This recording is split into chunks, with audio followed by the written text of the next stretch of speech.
All right, everybody, it's time to go for Game 3 here of the National League Championship Series. Let me turn this volume down here a little bit. A lot of storylines here, but we're going to go quick here. We've got a late start. For some reason, my internet was not working as great, but now we're good. Just got a whoa from my friend, and whenever he says whoa, we've got something cooking here. Let me see what we got.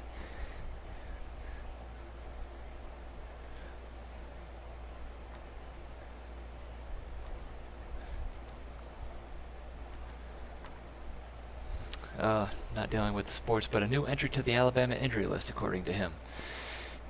Let's find out what that is. But first of all, let's get you set up here with the starting lineups for, first of all, your Los Angeles Dodgers, if you are a Dodgers fan.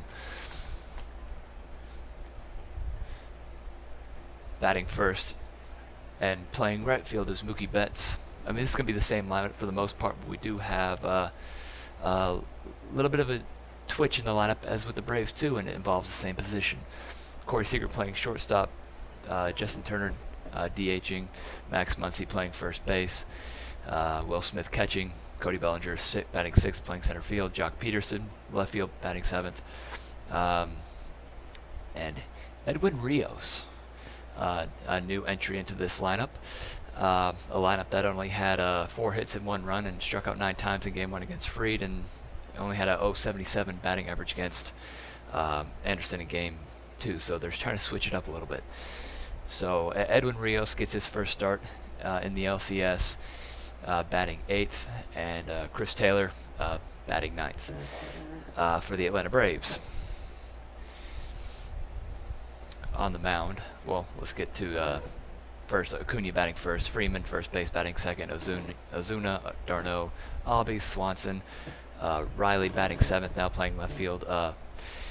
Johan Camargo now making his first appearance playing third base, batting eighth, and Christian Pache, or Pache, however people want to pronounce it, playing center field and batting ninth.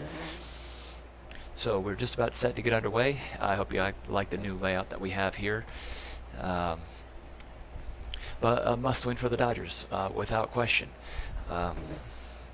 You know, the Braves have Bryce Wilson going tomorrow against Kershaw, and what happens tonight can really change the context of this series. If the Braves go up 3-0, I mean, they could use that as a throwaway game, you know, kind of punt the ball away, as they were saying yesterday on the on some of these news feeds.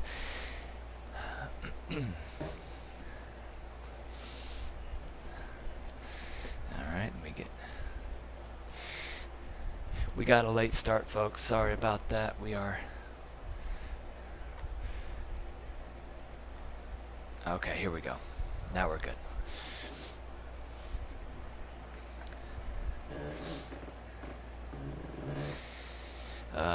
The Braves going very right-handed heavy tonight with Urias on the mound. He's had a little bit of experience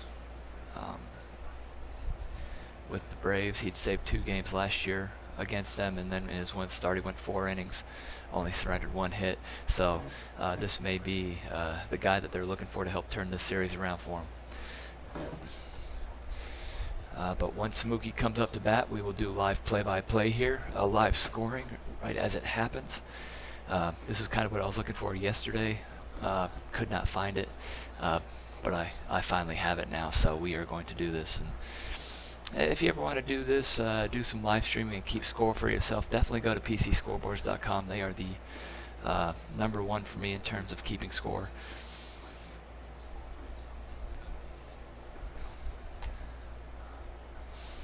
So let's hear some predictions as the game goes along. Obviously, more pressure on the Dodgers is a must-win for them.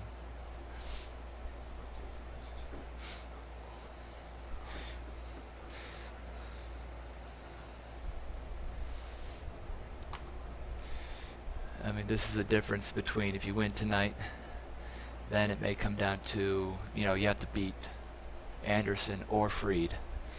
But if Atlanta takes this game tonight, now the Dodgers have to be faced with the fact that they have to face Anderson and Fried again, and having to beat them both.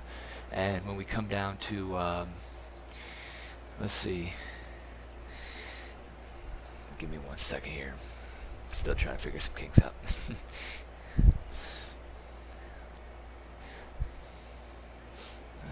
Let's see. Okay, we're good. So when it comes to last night, everyone's talking about momentum and who's got the momentum heading into today's game. They're like, well, the Dodgers bats have woken up, but at the same token, once again, it's another frustrating game. Game 1, you were tied all the way until the 9th, until the Braves scored 4. And then last night, once again, it's kind of the opposite, kind of blowout in the beginning, but now towards the end, you close it, shrink it to that 1-run lead, and leave the tying run on third. So even though the bats are awake, they have to continue that early. The key to the game right now is that you have to get right up there with his pitch count, get into that bullpen, just like what they did with Anderson yesterday. He only worked 4 2/3, I do believe, or no, just 4 rather. You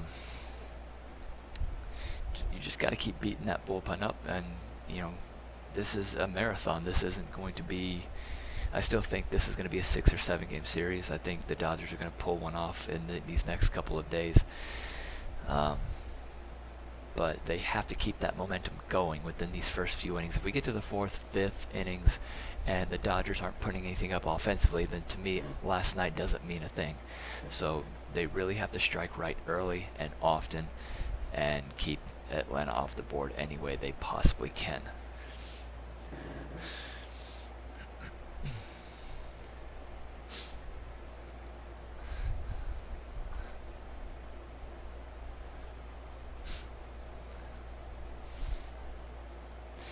.605, which means game time is right around the corner.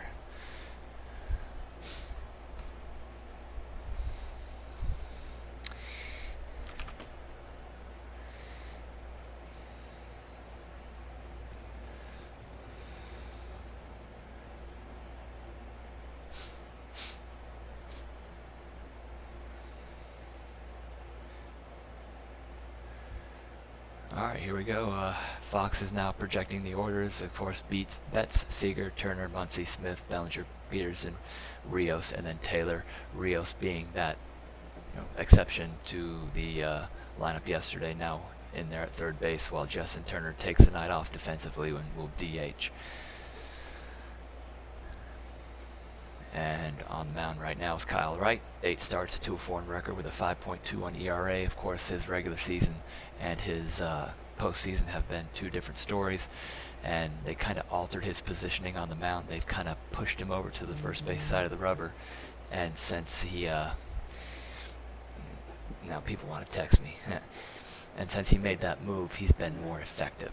So it's going to be good to see. The Dodgers, we talked about with the Braves how much experience they had against Urias last year when Urias came in 2 closing situations, got 2 saves, and at the same time he started for 1 game, 4 innings.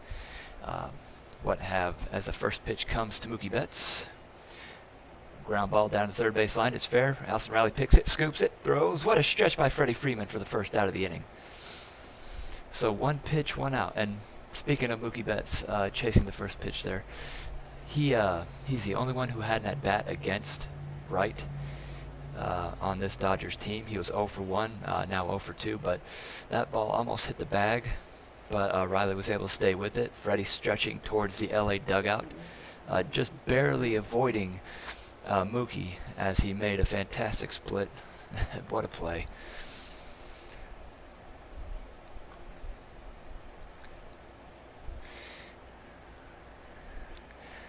Oh no, the replay shows that he beat it. Let's take that off the board. We may go ahead and put this on right here. This is gonna be reviewed. Currently being reviewed. Oh yeah, there's no doubt he's got to be safe on that play. So given that this play will be overturned, good start for the Dodgers.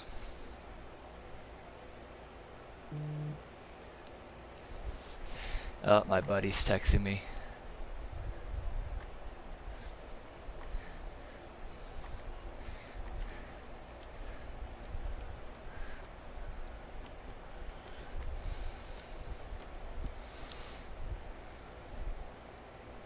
He is safe.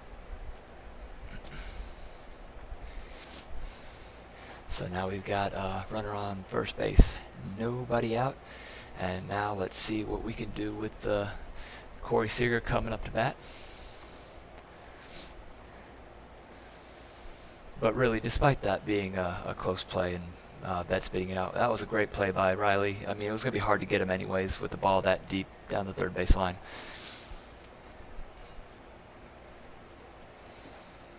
They're showing the replay again, but beat it by about half a step.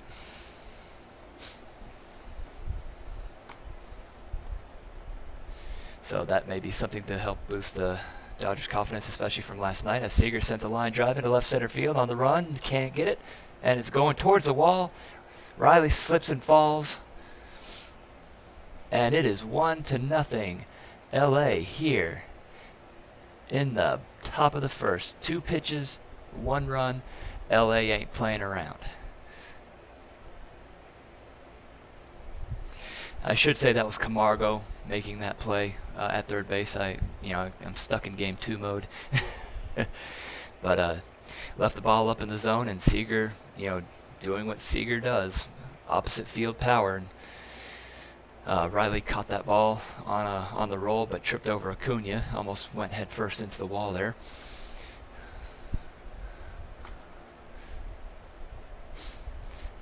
And just like that,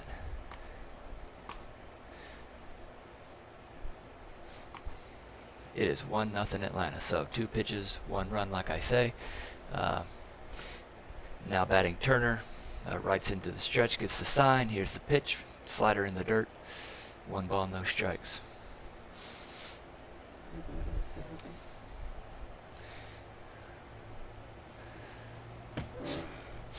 This is exactly what LA needed to start off the game hot, kind of carrying over from last night.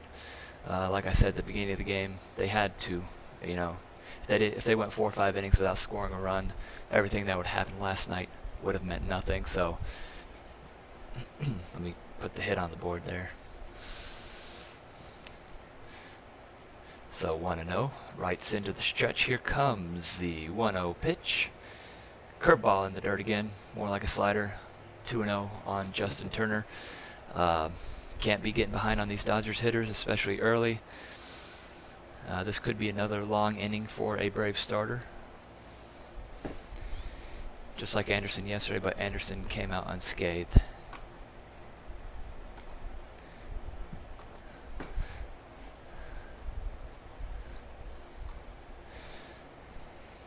Justin, gotta be looking for that 1 pitch in the zone. If not, there it is, ground ball to third. Camargo's got it.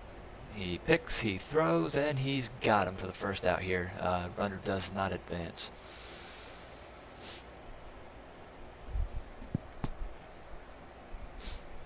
So this is actually the first lead the Dodgers have had in the series. So now we get to see what happens from the other side. How do the Braves play from behind? And how well are the Dodgers lefties going to be able to keep this lead? With a predominantly right-handed lineup for Atlanta, you would probably think if Urias goes 5 or 6 innings, you're going to go righties all the way and kind of mess with that Braves lineup. Batting right now is Max Muncy, as Wright gets the sign, the stretch. And the first pitch to Muncy is a slider just missing low, ball 1. Muncy with that big home run last night to kind of get the Dodgers going offensively. But when, like him and Bellinger, those pitches were pretty much in the same spot. Low 90s, middle in. Can't do that to the Dodgers. They will crush you every time.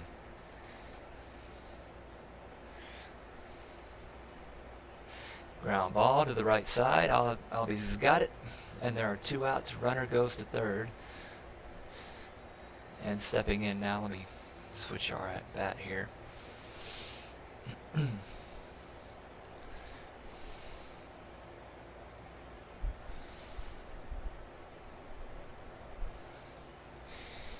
Now batting is Will Smith.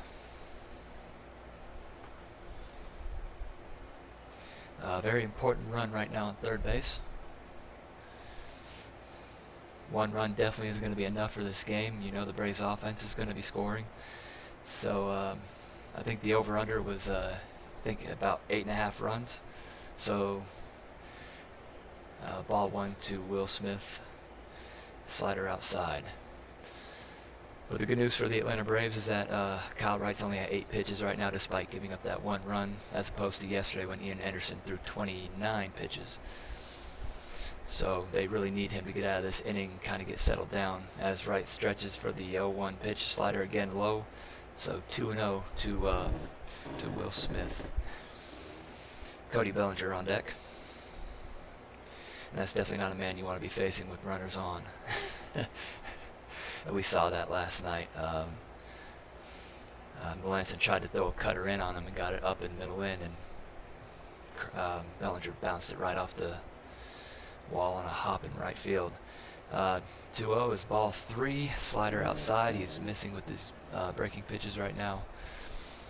Not something that you, if you're a Braves fan, you're really excited about. As Fox shows Bellinger on deck. Wright looks in for the sign. He's ready. Here comes a 3-0 pitch. Right there on the inside corner, 3-1. Hey, if you're an Atlanta fan, you're not going to like this, but 31 teams in the NLCS have gained a 2-1 lead in the or 2-0 lead in the series. The record of those teams in that series, those 31 teams, 28-3. So yeah, the 28-3 is kind of a very sore spot for us, as the 3-1 pitch is lined into center field, and it drops in for a base hit as Acuna falls.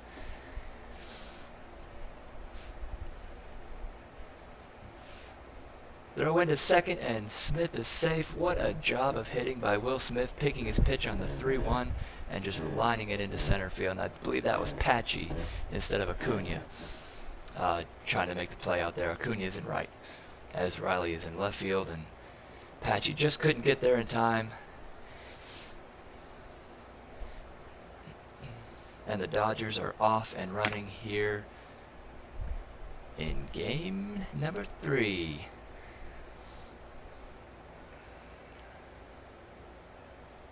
Whoops, I got the wrong batter in there. We're looking for Bellinger. There we go. We're looking for 35. Oh, they're replaying this one too, huh?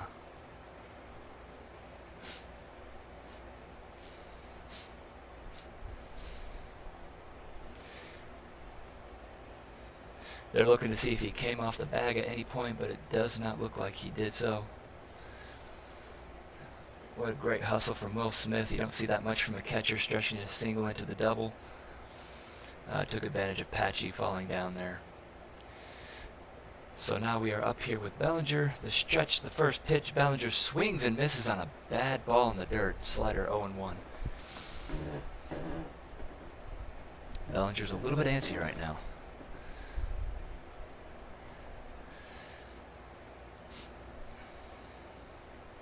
Batting .250 with a homer and 6 RBIs. So far this postseason, really didn't have the best of regular seasons, but I guess with the COVID issue, not many people have. As Wright looks in for the sign, he stretches. And the 0-1 pitch. Fastball, oh, just high. Don't think they'll be getting that high strike like they did yesterday, as that was pretty borderline. Looked like it was just inside the zone, but it can be deceiving with the camera angle, so it looks like it's going to be a little bit of a tighter zone tonight. It was a little bit erratic last night. I don't know if anybody else noticed that. The stretch in the 1-1 pitch is a little high with the fastball. 2-1 on Bellinger.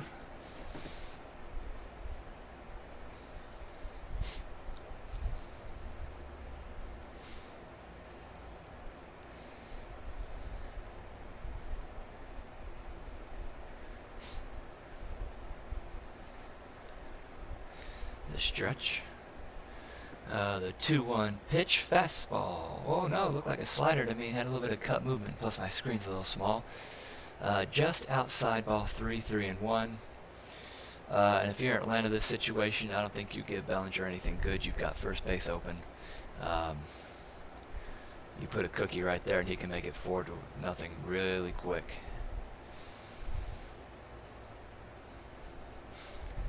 Right gets the sign, the stretch. The 3-1 pitch to Bellinger, nowhere near. So now we go first and second, 2 out.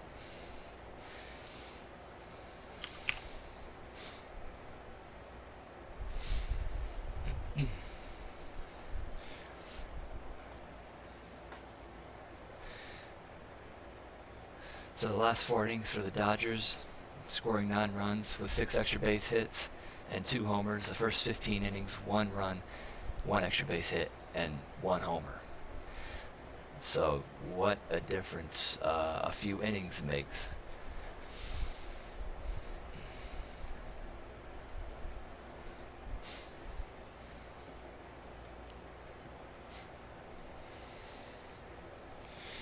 As quick mound visit while Fox gives you your gambling fix about their Super 6 Fox bet. Pick 6 answers about tonight's game and win $25,000. No, thanks, I'm good.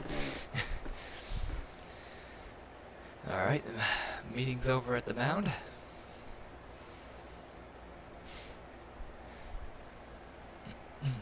And upsets Jock Peterson, batting .333, no homers, 2 RBIs for the postseason. Will Smith away from second. Bellinger getting his lead off of first. Kyle right into the stretch. And the first pitch to Peterson is just low, ball 1. Looked like a little bit of a sinker right there, 88 miles an hour. I'm telling you what, this umpire's not going to be given much leeway in the strike zone.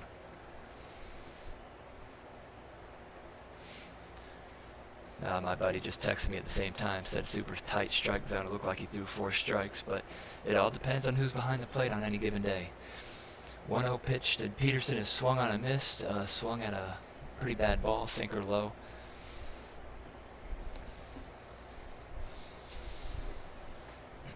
Still early in the ball game, and knowing the Braves offense, the Dodgers are going to be wanting to put a little bit more pressure on them.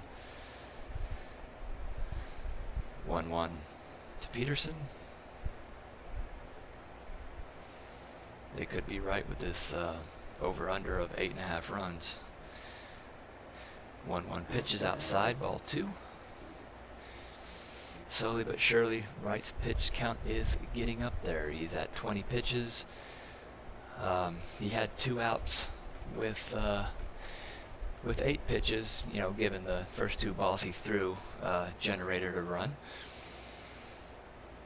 So what looked promising for a possible longer outing than usual is now kind of being treated with a little bit of skepticism on my part, as the 2-1 pitch is swung on and hit to deep left center field.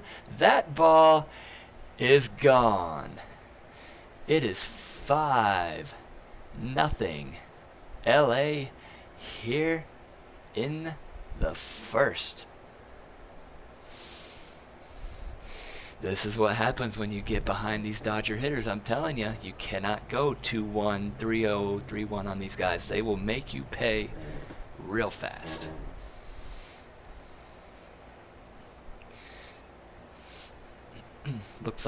Looked like something on the outer half. Peterson went with it and put it right into the Braves bullpen. Where was Melanson when you need him? And just like that, it is 5-0 LA.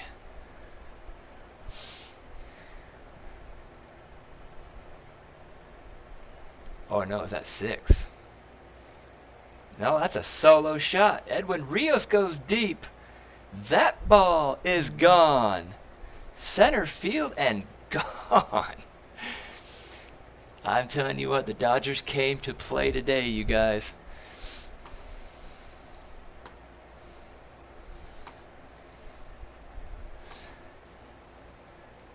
And just like that, it is 6-0.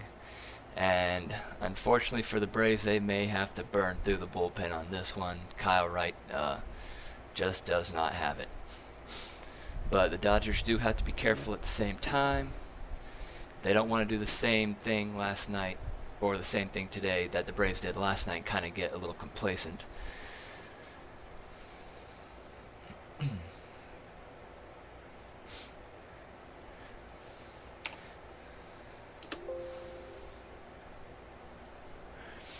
And now Chris Taylor's at the bat, taking ball one.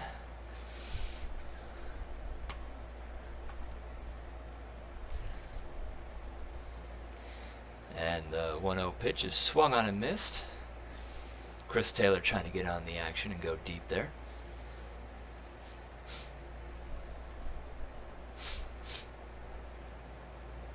Grant Dayton warming up in the Atlanta bullpen, so it looks like this may be a shorter outing for Wright than we were anticipating. Strike two on the inside corner to Chris Taylor.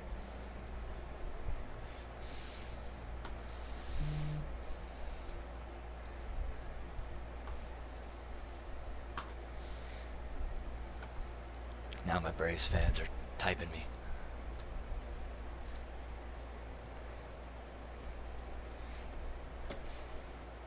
Ball two. 2-2. That play to Rios, a middle away. And he knew it when he hit it. Right over that, just to the left of the 407 sign. 2-2 pitch, ball three high.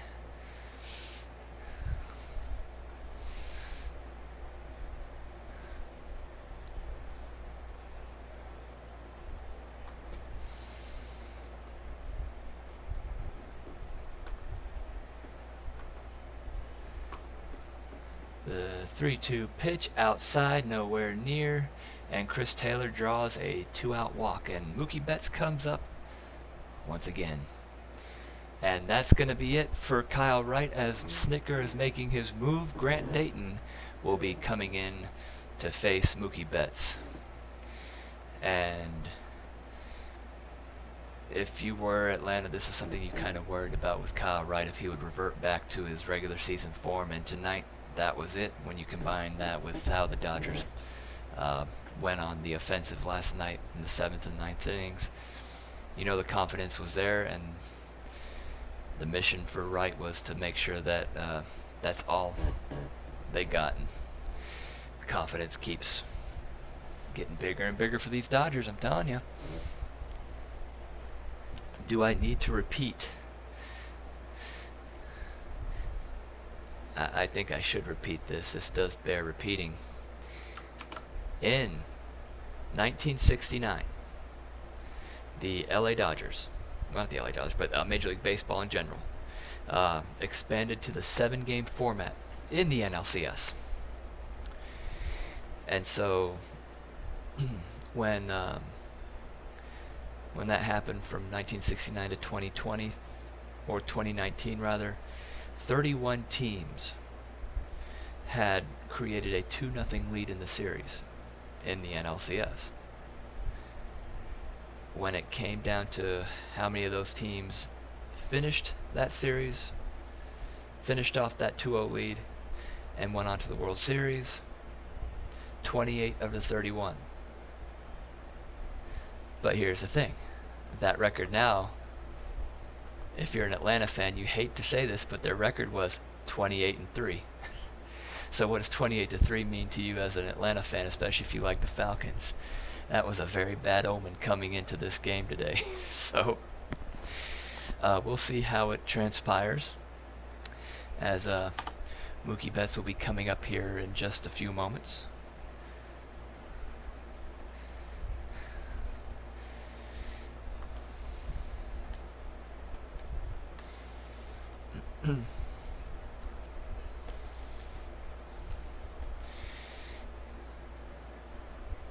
As my Braves fans, I mean, of course my Braves fans, my friends are sitting there like, oh God, not now. I'm like, hey, I was there when the Cardinals scored 10 on them in the first inning last year's NLCS. I'm okay with 6 right now.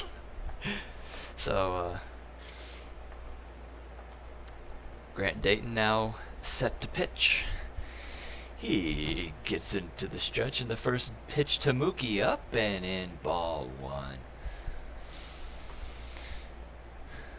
If you have just joined us and you're wondering what in the world just happened, the Dodgers offense just happened. They have finally woken up here in Game 3 as Mookie Betts takes the curveball outside, 2-0.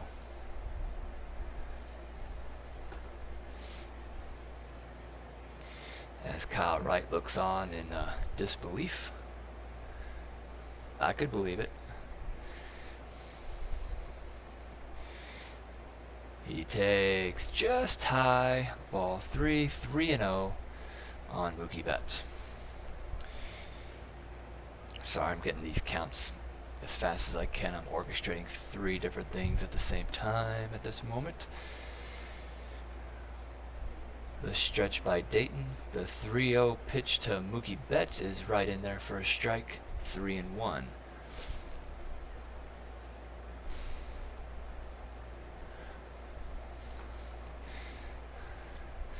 I see Talkin' Baseball is live with theirs right now, watching the game. I'm wondering what they've got to say about this. The 3-1 pitch is just inside. So that puts Mookie Betts on for Kyle Seager. Or not Kyle Seager, but I think it's Kyle Seager, yeah. When I think of Seager, I think of Bob Seager, so it kind of throws me off.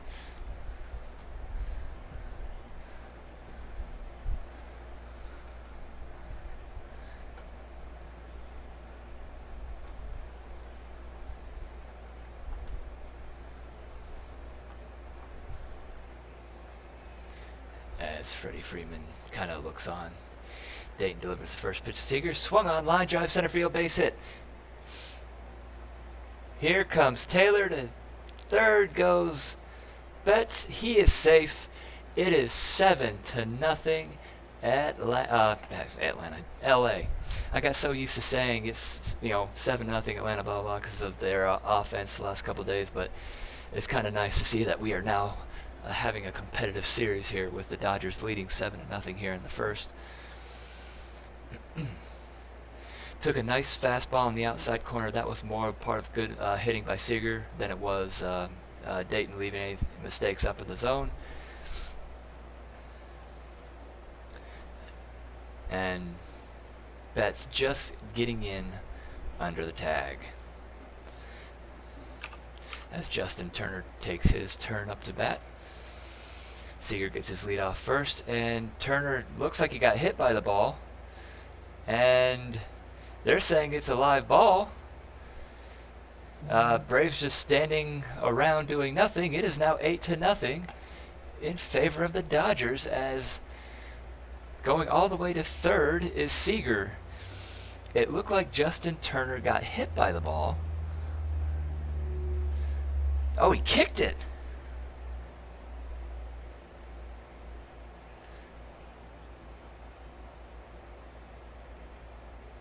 Justin Turner sticks his foot out and pretty much kicks the ball. I don't know what he was thinking, but I'm having an idea that they're going to have to take a look at this.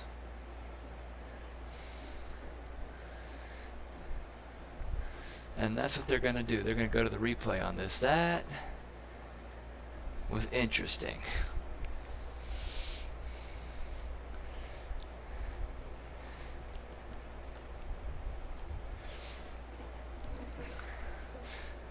So basically, what I'm going to show you guys, yep, they're bringing him back. So basically, no, they're calling it a hit by pitch. Interesting. He made no attempt to get out of the way, but at the same time, when you look at it, he's sitting here in the batter's box, and as the ball's curving down over the plate, he sticks his foot out like that and tips the ball between the legs of d'Arnaud. That's something else. And now Snicker's going to come out and argue.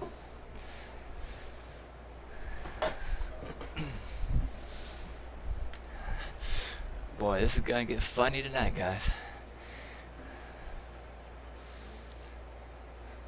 But with that hit by pitch, they actually bring the runner back to third, and we'll advance Seager to second.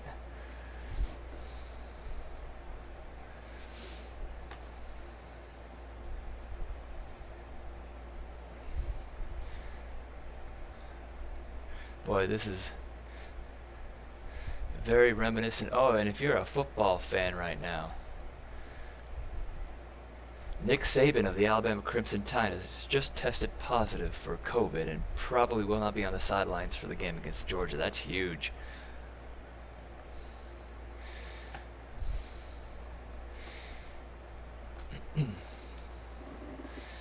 So we've got 1 ball, no strikes.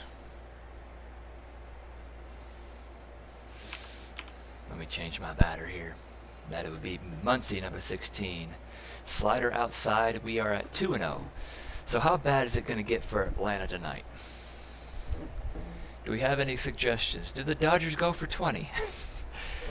I mean, yeah, it's just 1 game, but that would be a good confidence boost for them just to know that they just completely flat out destroyed Atlanta's pitching here in Game 3. As Dayton gets the sign, Muncy's going to be sitting on something middle in, I'm sure. Here comes the 2-0 pitch. Slider caught the outside corner. We are at 2-1.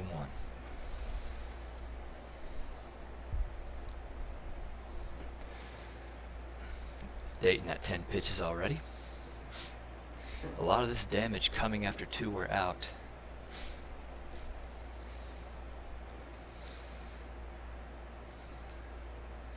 Dayton stretch and delivers. Slider in the dirt, ball 3.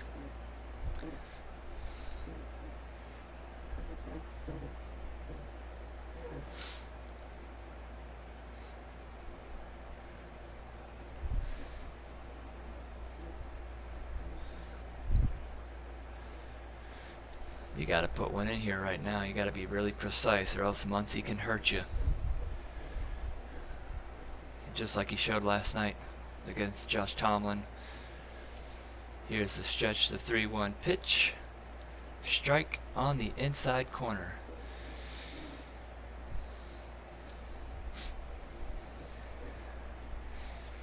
Muncy gathers his bearings, gets back in the box as Dayton looks in for the sign. The stretch. The 3-2 pitch. Swung on, hit high and deep to right center field. Pachi looking up. This ball is gone. It's a grand slam. And my inning counter only goes up to 9, people. That's embarrassing.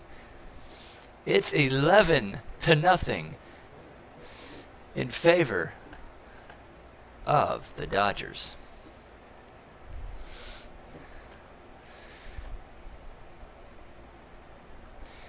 First time I'm broadcasting with this scoreboard and the Dodgers break my inning counter.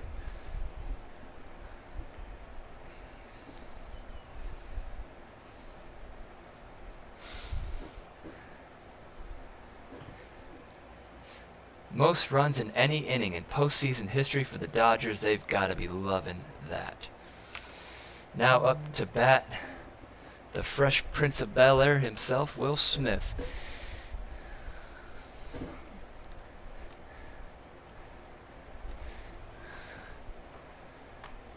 Most runs ever scored in a postseason inning, of course, surpassing the the game I went to last year.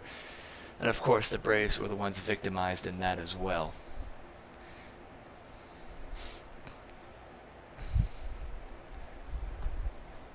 They broke my counter, people. Unbelievable.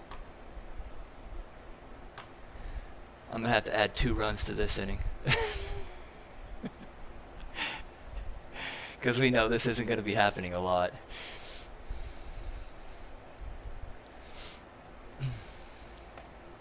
Muncy's pumped up, ladies and gentlemen.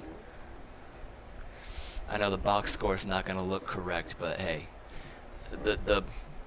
the line that matters the most is the 11 runs and the 7 hits. As Dayton gets him swinging, strike 3. Look at me, I was blabbing the entire time, and All right. Hey, the Braves get to come to bat. They're only down 11. And trust me, I may be a Braves fan and all that, but I'm staying for this entire game. Just like I was last year with the St. Louis game. I didn't budge. Give me 2 seconds. I will return because I'm going to need some snacks. This is going to be a long day.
All right, well that was fun, wasn't it? Gotta open up this sweater a little bit. It's getting a little hot in here.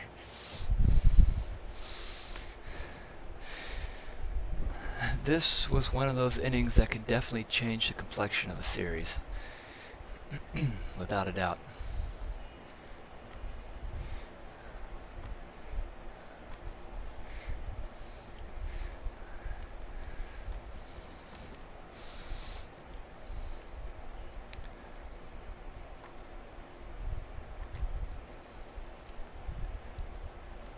Oh no, my buddy just told me, he goes, you had to pull that stat last night, didn't you? And for those of you just joining me, if you're an Atlanta fan, the stat that I pulled for them last night had to deal with the NLCS after the expansion of the LCS in 1969 to 7 games. 31 teams took a 2-0 lead, and the record for those teams, when it came down to the ultimate result of the series, was 28-3. So those two numbers don't really have good meaning here in Atlanta right now. So if LA comes back and wins this series, I'm going to make it a point to kind of shove that in their faces. Because that's what I do. I'm a Georgia sports guy. We know stuff's going to happen. As Urias gets ready to deal with Acuna, takes a ball outside, 1-0. It is okay to go walk the dog. I will give you my blessing on that. The 1-0 pitch is right in there for a strike. It is 1-1 on Ronald Acuna Jr.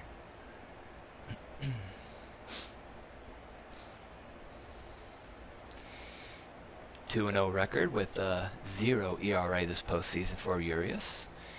And the 1-1 pitch to Acuna is swung on a pop foul, back out of play, 1-2.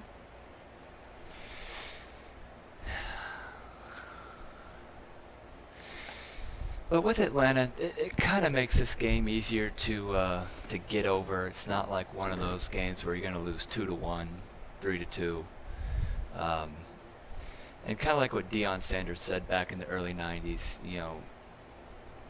you'd rather lose one of those close games as Acuna takes the ball down low 2-2.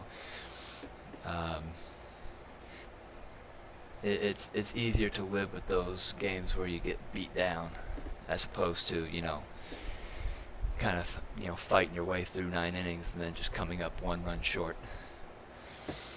As Urias gets set for the 2-2 offering to Acuna, which is swung on and fouled off down the first base line.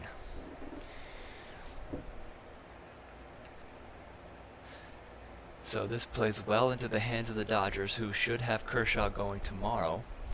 And anybody who knows Kershaw knows that he never likes coming out of games. He can give you 7 or 8 real easy and give that bullpen a rest. So how far do they want to go with Urias right now, as Acuna takes the ball down low 3-2?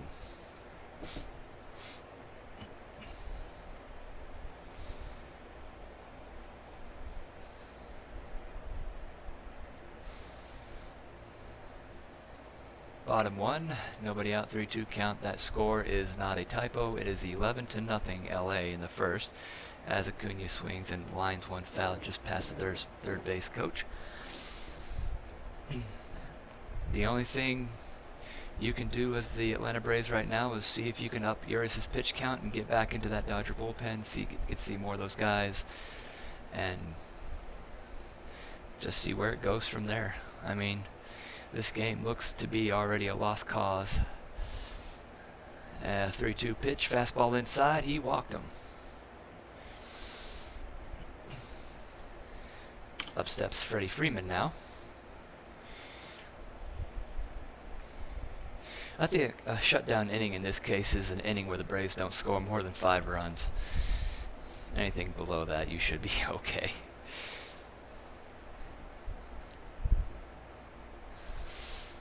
So Marcell Ozuna on deck after Freddie Freeman takes his hacks here. And no, they did not score 2 runs in the second inning. In case you were wondering, I ran out of space. Ball 1 low to Freddie Freeman is 1-0. Freddie Freeman looks to be the front runner of the MVP, but I do believe Mookie Betts is not very far behind him. Really changing the dynamic of this Dodgers offense this season. As man, they're not giving anything. If it's not over the plate, he ain't calling it. The blacks of the plate just aren't in play today. Kind of like yesterday when everything was in play. Pitcher's best friend. Urias delivers the 2-0 pitch as Freddie swings and fouls back 2-1.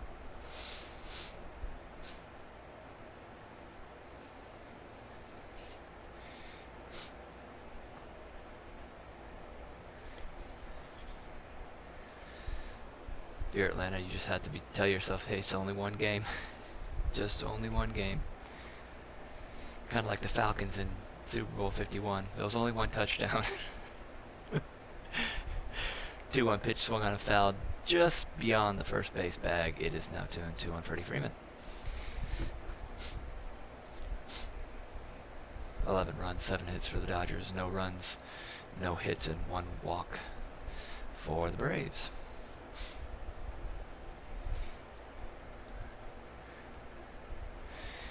Urias gets his sign, gets set, the stretch. The 2-2 pitch to Freeman, swung on and fouled back. Still 2-2 on Freddie Freeman. They've already got Urias up to 13 pitches. He has yet to record an out. Moral victories, my friend. I'm telling you, I'm counting them tonight.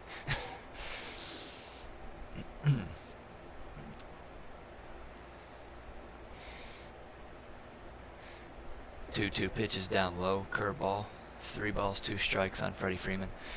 You know, I used to be a starting pitcher, and I always felt like I was better on my game in closer games instead of these blowouts. I felt like I kept getting away with putting the ball over the plate more. I was challenging hitters more, and that kind of got me in trouble more.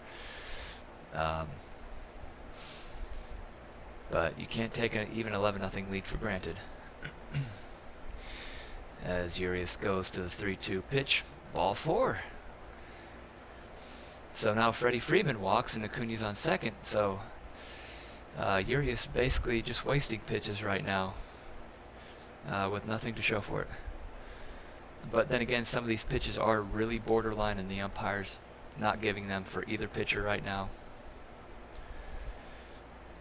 or either team's pitcher, since Kyle Wright left after just 2/3 of an inning. Now the question being now, for Kyle Wright, do you see him again later on in this series? Only throwing 25 pitches, 26 pitches, something like that.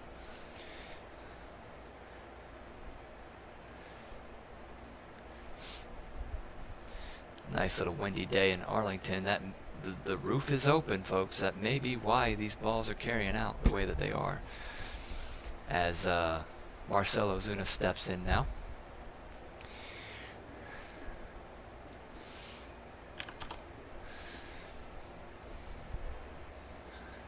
Curveball right in there for a strike.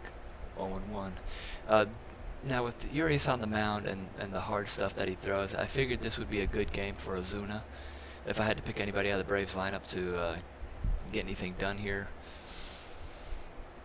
I mean, I could see a 2-for-4 game for him right here, maybe going deep once. Stretching the 0-1 pitch is swung on a miss. Great breaking ball up high in the zone. Scouting report's pretty easy on Ozuna. He hits the hard stuff, so just keep him off balance with that breaking stuff, and you should be okay. So yeah, the over/under was what, 8.5 runs. The Dodgers did that by themselves in a half inning. That's pretty amazing. Fastball, well, slider rather, hit foul beyond third base. Still 0-2 on Ozuna. And Urias is approaching 20 pitches right now, and he has yet to get an out. It's kind of like that phrase, anything you can do, I can do better. You cannot take this Braves offense for granted. I mean, even 11-0, you can't quite count them out yet, but, I mean, come on, the odds aren't good. 0-2 pitch to Ozuna. Breaking ball down low, 1-2. Ozuna doing his usual dancing in the batter's box, trying to tell himself to kind of stay behind the ball. As Urias looks in for a sign, this will be his 20th pitch of the inning. The stretch, and here it is. Beautiful back-up breaking ball on the outside corner, 1 away. Nothing Ozuna could do with that one.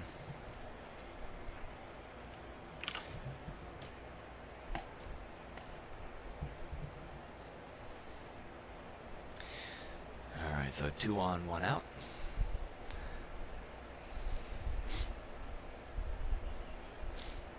As Travis d'Arnaud takes his hacks here against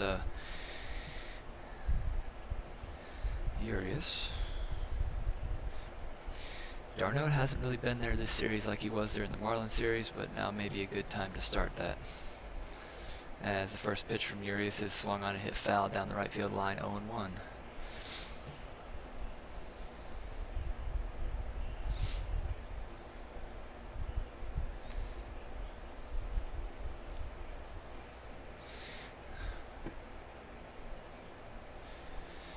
I think I got a Braves fan upstairs.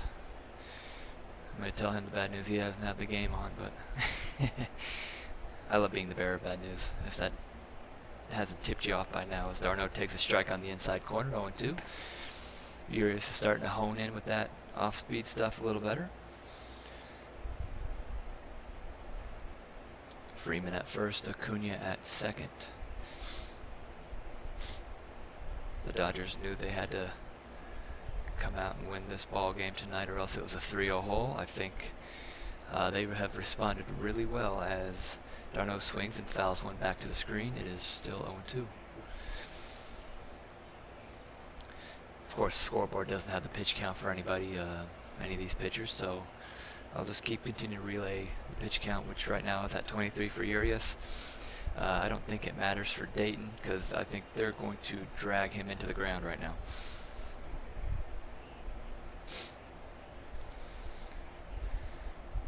Urias with his cool looking glasses gets the sign.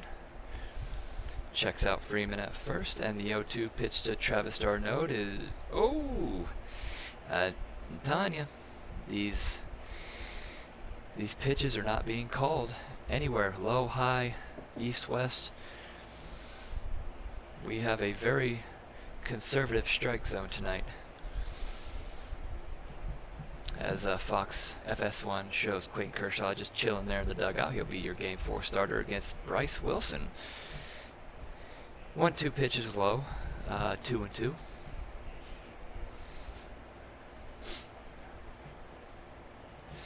Travis d'Arnaud hitting .346 this postseason. Really great pickup for the Braves. One of the little holes that they had to fill in that lineup coming from this offseason. You go from Tyler Flowers and Brian McCann to now having a really solid everyday catcher. It makes this lineup a little bit more lethal. Just ask the Marlins that. The stretch by Urias and the 2-2 pitch to d'Arnaud is swung on and blooped to second. caught by Muncy at first base as he cuts in and makes the play.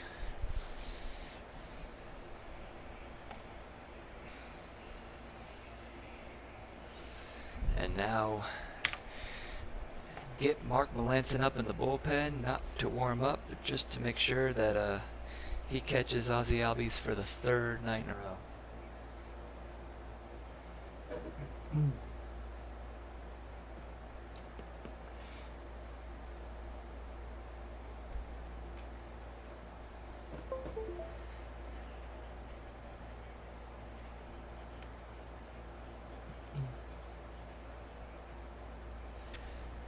Alright, sorry about that. We are back. The headset died on me there for a second as Albies fouled off a fastball, 0-1.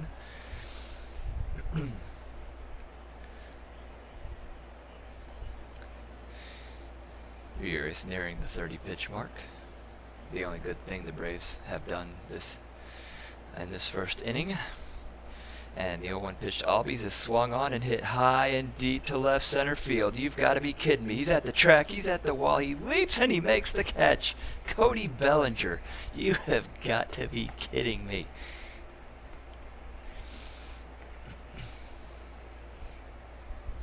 That was a tremendous play by Bellinger as he almost took out the section of the center field wall. We go to the 2nd inning, ladies and gentlemen. It's 11-0 Dodgers.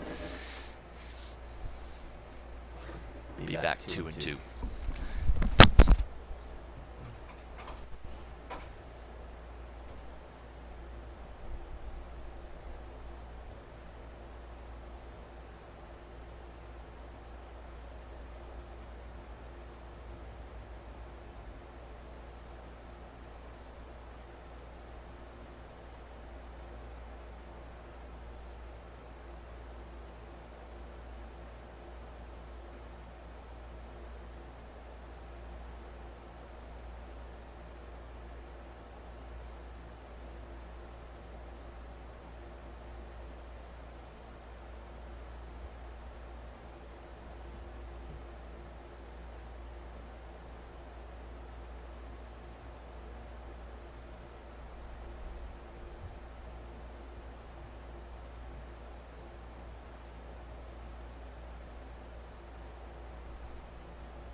Alright, let me get back to my messages here with all my people. Mostly Braves fans, they're going to be tuning out. Not me though, Dodgers fans, stay with me.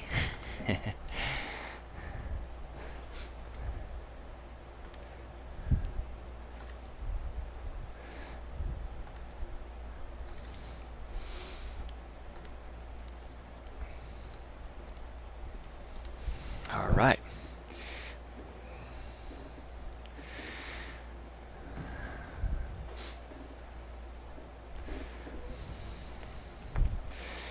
Still in commercial break, ladies and gentlemen.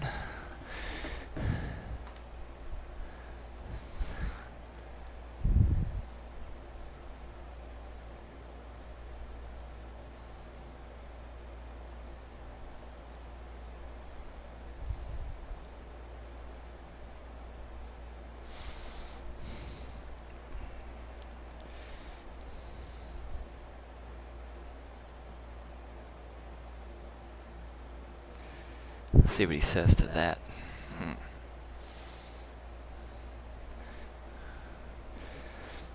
Alright, we should be coming back from commercial break here as we take a look at Globe Life Field.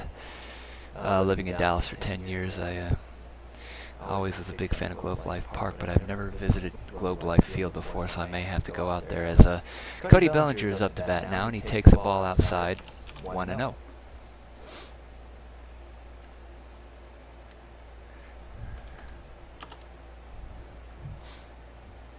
Stretched by Dayton, 1-0 pitch is curveball again outside. It's 2-0 on Cody Bellinger.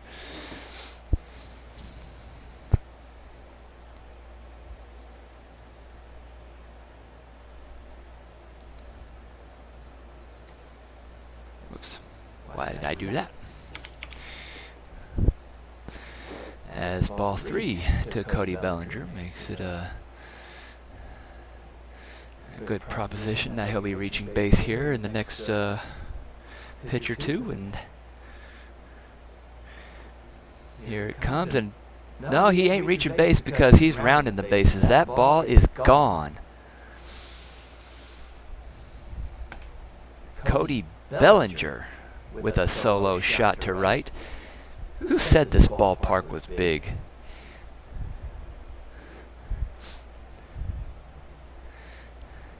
If you're Atlanta, just take your lumps tonight. Oh, this is getting ugly.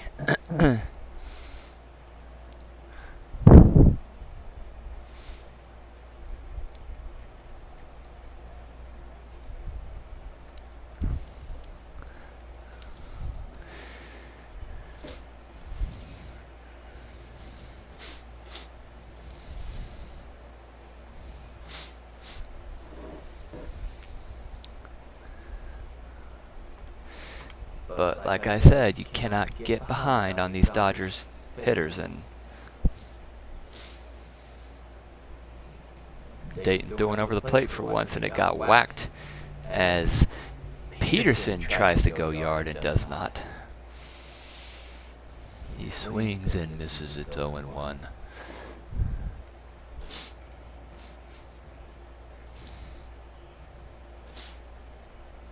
You knew the Dodgers weren't going to roll over, and it's obvious right now as Dayton delivers a strike on the inside corner. 0-2 to Peterson.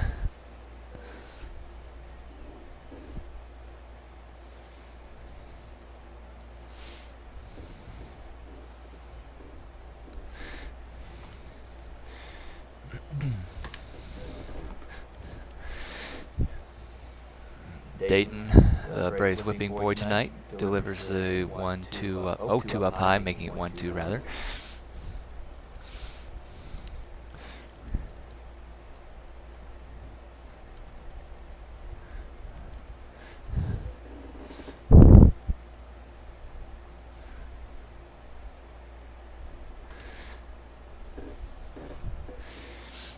Ball 2.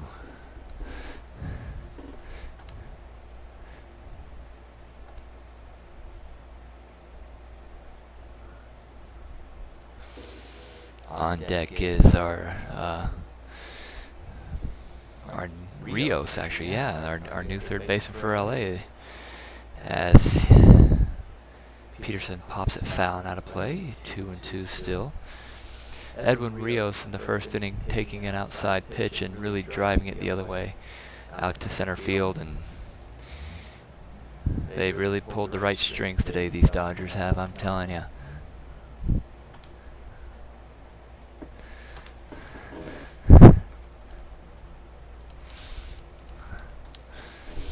The 2-2 pitch is swung on, hit on the ground to Ozzie Albies, and he's going to throw him out. We've gotten out. Yeah.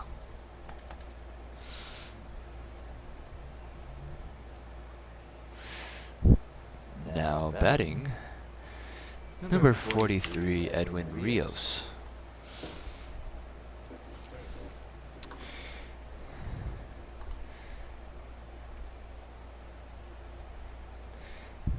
Edwin Rios went deep to center last time up, but then again, what Dodger has not gone deep right now, as he takes a slider high for ball 1. Set 28-3, man. I'm telling you.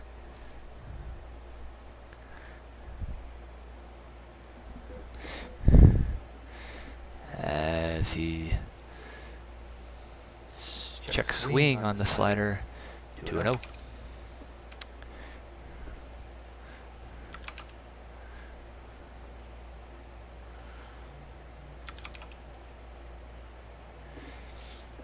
Here comes the stretch by Dayton, like it really matters, and here comes the 2-0 pitch. Swung on and missed on a high fastball. It's 2-1. So how do we think that this is going to affect the series going forward? I mean, it's 12-0 right now, but then again, it is just one game.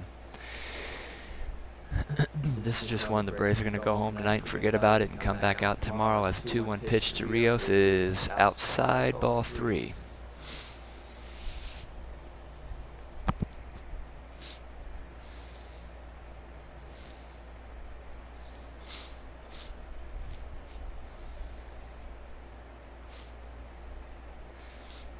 As he delivers a 3-1 pitch, it is on the outside corner, 3-2.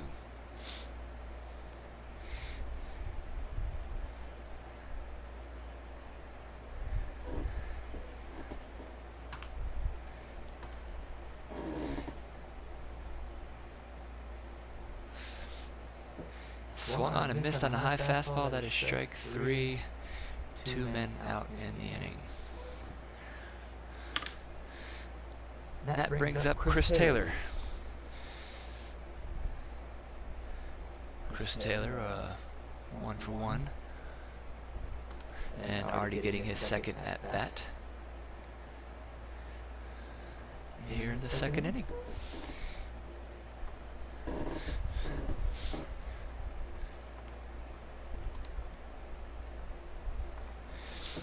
Chris Taylor in his 7th year in the league. Career batting average of 263, not bad. 270 this year with 8 homers and 32 RBIs. Not really bad for a number 9 hole guy. As Dave Roberts looks on, the 1 pitch is swung on and hit in the air to deep right center field. Back goes Acuna on the track. He makes the catch. So the Dodgers only get 1.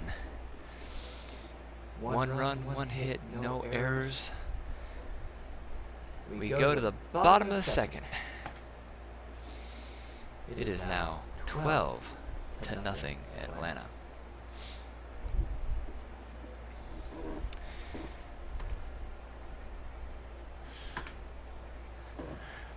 Well, I guess what we do to pass time is do a little bit of show and tell here for you guys. I've always been a big fan of collecting sports items and whatnot, so we'll start with some baseballs and kind of give you the rundown of who's who and whatnot. All these are kind of autographed, so I gotta be real careful with them. I won't lie, I go to the arcades all the time and I win enough tickets to buy these boxes of autographed baseballs. You don't know what you're gonna get, but you get some pretty cool things.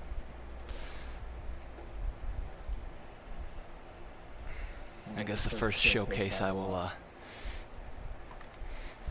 give to you here. I believe I already did this the other day.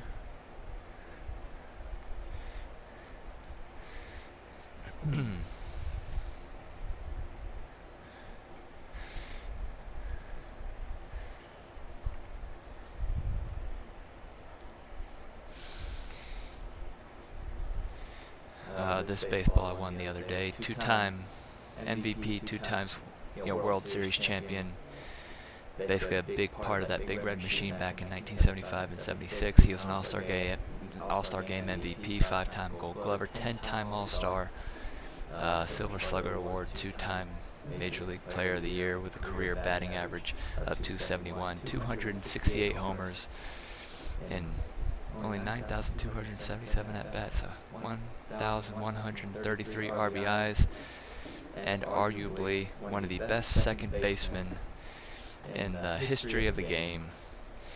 Unfortunately, he passed away a few days ago.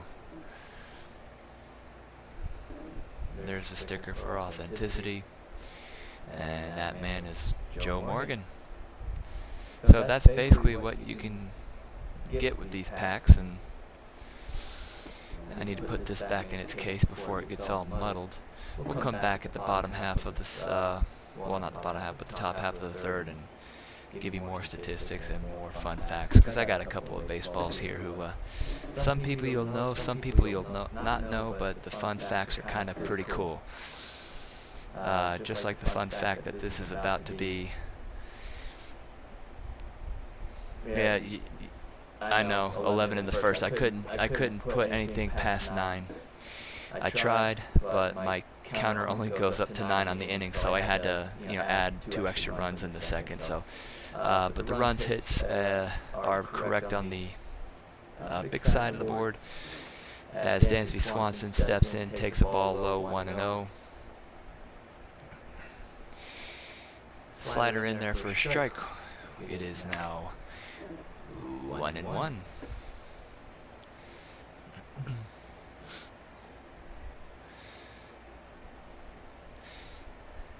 As Urias sets to deliver the 1-1 pitch, as Dansby swings and misses on a breaking pitch out of the zone. It is now 1-2. I mean, if you're the Braves, you're just wondering how you can keep yourself in the game at this point, but let's see here. The 1-2 pitch to Swanson, way in the dirt. Wasn't going to chase on that.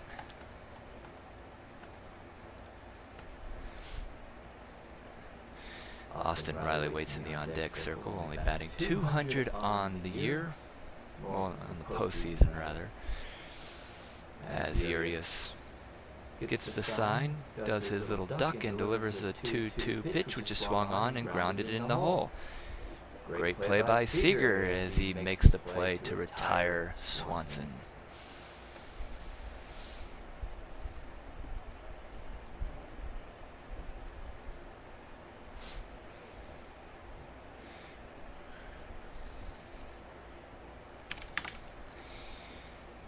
Now batting Austin Riley, who is rocking Fred McGriff's old number from the mid-90s. I don't know why they didn't retire that. I figured if you were a world champion with a team, that the team might retire that number. Here is Austin Riley to stretch the pitch. Swung on and missed. It is 0-1.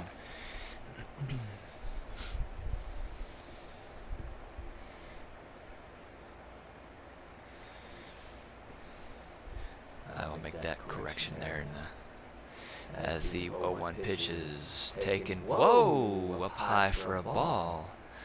Unless they, or up high for a strike rather, unless they called that as he swung.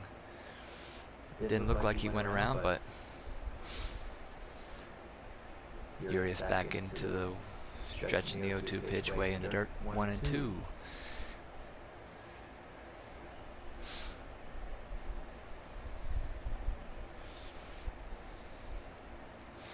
As Brian Snicker looks on with his arms folded and mulling the future options for this game, as he doesn't want to use anybody he doesn't want to. No high leverage guys, as Austin Riley pops it foul near the dugout on the right hand side. Still 1-2.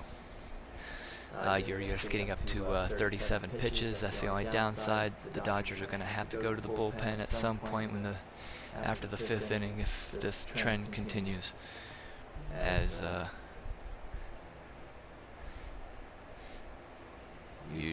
1-2 pitches swung on, hit on the ground. There's Seager again making the play as he throws across the diamond to Muncy, and that's 2 out.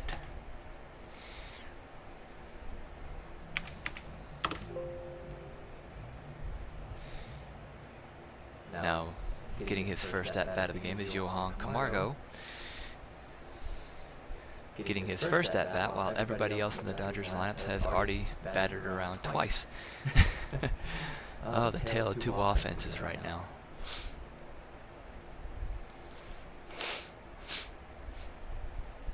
I will make that disclaimer here in just a second on the chat, as I've got 3 different windows open as Camargo swings and fouls one off down the right field line, 0-1.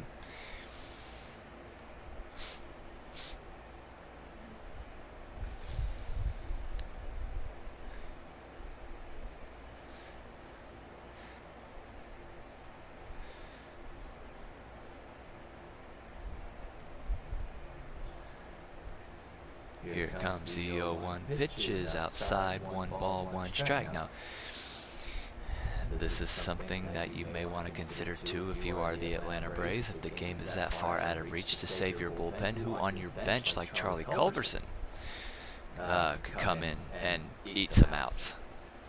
I mean, what are they going to do? Fall out of, You can't lose more than one game in this situation, so you may as well just go all out.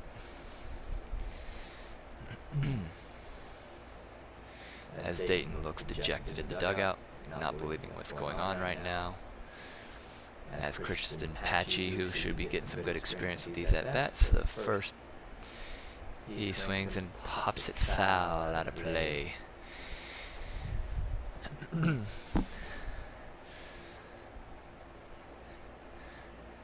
Oh no, this is still Camargo.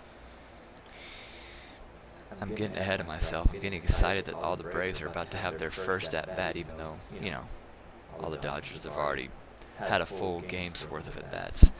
2-2 pitch is swung on and bloop foul. Just between the backstop and the Dodgers dugout is still 2-2. Everything's going right for the Dodgers tonight except for that high pitch count for Urias. We're still in the second inning and he's already approaching. This will be his 44th pitch. As he gets into his crouch, stands tall and delivers the 2-2 pitch. Once again it is fouled back, still 2-2. The only good thing the Braves are doing are spoiling these good pitches on the outside corner.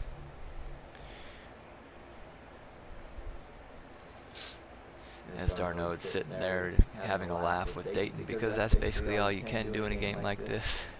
For all intents and purposes, Game 3 is going to be going to the Dodgers unless the Braves mount some kind of miraculous rally. 2-2 pitch to Camargo is outside, ball 3.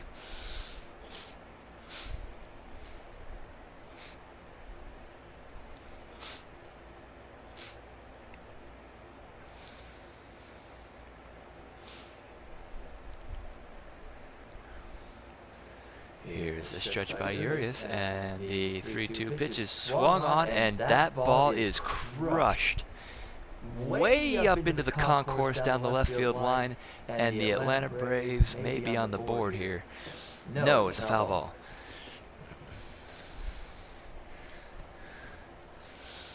Looking at the replay, he hit that bat, he dropped that bat like that ball was staying fair, and just curved foul at the last moment, barely. We're talking about maybe 3 inches and that ball hits the pole. And Camargo just giving that, oh, you gotta be kidding me, bro. It's just one of those games, guys. You gotta keep your head up and keep swinging.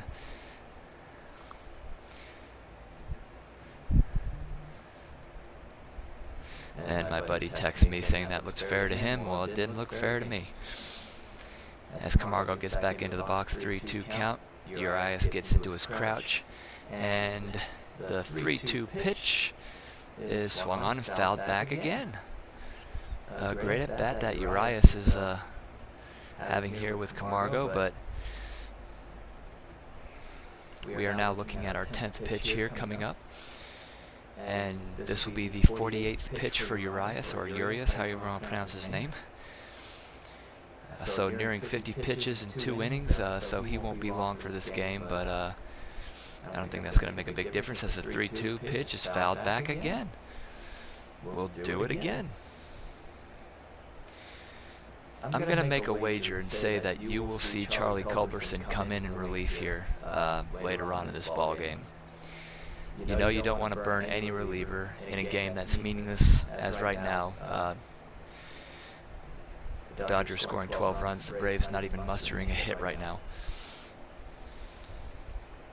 As Camargo waits for the 3-2 pitch to Urias, fouled back, same spot, right to the backstop.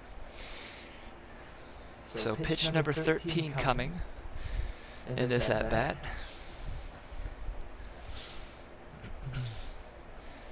As Urias toes the rubber, gets into his crouch again, just looks in for the sign with those sweet goggles. The stretch and the 3-2 pitch is swung on and he hit another one. Just foul. It had the distance yet again, but once again it is a foul ball. I mean, the man's been left off the playoff roster. He's got to get his swings in somehow, right? So, taxing Urias for 13 pitches in this at-bat, going on number 14. trying to figure out what he can do to throw and get him out. Stretch of the 3-2 pitch to Camargo is on the inside corner. Beautiful fastball by Urias, and the inning is over. So no runs, no hits, no errors, and nobody left. So we go to the top half of the third inning. I don't know why my zeros are not showing up on my scoreboard, but we are at the top of the third. So we're going to give you another autographed baseball right here to show you. Another Hall of Famer.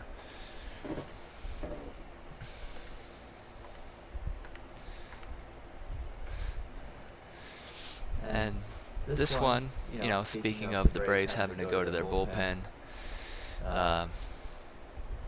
this man is in the Hall of Fame. He's a 7-time All-Star, 3 times Roll-Aid Relief award winner. But yeah, a career of 71 and 92. His career ERA is only 3.03, believe it or not. And as I show you the authentic sticker right there, he had 1,251 strikeouts and 1,289 innings with 478 saves. So that gives you an idea who this was. He was drafted by the Cubs. And of course he made his way to the National League eventually with St. Louis, and went back a few stints with Baltimore, California Angels. The man here that I'm talking about is from the recent Hall of Fame class of 2019. That man is Lee Smith.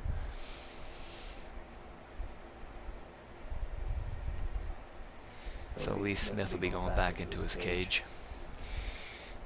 Don't want to get this ball scuffed up either. But it's a really cool product. It's called Hidden Treasures. You can probably find it at your Dave & Buster's arcade, but you can order a box online for like 59 bucks, and you don't know who's going to be in it. I'll show you the big one here in the next couple innings or so. But then there's some guys who played back in the 40s, 50s, 60s that you may not have heard of, but you'll have fun facts about. And as we get to the next half inning, I can show you that as well. Let me just write here in the chat.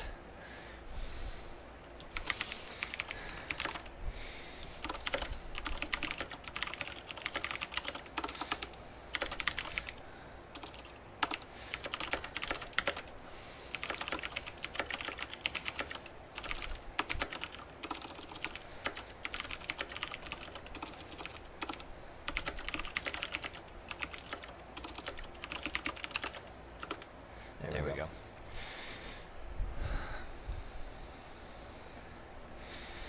We are back to action. How many runs are the Dodgers going to score in this inning?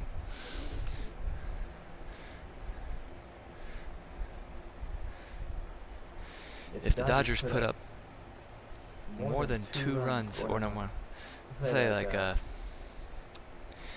because they scored 11 in the first. They scored 1 in the second. I'll tell you what. Dodgers score 5 runs right here. Somebody's getting the Joe Morgan ball. 5 runs. As Mookie Betts flies out, so that doesn't bode well for that.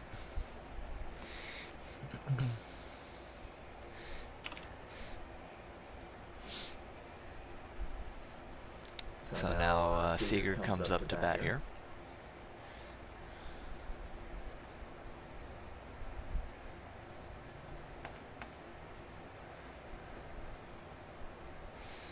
Curveball, strike 1.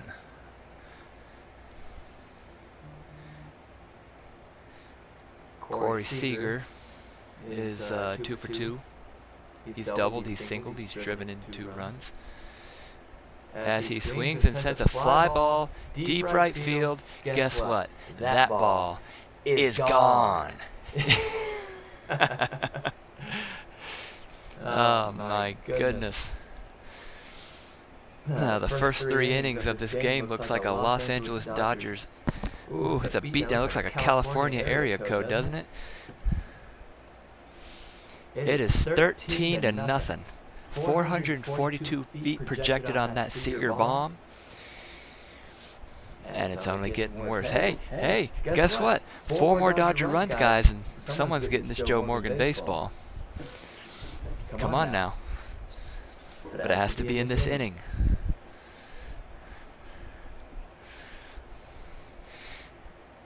As Dayton throws one high to Mr. Turner. As my buddy just messages me saying this is just sad. It's one game. It's one game. And the roof is open. And you've got a bullpen guy who's really not one of your high leverage guys who's just going to take it for the team.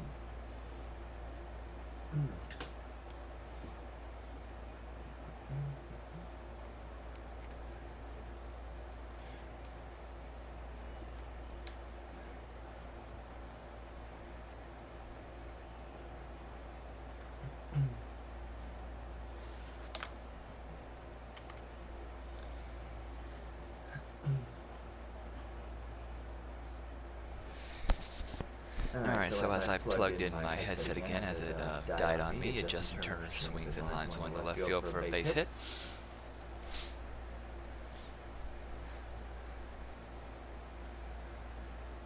As this game continues to get more and more forgettable for the Atlanta Braves. Now batting Max Muncy, 1 for 2.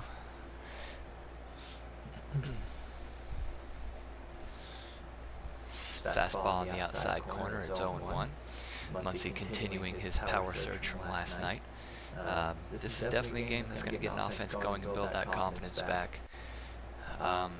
Unfortunately for LA, you can't win 2 games with this many runs, but hey, whatever builds that confidence as Muncy takes the ball on the outside corner. Called the ball, 1-1.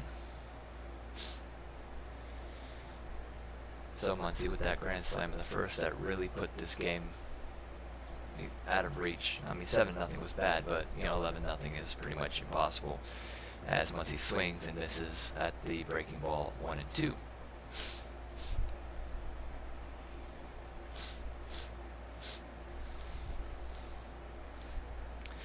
Dayton looks in. And remember, guys, we're still 4 runs away. If the Dodgers score 4 more runs in this inning, someone's getting a Joe Morgan autographed baseball. Here's 1-2 pitch to Muncy as he swings and pops one foul.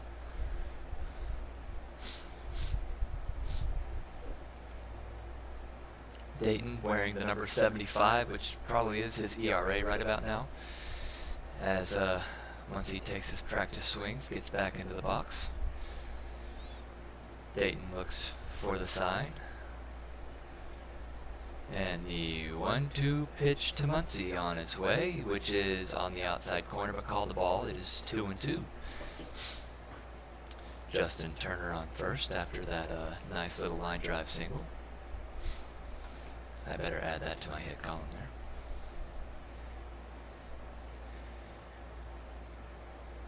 there. And the 2-2 pitch to Muncy is swung on and hit high in the air.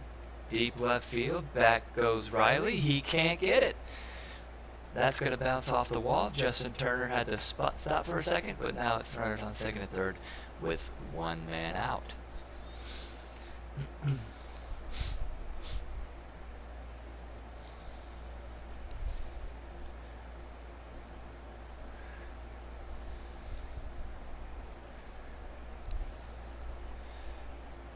If the Dodgers score 4 more runs in this inning, all you have to do, the first person to say Morgan, as in Joe Morgan, in the chat, will receive a Joe Morgan autographed baseball.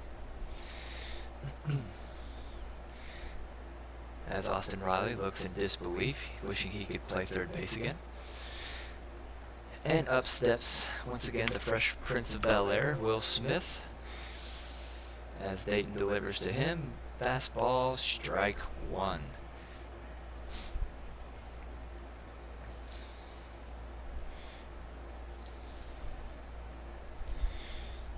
Dayton looks in, wondering why he ever chose his career path, as he delivers the 0-1 pitch up high and away, 1-1.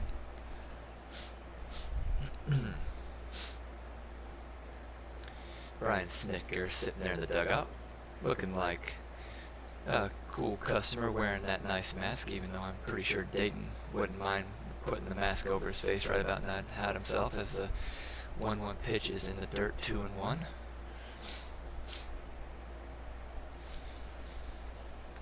Dayton already at 51 pitches. He has more pitches than Urias, and he came in the game a little later. All 9 Dodgers have scored. 8 of the 9 Dodgers have hits. All 9 have reached base. And 5 of the 9 Dodgers tonight have homered. If that doesn't tell you that their offense is back, I don't know what to tell you. As ball 3 up high to Smith makes it 3-1.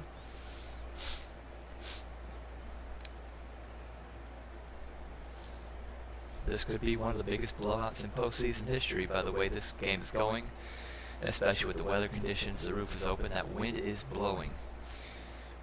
As Will Smith looks for a 3-1 pitch from Dayton, as Will Smith pops it foul near the first base line and out of play. 3 balls, 2 strikes.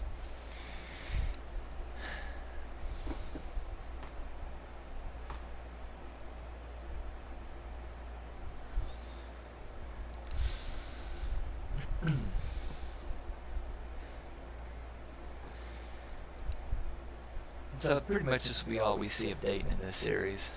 I could only, as we have Yanoa, he's warming up in the bullpen as Smith grounds right to Swanson. He'll throw it to Freeman for the out. But in to score is Justin Turner. And it is now 14-0.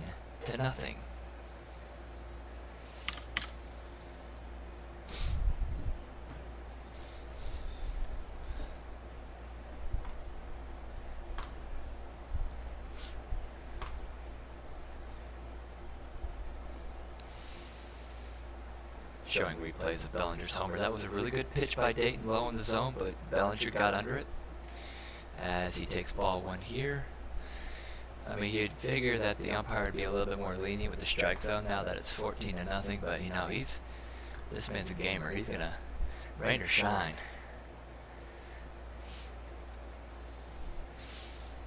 The 1-0 pitch to Bellinger's curveball in the dirt, 2-0. As I know I'm going to need some more battery life on my phone here.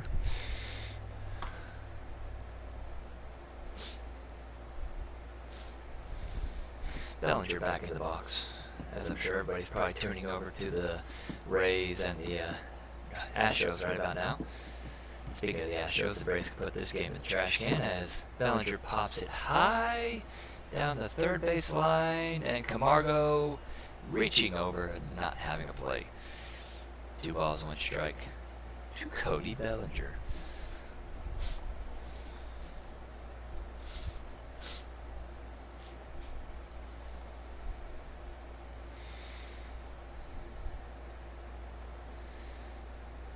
Looking at the empty stands because of COVID, but that's what the stands would have looked like in Atlanta anyways after a 14-0 lead in the 3rd inning.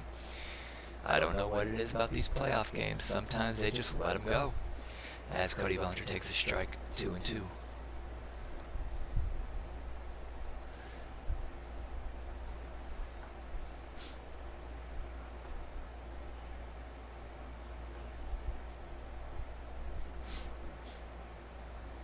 The 2-2 pitch to Bellinger is swung on, hit up the middle and through, base hit.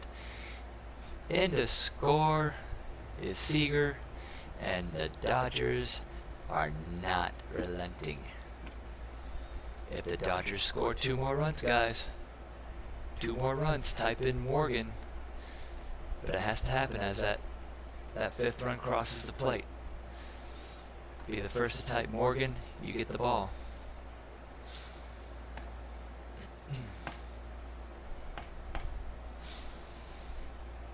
Now batting, number 31, Jock Peterson. And now you have to wonder how long they're going to go with their starters, because it looks like the Chargers have added the extra point and the Falcons have yet to get on the board. The first pitch to Peterson is fouled back, 0-1.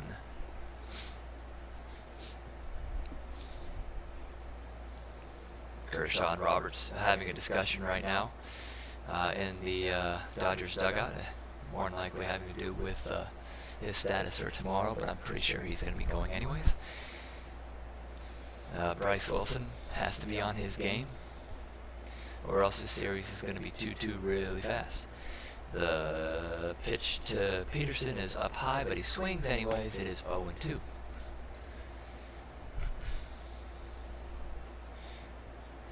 I'm going to give me a Dr. Pepper. Yeah.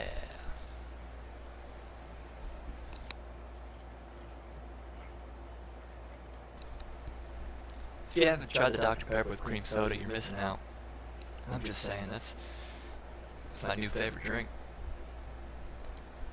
0-2 pitch Peterson, up the middle, and through. Surprise. Bellinger stops at second, so we got runners on first and second with 2 out. And up steps. Here, never mind. Here comes, before Diaz is announced, Snickers says he's had enough of this fool.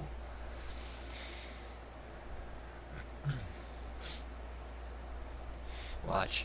With that whole 28-3 mess that I talked about, this game will probably end up being a 28-3 final score.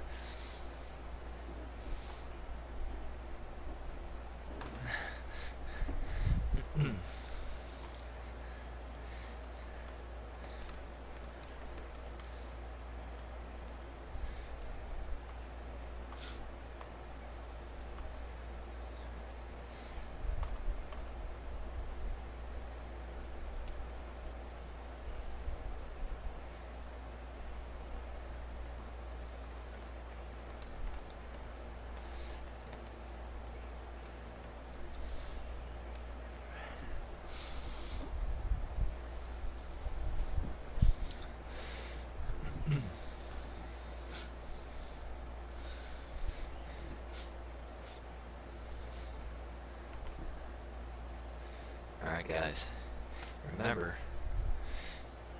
the Dodgers have runners now on first and second.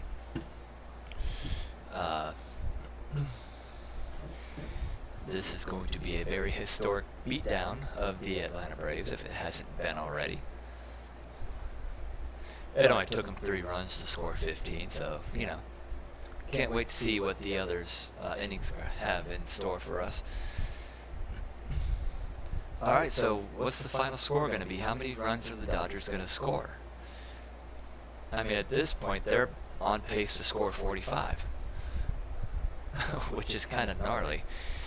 I wouldn't mind seeing it, honestly. I mean, let them get all their runs out of their system.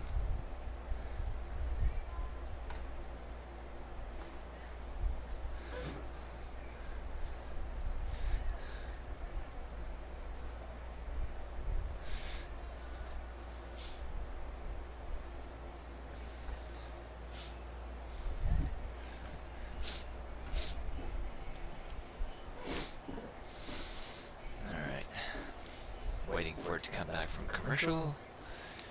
Do we want it to come back from commercial? Braves fans say no. You know, Dodgers fans gotta love this. I mean, this isn't a game where, you know, you can only win one game, doesn't matter how many runs they score. But I think the Dodgers are out to crush the psyche of the Atlanta Braves. And now we have Ynoa in the game. 15 runs, 13 hits, no errors for the Dodgers, no runs, no hits, no errors for the Braves, as Ynoa throws the ball. It is 1-0.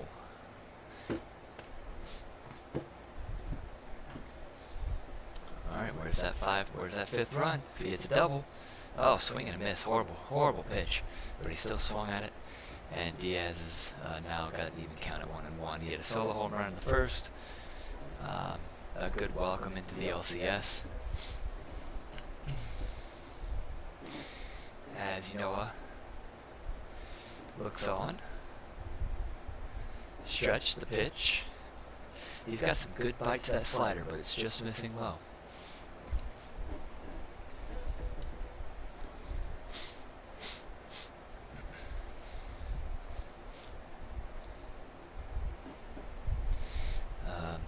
Braves unfortunately seeing the regular season Kyle Wright here in Game 3 and forced to abandon him after 2/3 of an inning as Ynoa delivers a 2-1 pitch as he swings and fouls it off. Looked like ball 3, but I just, looked good, I'm a sucker for those inside pitches too, so can't blame the guy. Ooh, yeah, I forgot, I got Butterfinger, hell yeah. This'll drown my sorrows right here, I'm telling you what. The stretch, the 2-2 pitch to Diaz is up high, ball 3.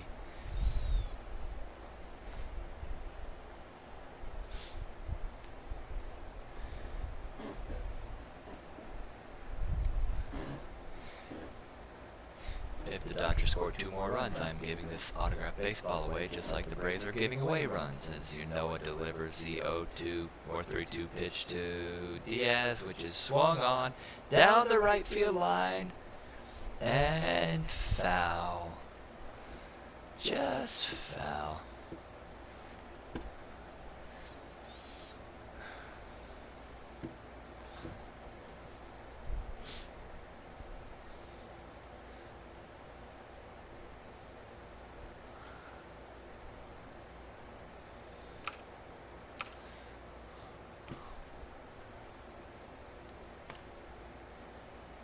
I'm trying to fix my scoreboard, by the way. I know you can put zeros on there. I don't know why I wasn't doing that. As a 3-2 pitch to Diaz, his slider on the inside corner, and that's the end of the inning.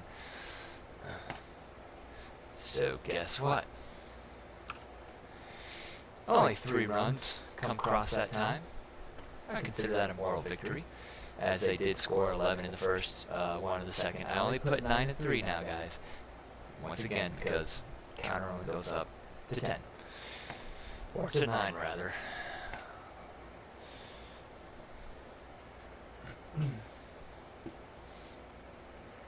We go to the bottom of the 3rd, and guess what? Kristen Patchy's going to get his first at-bat. I'm happy about that for him. I'm happy for the guy. Let's go to another autographed baseball, shall we?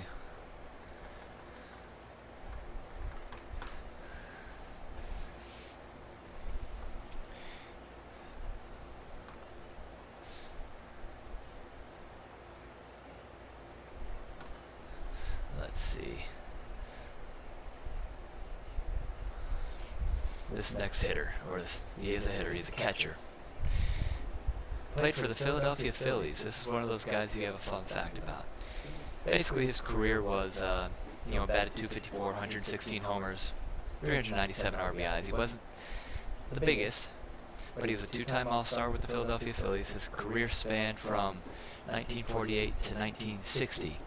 Fortunately, he passed away a few years ago. But he was also the first catcher in National League history to don goggles or glasses while playing in a ball game. That man, believe it or not, is named Stan Lapata. And if you know who Stan Lapata is, kudos to you, my friend. But yeah, nice little blue ink. And he signed, not on a Major League Baseball, but this was from the 1986 to 88 National League Baseball. How about that?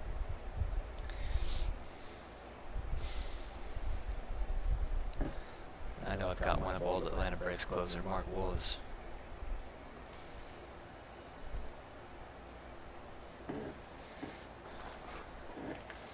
So we go to the top half of the 4th inning,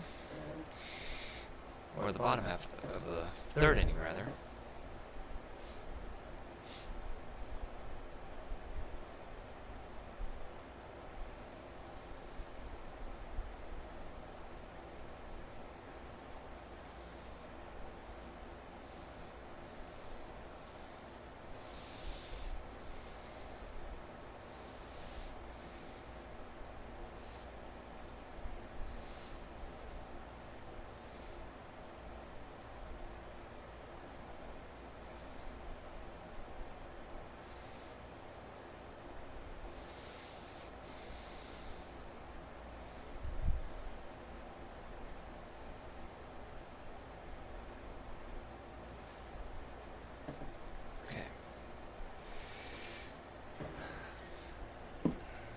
comes Kristen Patchy against Urias, who's now at 52 pitches entering the third inning.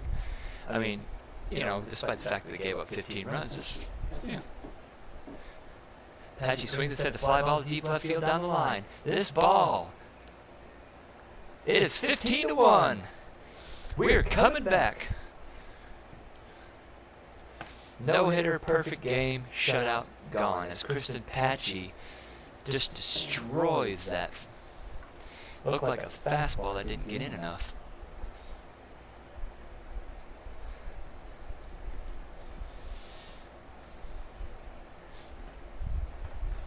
So it's now 15-1 LA.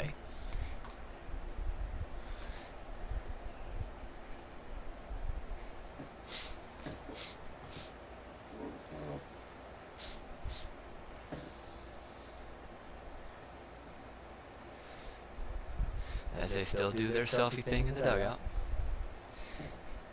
As Acuna takes low, but no, he checked his swing and called it a strike. Said he went around. Okay.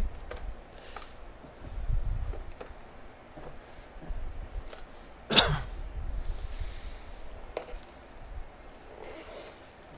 back in there. The 0-1 pitch is swung on and missed. 0-2. I better put the 13 there instead of the 14. Well, he's not number 134.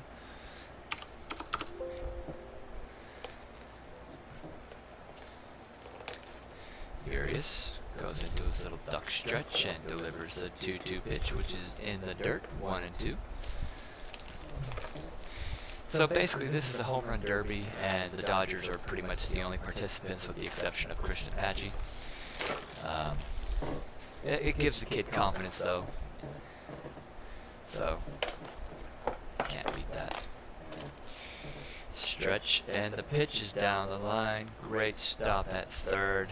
Diaz throws him out, and Acuna is retired.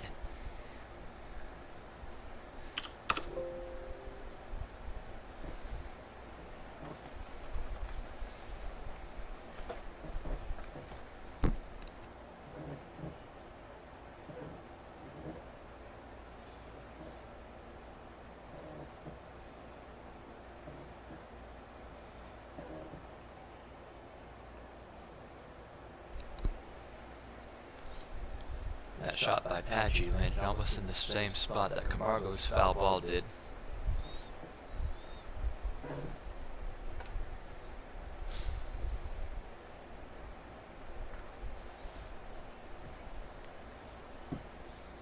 Urias gets a sign. Looks in, and the 0-1, and Freeman swings and misses. It is now 1-1.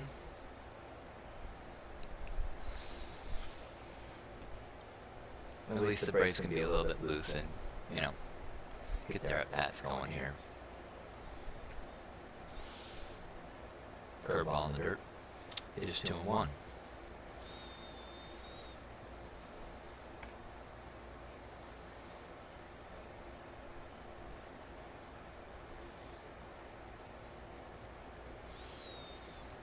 Two-one pitch to Freeman is swung on, line drive, center field, base hit.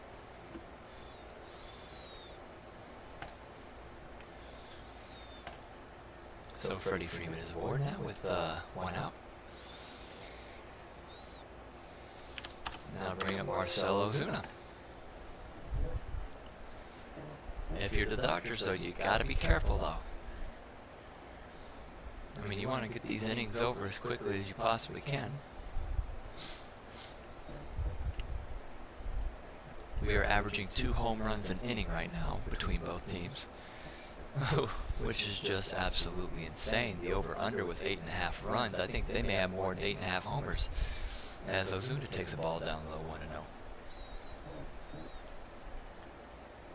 1-0. Urias at 62 pitches.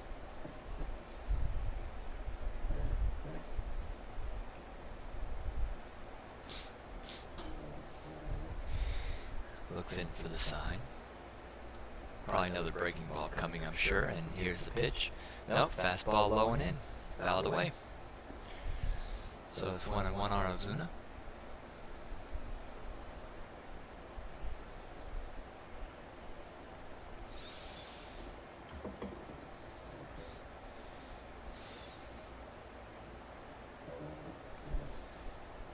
So the 15 runs and the 5 home runs are LA Dodger franchise records. So that when they say franchise record, so you know that dates all the way back to the Brooklyn days. It's a historic lineup. It's a really good lineup. I mean, Atlanta was good. That just shows you how good Atlanta's starting pitching was from games 1 and 2.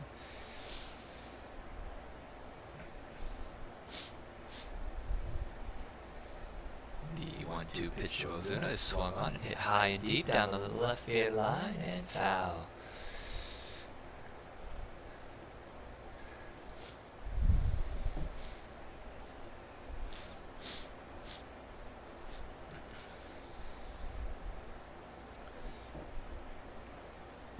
With this being game 3, I mean, the chances are that Urias could go on short rest if there's a game 7. So how long do you want to go with him in a game like this? He's already at 65 pitches. Getting to the 5th without going over 100 seems like a stretch at this point. Still 2 outs to get here in the 3rd as the 1-2 pitch is about to be delivered to Ozuna, and he swings and misses. Strike 3. So that's a start. And now Travis d'Arnaud is up.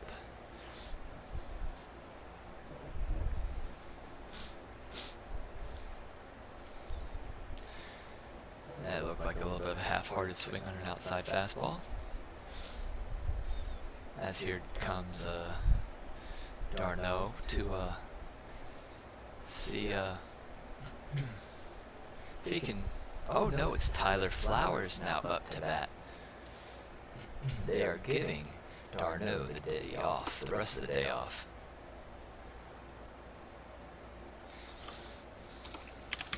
Let me put in. There we go. Got to get the right information in there, folks. No, he's 25, actually, he's not 29.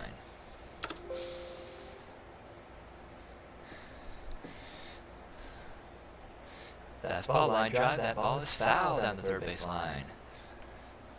So a ball and a strike to Tyler Flowers.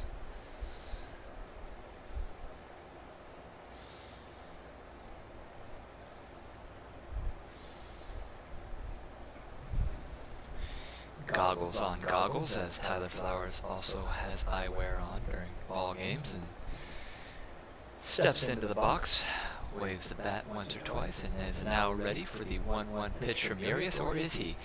Up high, ball 2. 2-1, the count.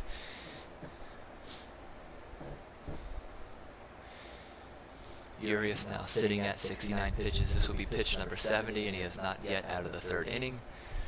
So the Dodgers, even though they're up 15-1, they still have some tough decisions to make regarding him if they want to see him later on down the road in this series. Slider on the outside corner and busts it right back in for strike 2. 2 balls, 2 strikes, as FS1 is panning over to d'Arnaud, just chilling in the dugout. Dodgers giving him a nice night off. The stretch by Urias, and the 2-2 pitch is swung on and hit hard to 3rd, but Diaz is there, throws to 1st, and the Braves comeback comes up just short in the 3rd. 1 run, 2 hits, no errors, 1 man left. We're going to the 4th. It is 15-1. Dodgers. Ugh.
trying to just figure out how to put the zeros on my scoreboard. It's a newer scoreboard that I use from PC Scoreboard, so they do.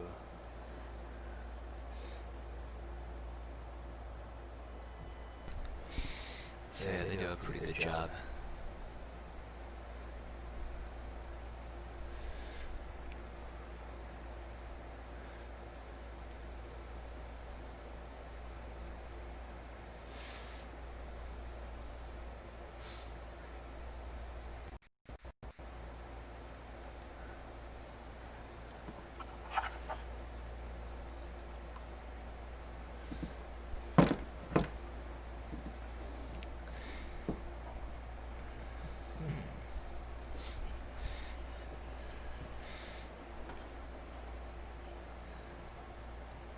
Chris Taylor's going to be leading off here in the bottom half of the, or the top half of the fourth. I'm so used to them being the home team.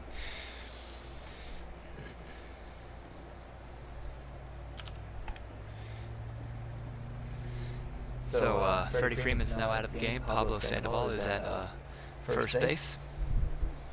Let me put that down on my scorecard here.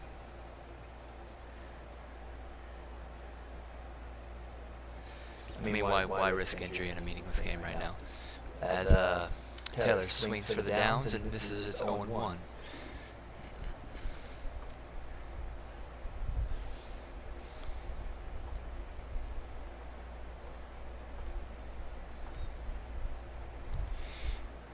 Dave Roberts looking on as here comes the 0-1 pitch to, oh, good breaking pitch, strike two. Yanoa is looking good.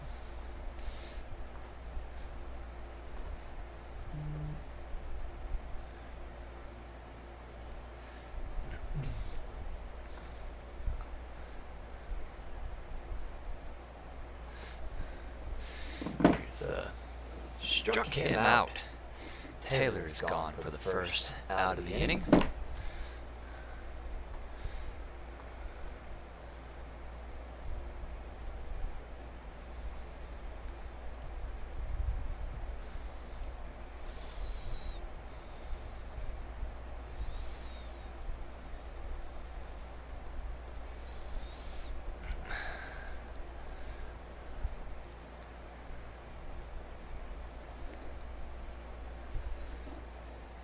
Mookie Betts comes in. Now Dodgers, what point do you want to replace your guys? Get some of the newer dudes in there. As Mookie swings and fouls one off to the right side, it's 0-1.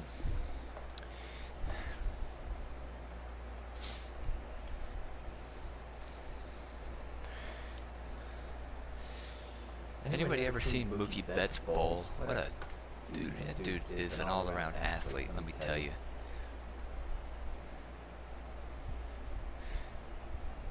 Yeah, you can ask me any question you want about baseball. I'll be more than happy to answer it for you.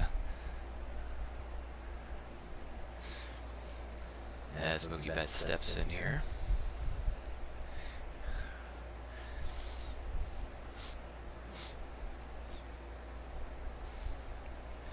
Fastball on the inside corner, but call the ball.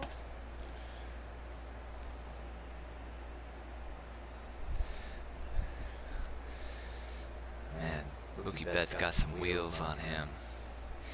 2-1 pitch to Mookie is swung on and fouled off of Flowers. Lord knows we don't need him getting hurt. Now who's catching? Culberson.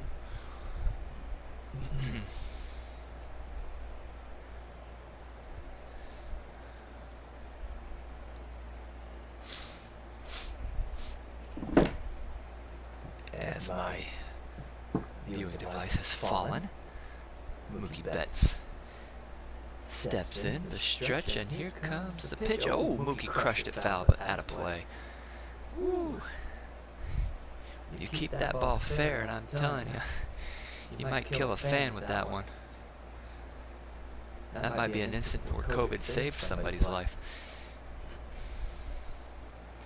As Diaz looks on from the dugout, Mookie Betts gets ready for the 2-2 from Yanoa, and he fouls it off his leg. It is now still 2-2 count.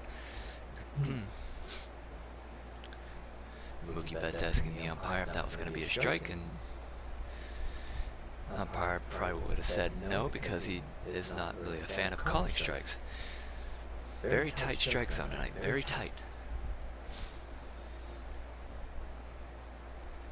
And of course, if you see the blank spots on the innings where the zeros are supposed to be, I'm still working the scoreboard out. I've had the scoreboard just for the last 5 hours, getting all the technology set up so I can broadcast the way that I should and that I need to.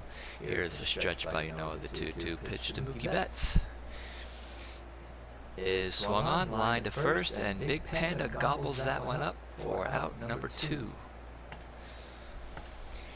So, Yanoa has come in and kind of quelled this fire a little bit. Always good to get that shutdown inning after scoring a run. Maybe not as much in a 14-run game, but still. You gotta take the positives wherever you can get them in a game like this. Max Muncy, 2 for 3 tonight with a grand slam double and a 2 runs scored at the same time. It's like, man, he picked a good time to get hot in that number 4 spot. Here comes Seager, swing and a miss, 0-1.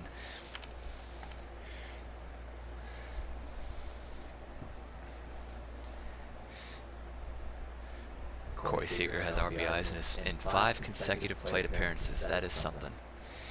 In order for him to do that now, as he takes ball 2 outside, is to take one deep. Muncy getting ready. Gauging as he delivers the 1-1 pitch. And that is also low, 2-1.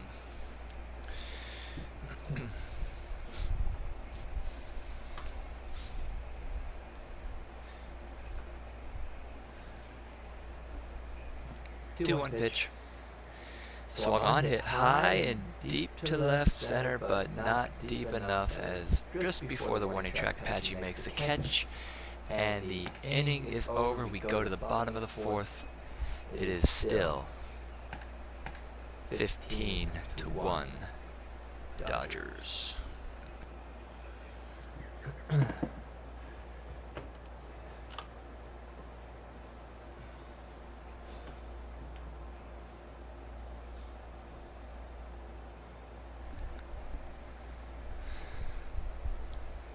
Okay, so the last ball that I'll showcase here, you can see the sticker on the ball right there. So, this man was the anchor of the Big Red Machine, also with the 1984 Detroit Tigers. If you're a baseball fan, you already may know who this is. This was the man at the helm, Sparky Anderson. And of course, with the Joe Morgan ball that I just got recently, it's a good collection to have. Who's to say that I won't give them away at some point with these little giveaways? Just like in the 3rd inning, I said if they scored 5 runs, the Joe Morgan ball would be given away to the first person who said Morgan. But unfortunately, the Dodgers left 2 men on base in the 3rd after scoring 3 runs, so we can blame the Dodgers for me not being able to give this ball away.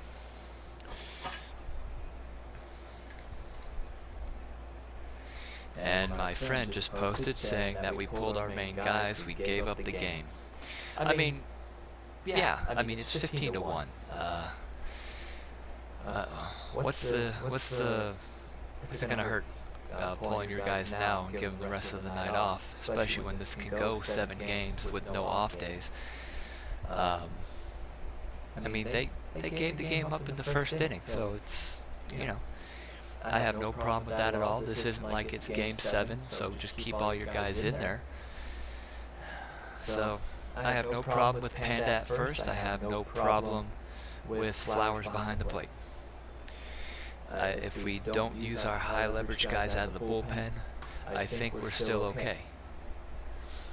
They just need Bryce Wilson to have a better outing than what they had today. Just don't give up 11 runs in the 1st. And for those watching, if you see the scoreboard, that 9 in the 1st, that's as high as the run totals can get in the 1st. So I had to put those 2 runs over to the 2nd, added on to the home run by Bellinger. So the score's right. It's just distributed a little bit more towards the 2nd inning there.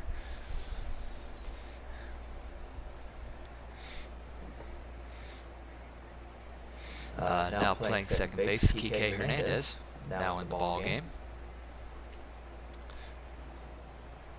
So now the Dodgers are starting to pull some of their guys out of this. And again, I don't blame them either.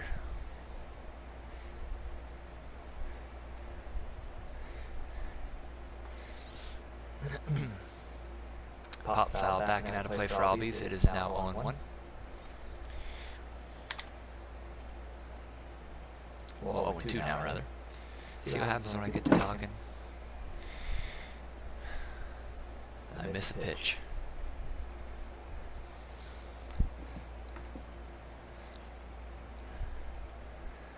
Here's the stretch in the 0-2 pitch to Albies, which is in the dirt, ball 1.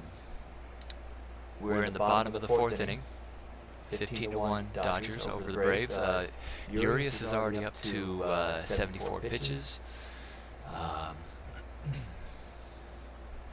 So we're just going to be watching him over the next couple of innings to see how much farther he's going to go. As the 1-2 pitch to Albies is up high, ball 2.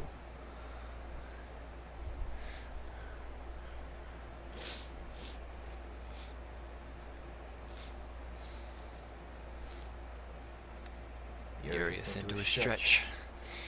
Here comes the 2-2 to Albies, which is swung on, hit on the ground to third. Diaz is there. Scoops and throws, and Albies is retired.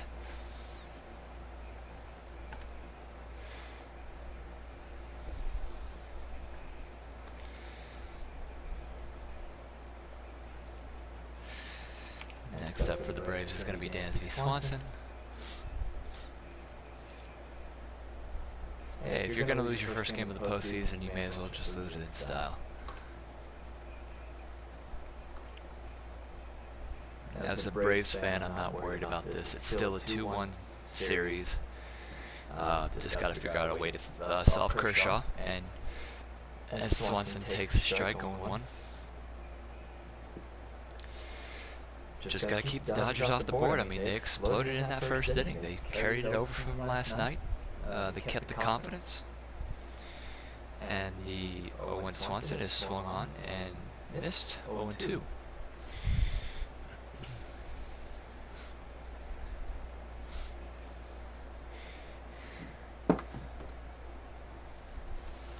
You know what I'll do here for you guys?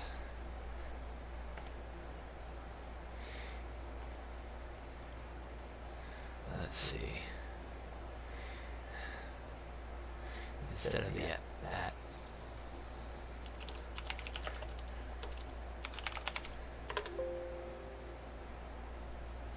we'll go to pitch count, which is at 79. Swung on and missed on the slider. That is out number 2.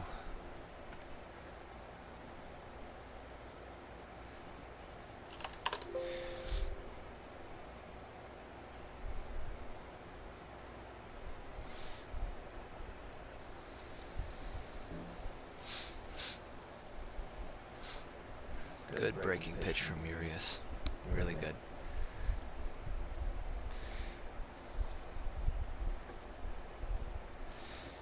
Up steps Riley, and the first pitch is fouled back 0-1.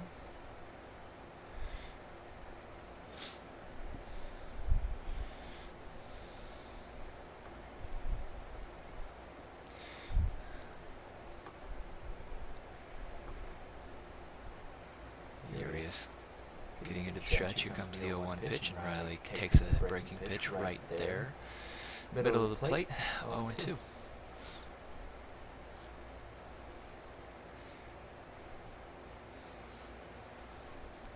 It's always good getting an 11-run lead before you even take the mound. As the 0-2 pitch is down low, it is now 1-2.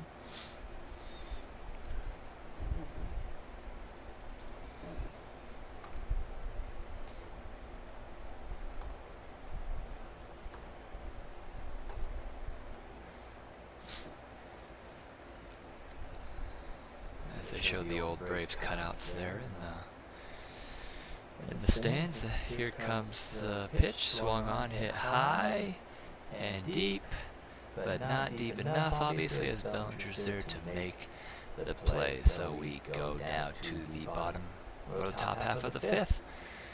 We have a 15-1 score.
Alright, let me do more maintenance on the scoreboard as it is down a little bit.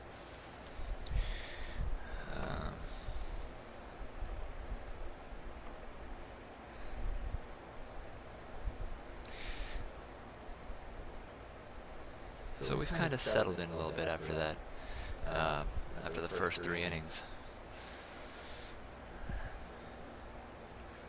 The first scoreless inning that both teams had, first full scoreless inning.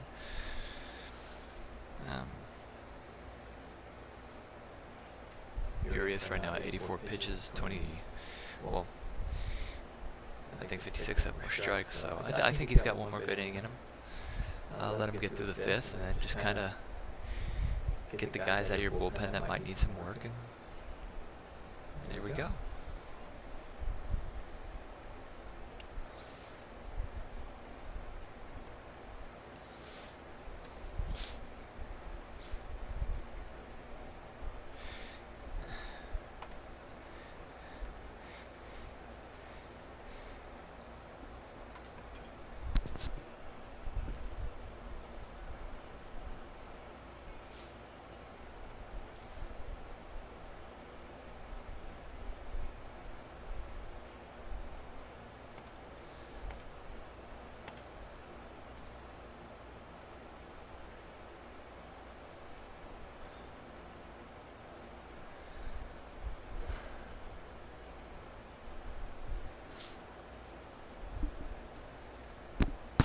Showing a dude in a cowboy hat here to start the 5th inning.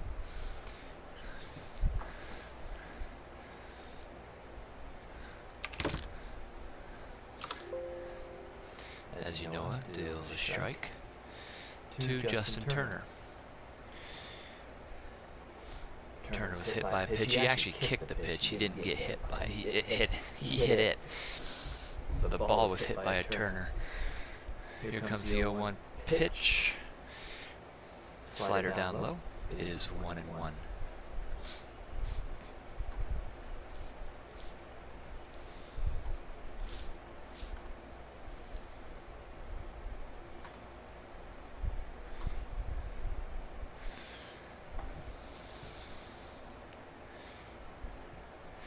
You know what delivers as Turner fouls it off to the right side. It is now foul.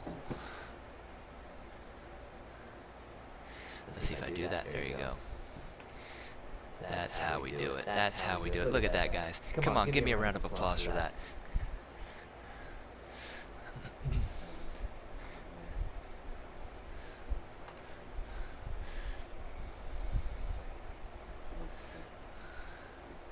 Popped up on the infield, and Big Boy Panda's got it for the out.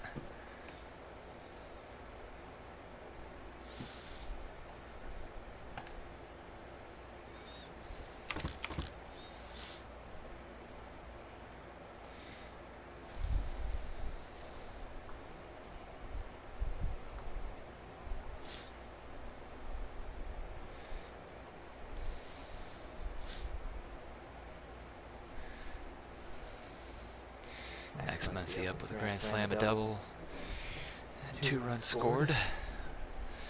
As Ynoa looks in. Braves start to settle down after that catastrophic first half of the game, or first third of the game. Ball 1 to Muncie, outside. But, you know, the key to the game that they're showing on Fox is kind of like the same thing that I was saying all along, as Muncie takes 1 inside, 2-0. The Dodgers had to get a lead early. They had not had 1 lead during this series up to this point. And so they wanted to put the pressure on Atlanta. I mean, they did more than that. They basically broke Atlanta's backs tonight. As the 2-0 pitch to Muncie is underway, don't give him anything good, as he called strike pretty high, but still. It is 2-1.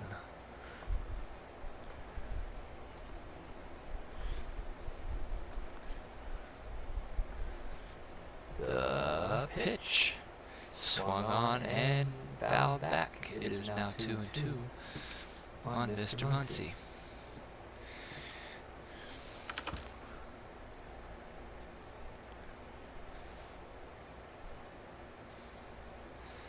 As Kyle Wright's just sitting there, just chilling in the dugout, wondering what could have been for tonight. As the 2-2 to Muncie is breaking pitch in the dirt. That is going to be pitch number 30, I believe, for Mr. Ynoa.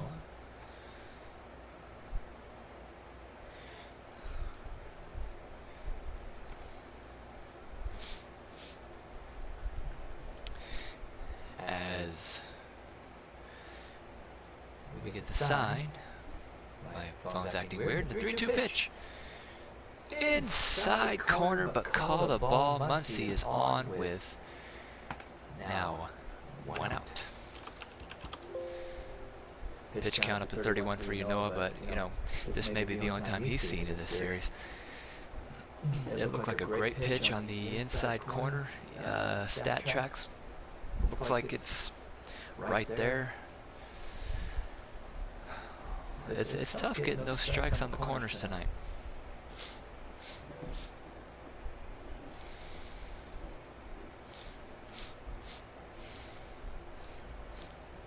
Here's the stretch and the pitch to Smith. Strike 1. Inside, well, outside corner rather.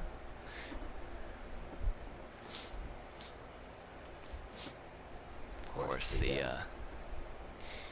Dodgers messing up my inaugural scoreboard game here with the 11-run first, and here's the 0-1 as Smith swings and misses on a breaking pitch out of the zone. 0-2.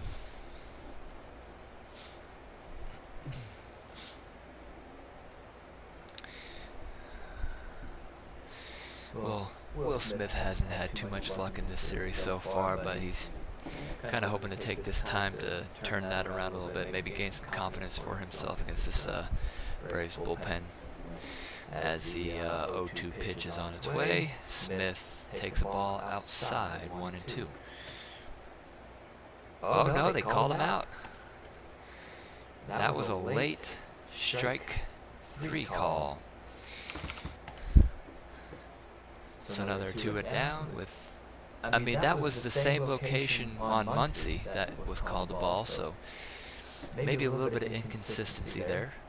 As Cody Bellinger's up, he is 2 for 2, a solo homer, a single, 2 runs, and 2 runs batted in. As Ynoa gives him the first pitch, slider on the outside corner, 0-1.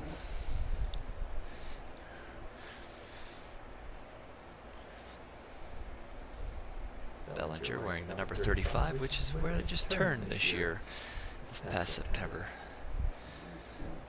But I could never hit like him. The 0-1 pitch, outside, ball 1.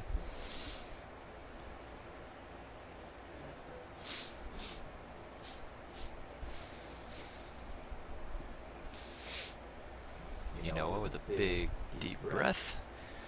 A look into Flowers.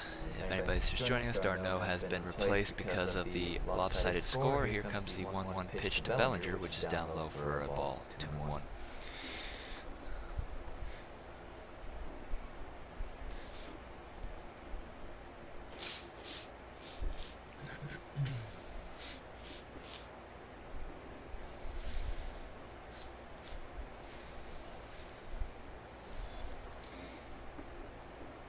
Here comes the sign from Flowers. Noah gets set, delivers the 2-1, ball 3-3-1, and this is where you could really get in trouble in those closer games, but it ain't going to be worried about tonight.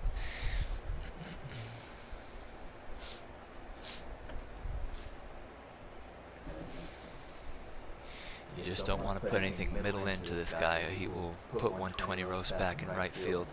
Here comes the 3-1 pitch to Bellinger. Caught a lot of the plate but fouled off.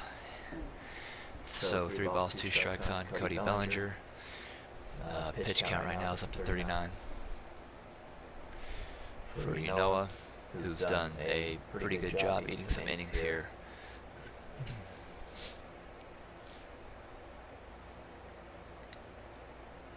I think with Bryce Wilson pitching tomorrow, you could always get Tomlin back in there. Here comes the 3-2 to Bellinger, which is swung on and fouled off down the first base line.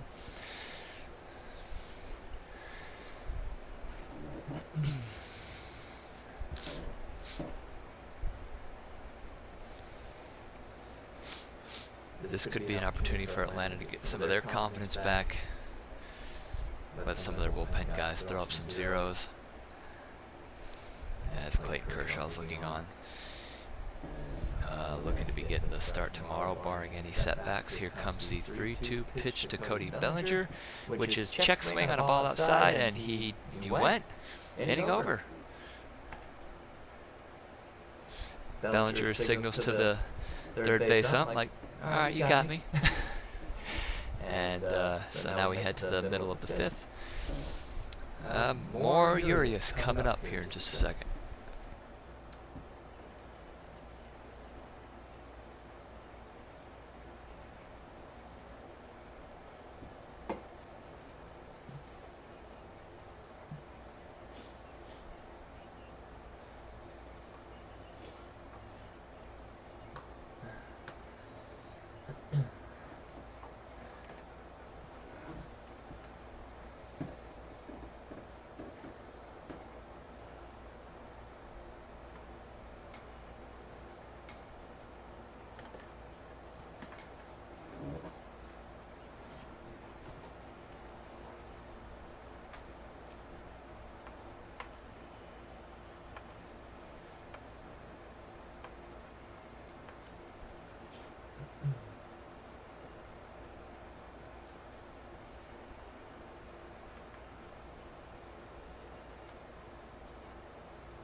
Of course they're texting me now. Where are you? Are you okay?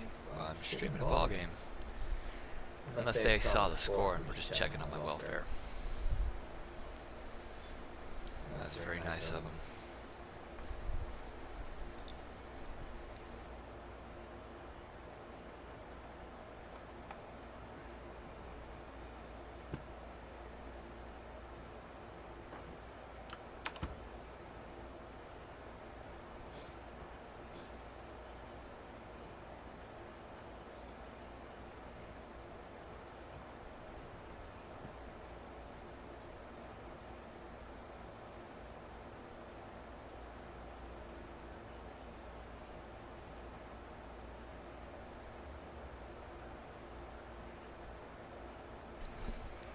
Alright, so now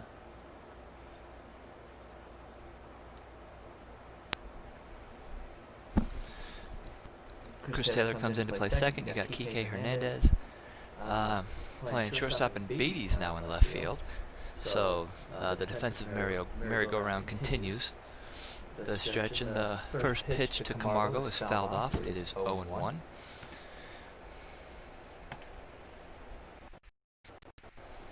Guess how many pitches Urias is at now? 86.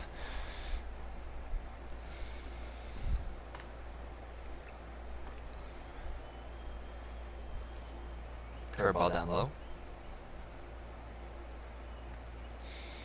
I must have missed that one strike on Camargo, but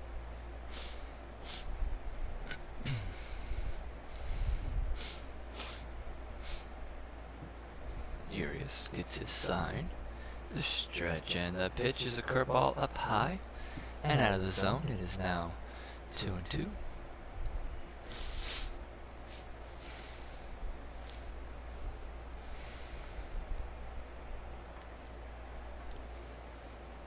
Urias once again getting into the stretch. Here comes the 2-2 pitch. Swung on and popped up. Who wants it? Kike Hernandez is calling for it. Playing on the other side of the diamond now, makes a catch. And there is one out.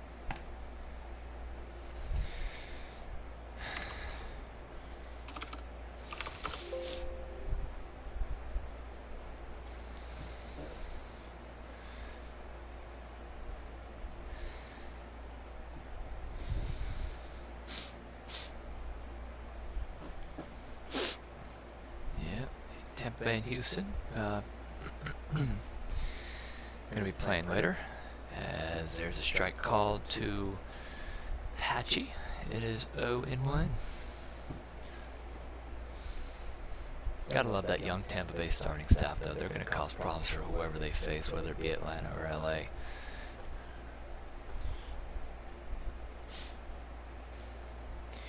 As Patchy gets into his motion, Urias delivers. Ground ball right back to the mound, and Urias races him to first and underhands it. That is out number 2.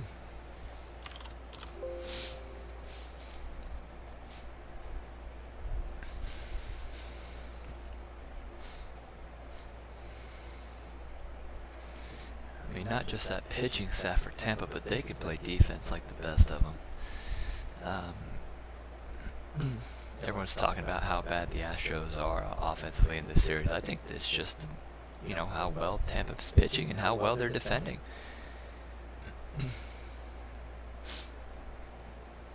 Charlie Culberson is now pinch hitting. Why not get him some experience here? Get some at-bats facing his old team. First pitch swinging and missing. Strike 1.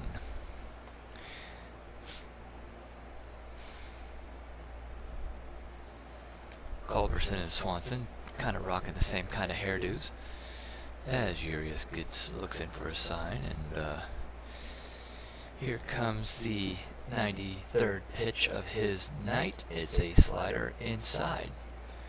Oops. Don't want that to be a strike. It's a ball. Culberson, of course, with that nasty eye injury a couple years ago, now wearing that protective shield in front of his face as he takes a strike. 1-2.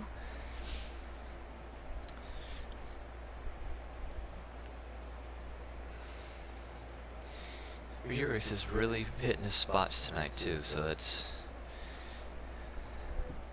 definitely good news for the Dodgers to see that. Here comes the 1-2 up the middle. What a diving stop by Hernandez. You'll see that on, oh no, you won't see it on SportsCenter because he's safe.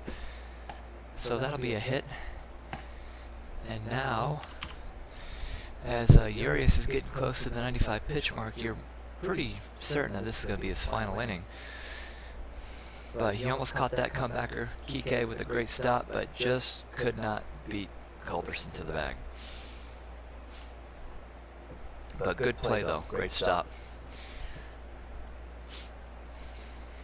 A lot of good defensive plays tonight, negated by speedy runners. I'm telling you, first play of the game when Camargo made that diving stop to try to get Mookie Betts, but he beat that by a half step, but Culberson beat this one by about a full step.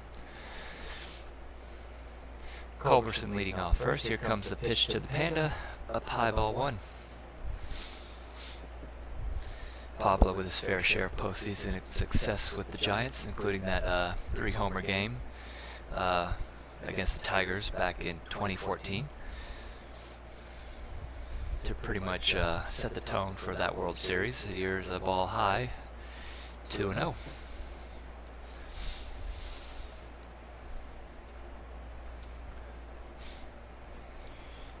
Atlanta can still do some positive things in this game. They can get into that bullpen and beat them around a little bit, maybe gain a little bit of confidence of their own, especially with their bench players. Here comes the 2-0 pitch to Sandoval, which is up high, ball 3.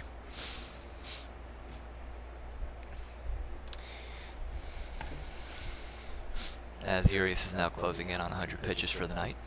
The Dodgers, I'm sure, would love to see him get out of the 5th here before turning it over to the pen.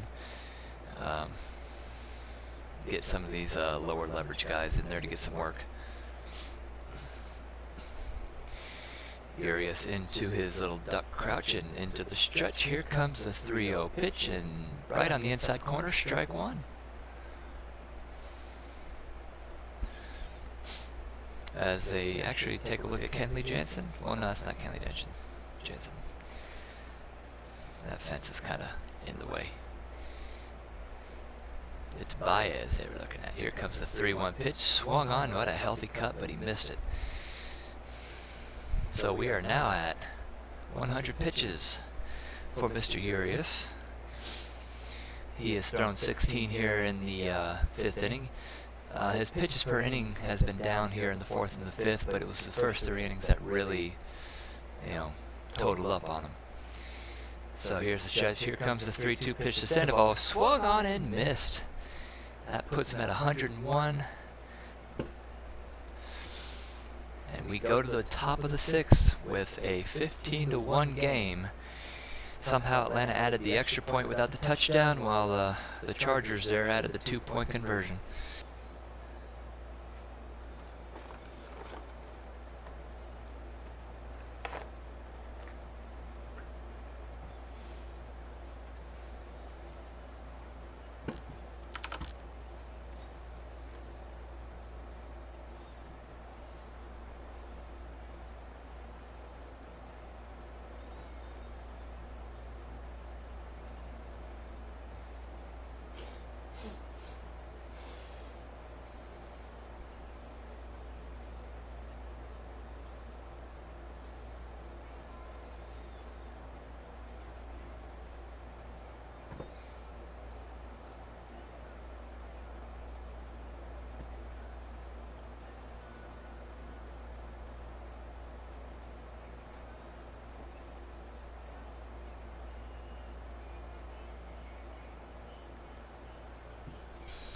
Let me make sure I got enough battery to go through this.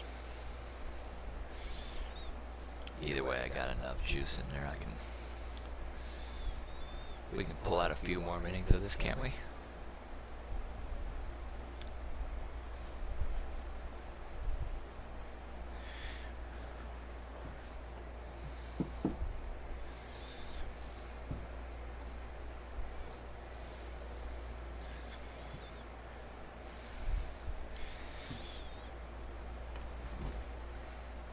There we go. Perfect. Give me 2 seconds here. Let me just rearrange some things right here.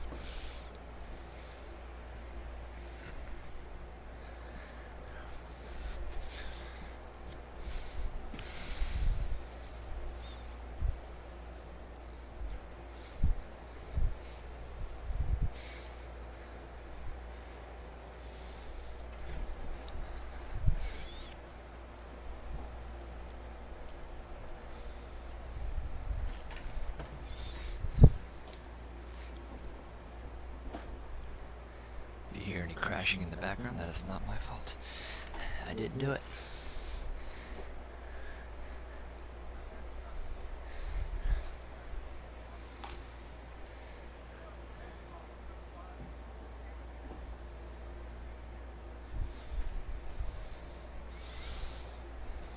watch this. Y'all gonna see me break this piece of furniture live.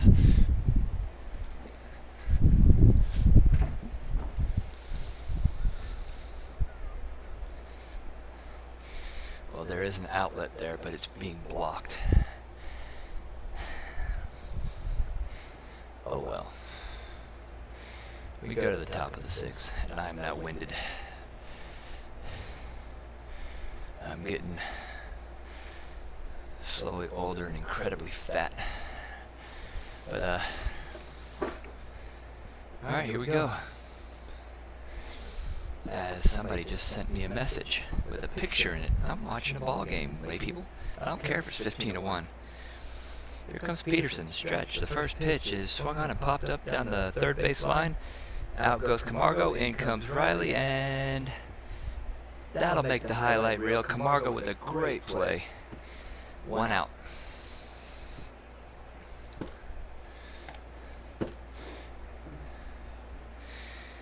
Noah's still in there, doing a really good job of saving this bullpen when it could have been really disastrous tonight.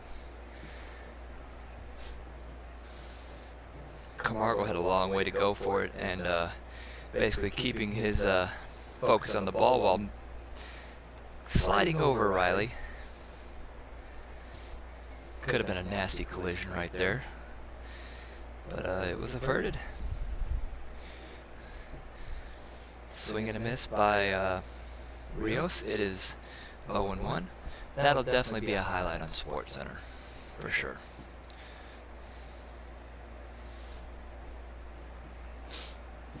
If the Braves go on and win this series, you can give Noah a good nod for saving this pen, as it is now ball 1 on Diaz.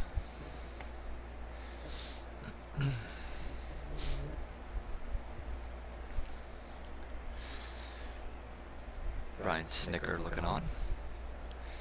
The stretch and the 1-1 pitch is swung on and missed. It is 1-2. Looked like a ball out of the zone low, but too good enough. It's too good for Diaz to not let go of. Or Rios, rather. I don't know why I keep saying Diaz. Here comes the 1-2 to Rios. Ball 2. Inside. And low. Wasn't even close. But again, I will reiterate this statement. If you are an Atlanta fan, you don't like this. You have the NLCS since 1969, when expanded to 7 games. 31 teams have gone on to a 2-0 series lead. The record for those teams in that series of the 31 is 28-3.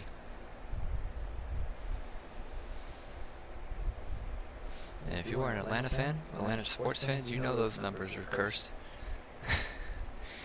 Here comes the 3-2 pitch. It is up high, ball 4, so Rios has drawn a walk.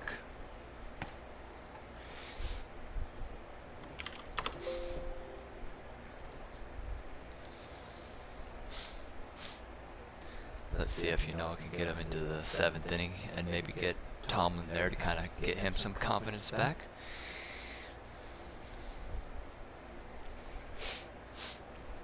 Braves fans just have to keep in mind that this is just one game. None of these runs will transpire. They will not live on till tomorrow, as Mookie Betts takes one down low, 1-0.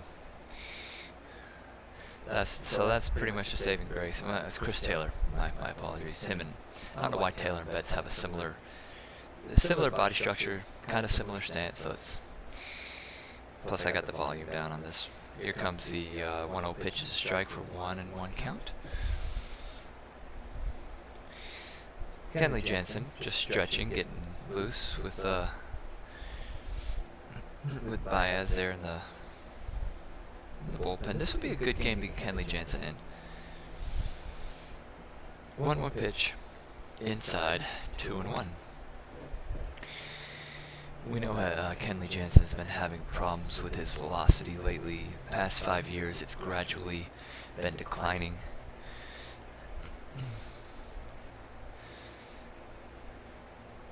There's a few guys in that pen who could very easily close out games. 2-1 pitch on its way. Slider up high. It is now 3-1. And I think now Ynoa's kind of reaching his limit. Kind of elevating the breaking pitches. They're not low like they should be. And usually with fatigue, those breaking pitches stay up. Another slider. That one's in there for a strike.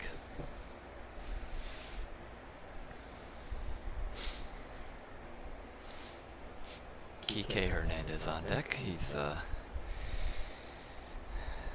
waiting for this 3-2 pitch to Taylor like we all are, and here it comes. It's swung on, hit on the ground foul, past third base side. Trying to keep up with the pitch count as best I can.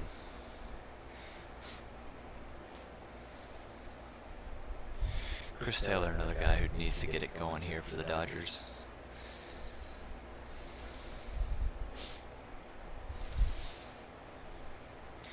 Here comes the 3-2 pitch from Ynoa. It is swung on and hit foul down the right field side.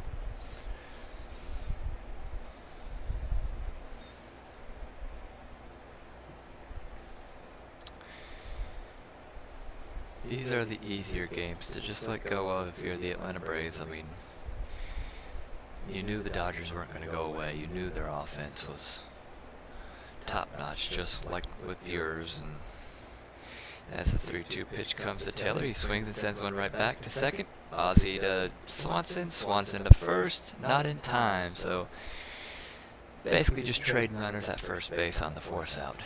So now we've got 2 on.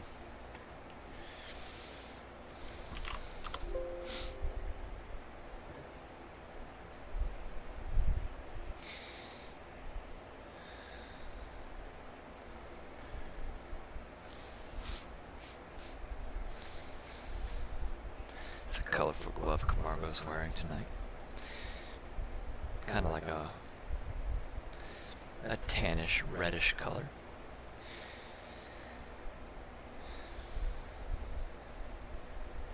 Now batting Kike Hernandez,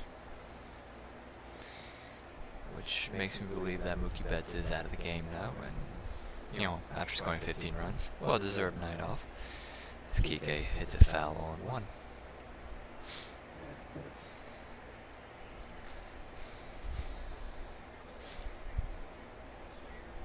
Kike, 125 hitter in this postseason. Just like Taylor needing to get this, kind of get this going a little bit. They definitely need the bottom part of their lineup to contribute. The 0-1 pitch to Hernandez is down low for a ball.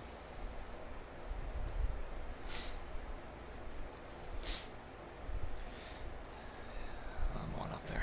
Was going on 60 pitches. But with the coaching staff like Atlanta has with Walt Weiss and Snicker and Sal Fasano and Ron Washington, they should be able to get back to where they need to be tomorrow, as ball 2 is to Hernandez. 3 innings pitched for Ynoa. 2 walks, 4 strikeouts. Has not given up a hit though. 2-1 pitch to Hernandez is swung on and hit on the ground foul past third. So we're even. Deuce is wild. 2 balls, 2 strikes, 2 out.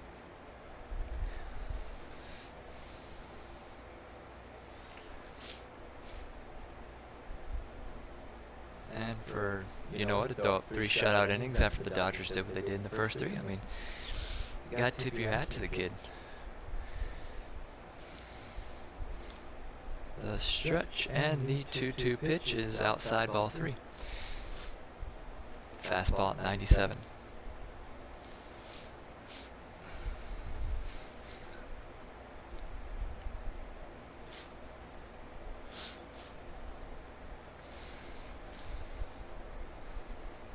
Ynoa looks in, delivers the 3-2 pitch way outside ball 4.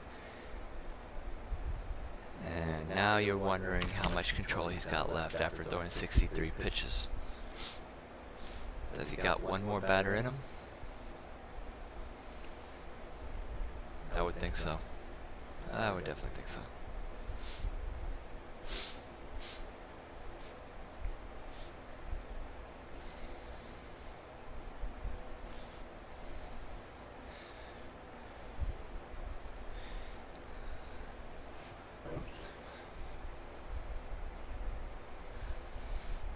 Alright. Curveball in the dirt, ball 1. As the umpire is going out to look at Yanoa for some reason. But Matt Beattie batting .220 with 2 homers and 5 RBIs in the regular season. This is his first postseason at bat for the Dodgers.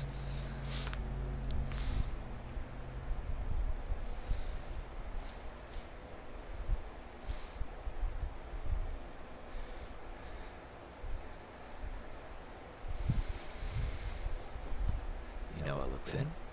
The stretch. The 1-0 pitch. Swung on and missed on a slider inside. Looked like a 2-0 count, but now we're at 1-1.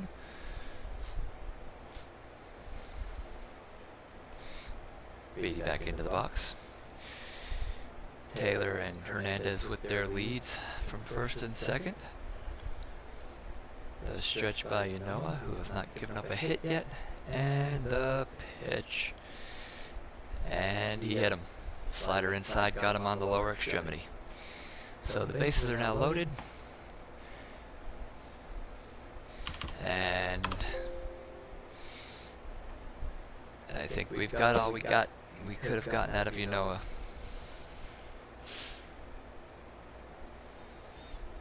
He's already approaching 70.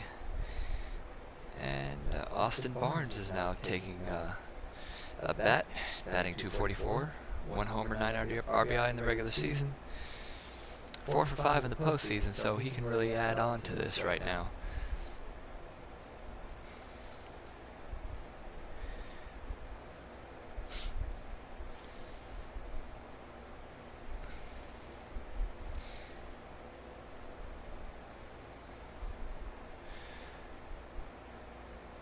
Bases loaded, 2 out here in the top of the 6th. 15-1.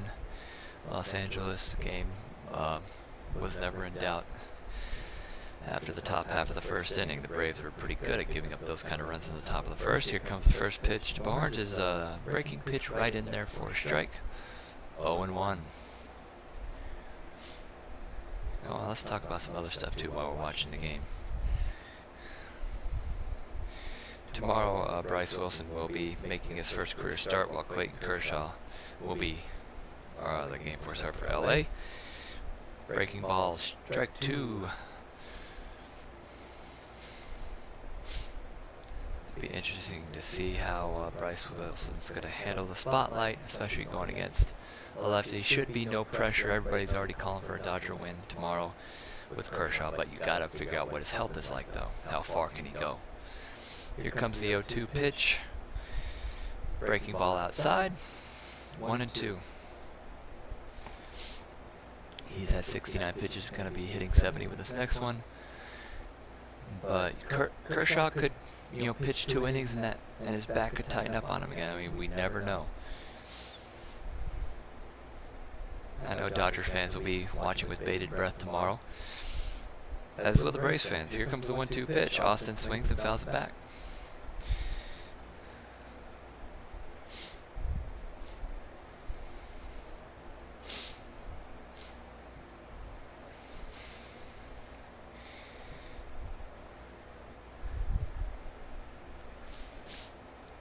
But I would have to think that the Dodgers will counter with Dustin May in Game 5. I think giving him this rest right now, not using him for the next couple games, will benefit well with him. As ball in the dirt, we're now deuces wild again, 2-2. Here in Game 3 of what's looking like a Dodger victory.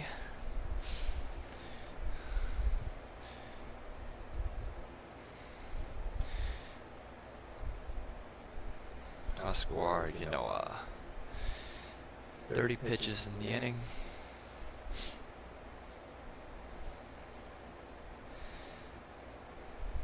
Barnes Barnes taps the plate. Few practice swings. Here we go. The stretch by Yanoa. Here comes the 2-2 pitch to Barnes. Swung on, hit on the ground to third. There is Camargo over to the Panda, and the inning is over. So, no runs, no hits, 2 walks, 1 hit by batter or hit by pitch, and nope, 3 men left. We go to the bottom of the 6th. 15-1, LA.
Here we go to the bottom of the 6th. It's 15-1.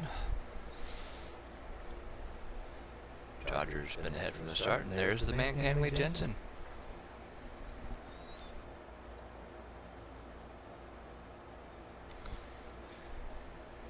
Regular season 27 games, now facing Ozuna to start the bottom of the 6th. The first pitch is high and outside.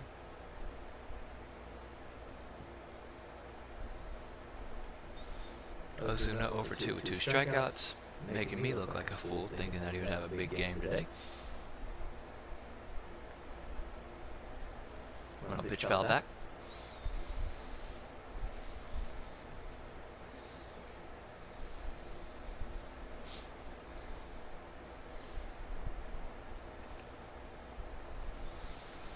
Ozuna being a free agent at the end of the year, and kind of wondering how the Braves are going to play that. They got a lot of money to give them, or do they want to go after another arm like a Trevor Bauer? For my money, I'd say Ozuna would be worth it. Here comes the 1-1 down low. So 2-1 count.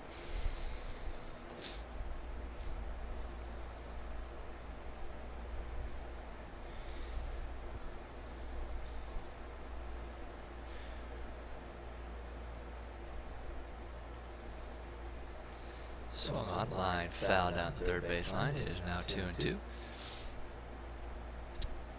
Braves need to average about 3.5 runs an inning for the next 4 to catch the Dodgers. So not all hope is lost, but it's pretty dim.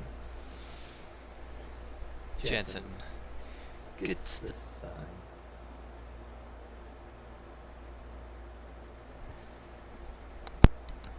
2-2 pitch to Ozuna, swung on, hit high in the air to left center field and deep. Back goes Bellinger to the wall, and he makes the catch.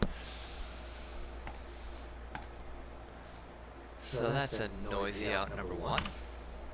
Here to start the bottom of the 6th.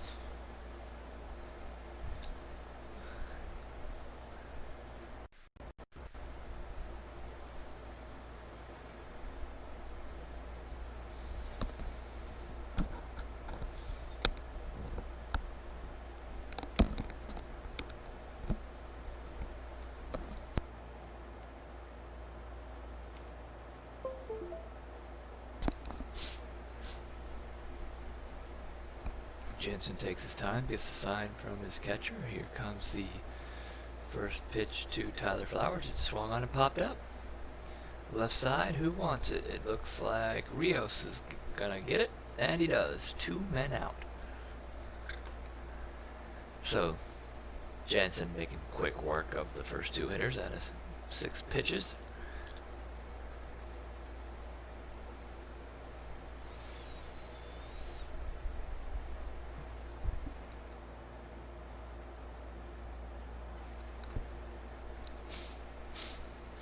Of course, they're showing the visual of Kershaw, who goes tomorrow in Game 4.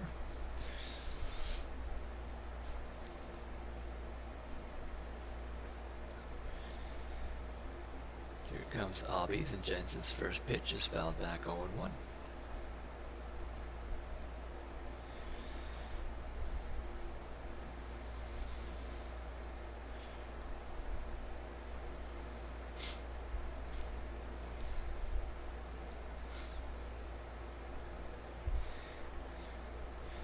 Here comes the 0-1 pitch to Albies. It swung on a foul back, same spot, 0-2. And you kind of wonder what tomorrow, do the Braves need to treat this as a must-win? I mean, sure, they still have Fried and Anderson, who the Dodgers haven't been able to touch so far in this series. So you still got to feel some comfort in that, as long as one of the other guys can come through for you.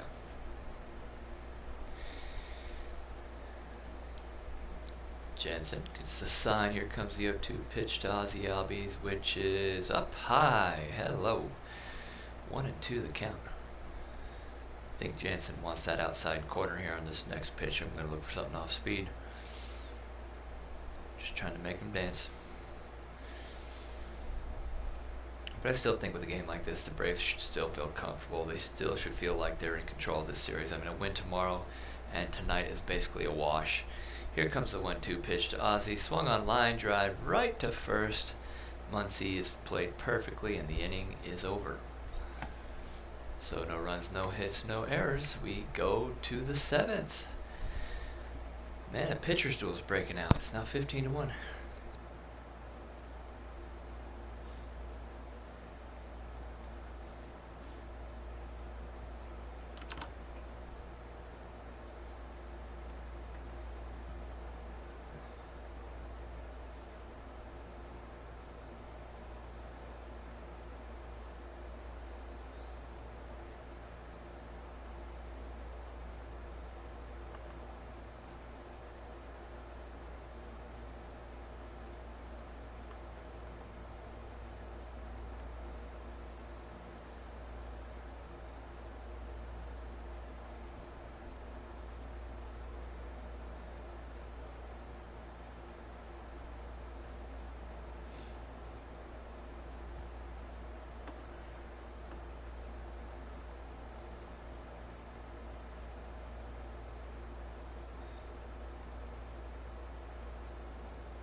Alright, so what are we saying? Are we saying the Dodgers are back?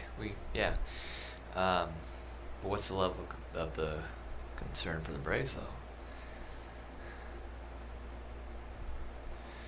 Level of 1 to 10. Let's give a scale here. Scale of 1 to 10. 1 being not worried at all, and 10 being basically doomsday. How worried should the Braves be with a 2-1 series going into tomorrow? I mean, for me, if you're the Atlanta Braves, you didn't even expect being up 2-0 to start this series. I mean, you had Buehler, supposedly Kershaw going in game 2, which wasn't the case. But still, Gonsolin's a great pitcher, so it wasn't like they were taking too much of a hit there and lack of quality of pitching. So, you know, if you said that you'd be up 2-1 after 3 games against this Dodger team, oh yeah, you'd take it, absolutely. And of course, you're going to have to beat Kershaw. You're going to have to beat Buehler, which they didn't. They had to beat the Pen in game 1. But they're going to have to beat Kershaw or Buehler one more time.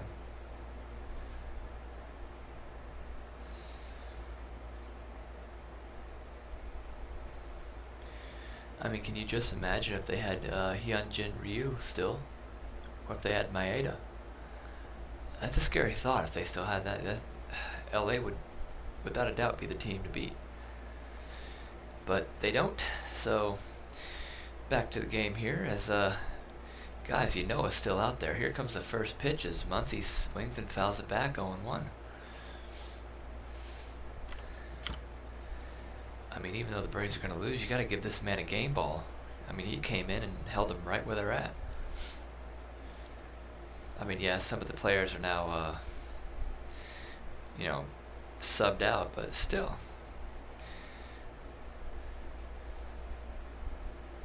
One pitch, Muncy swings and sends a fly ball foul out of play to the left side. 0-2. Muncy 2 for 3 tonight. His grand slam pretty much driving everybody away from their television sets in the first inning. I know a few of those people. Hopefully not a 30 pitch inning again for Yanoa as he looks for the sign. Stands tall and delivers. Swung, line drive, well, bouncing ball rather, to Panda, who beats him to the bag for the out. Who knew he had wheels? He bobbled it on the pickup, but stayed with it. Right off his Panda roll as he picks it back up and beats him by half a step to the bag.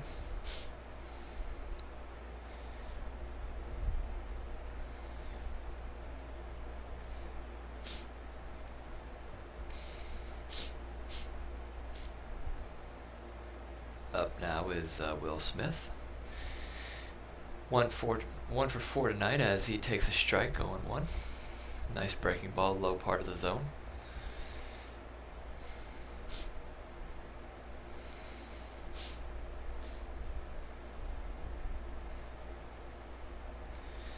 Stretch and the 0-1 pitch is way in the dirt. So now we're at 77 pitches.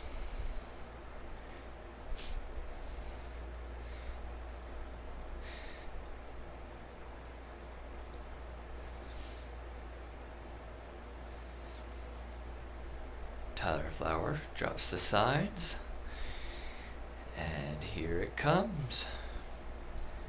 Swing, check swing, grounder to the third. Camargo's there, has it, throws the first in time. So, you know, it's having a much easier inning of it, and could probably get out of it before the 85 pitch mark if he pitches effectively.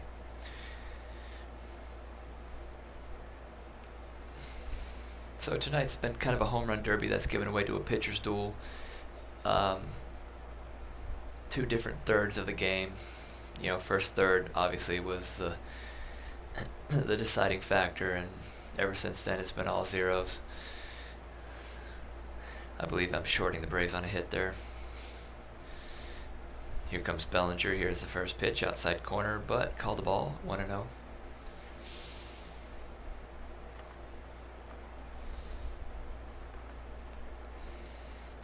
Cody Bellinger with that swing kind of reminds me of Cliff Floyd a little bit, how he kind of just, I always want to say it reminds me of a Japanese fan opening, if you know what I mean, just a little.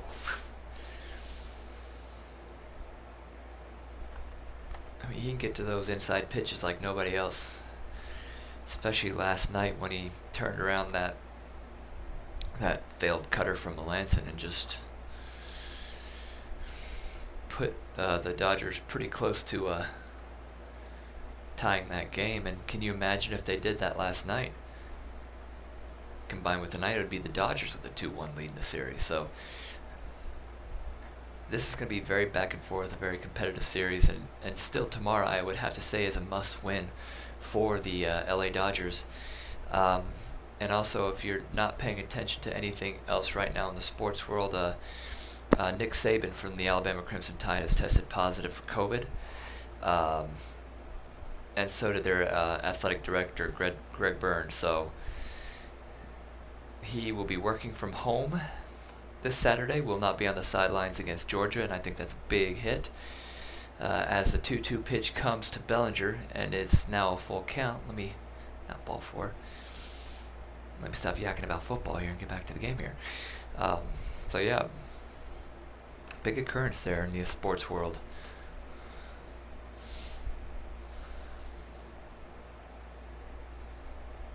As you know, it gets a sign, goes for the 3-2 on Bellinger.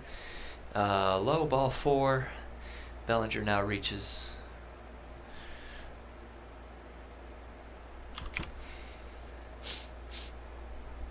So Huascar Ynoa has pitched 4 innings so far, looking to go 4 and a third. He struck out 4, but he's also walked 4, but he has not given up a hit. So Jock Peterson now steps in. He's got that 3-run homer earlier. I mean, and these home runs the Dodgers are hitting, they're not wall scrapers. I mean, these were getting out by plenty.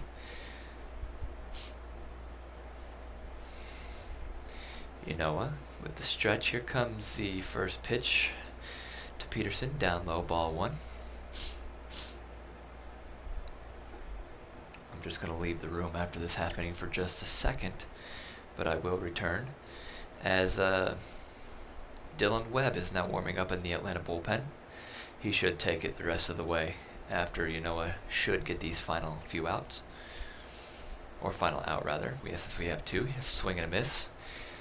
Count 1-1 to Peterson.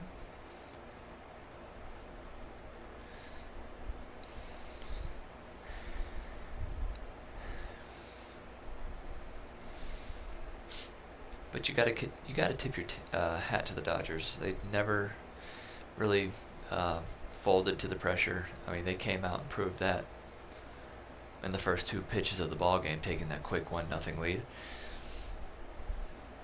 They had a game plan, they stuck to it, and they kept attacking. And now with it 15-1, Jock Peterson swings and sends a fly ball foul out of play. 0-1-2. All right. So reaching that 90 pitch mark, he acting like a starter with that pitch count. So really did a good job saving the bullpen tonight for Atlanta. It could have been a big disaster, but he came in, did his job. And now we get through to Webb here in the 8th as ball 2 is high to Peterson. So once again, deuces are wild. Yeah, we got a full house in the top, 88 pitches, 2 balls, 2 strikes, 2 out. As d'Arnaud is looking on, having a conversation, what it looks like, with Kyle Wright, kind of giving him a little bit of more insight, a little bit of pep talk, and Peterson swings and fouls it back. If you're Kyle Wright, you have to have a short memory because you may be brought in again later on in this series because you didn't throw that many pitches and you only lasted a third of an inning or 2/3 of an inning.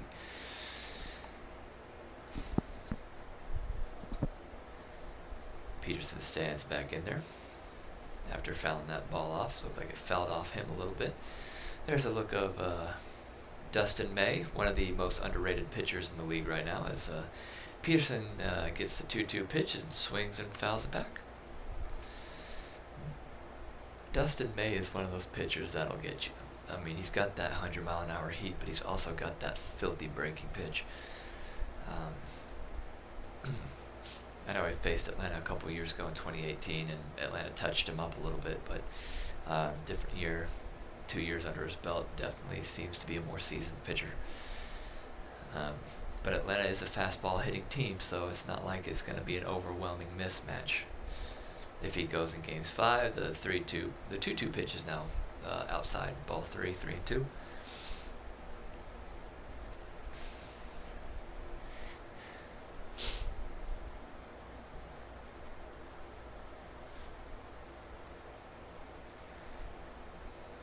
Jock gets his look out there to Yanoa, who looks in for his sign.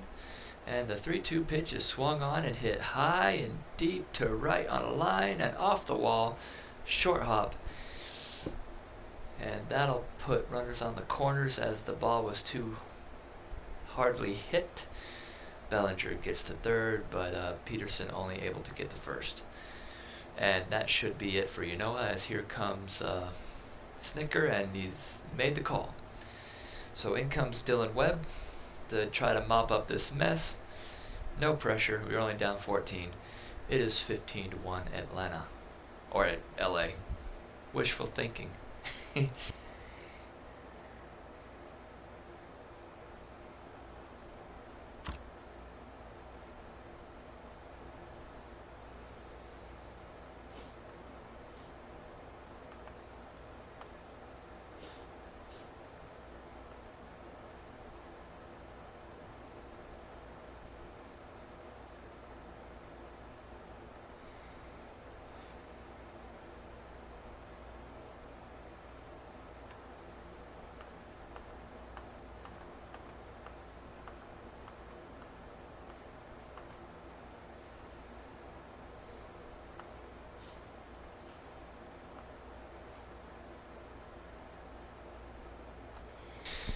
So right now, if you look at the other score, I'm pretty sure that's where everybody else is at, right?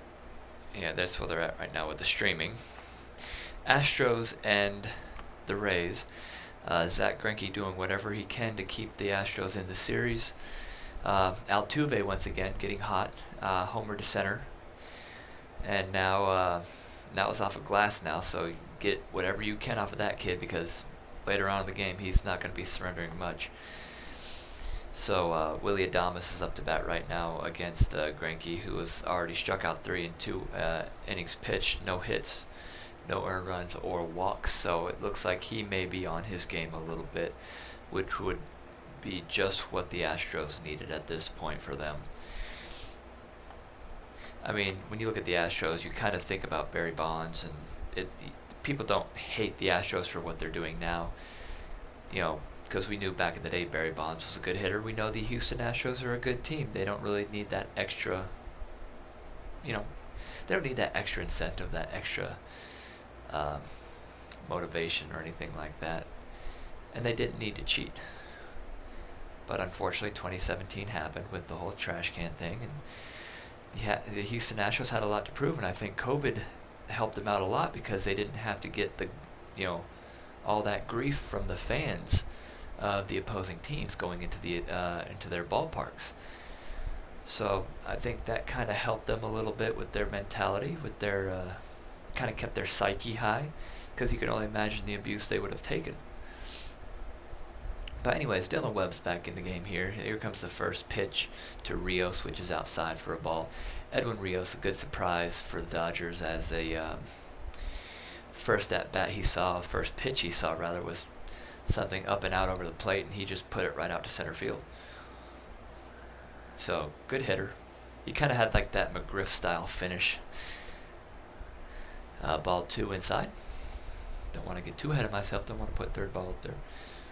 But the Houston Astros, still have so much to prove. And hey, and if they win the World Series this year somehow, then, kudos to them. But we don't hate the Astros for who they are now. We hate them for what they did, a couple years ago. Here comes the 2-0 pitch. Swung on and missed on a good changeup. It is now 2-1.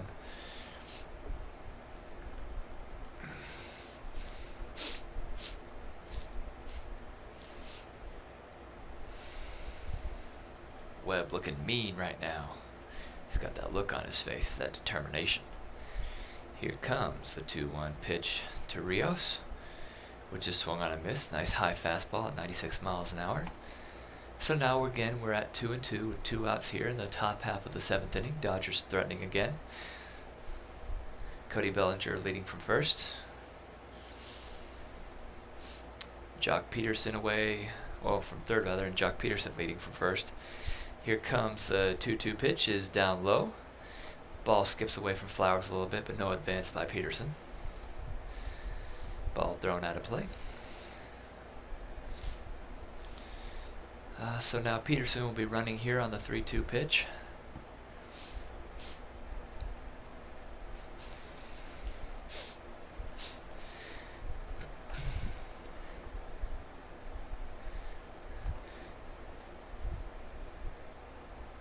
"15 runs, 14 hits for the Dodgers, 1 run, 3 hits for Atlanta." Here comes the 3-2, swung on, hit on the ground to first. There's Pablo, feeds it to Webb, and the inning is over. So a little bit of excitement there, but they are now out of it. No runs, 1 hit, no errors, and 2 men are left. And we now have the 7th inning stretch for whoever's still here. It is now still a 15-1 Dodger lead. And with that, I will be right back in one quick second, folks.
Okay.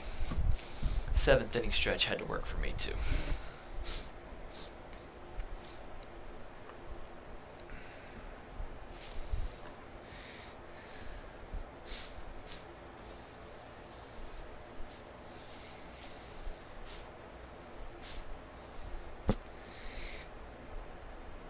Back we are here for the bottom half of the 7th. Pedro Baez is back out on the mound for another night, kind of building his confidence back after his shaky start, and swing and a miss by Swanson starts the 7th.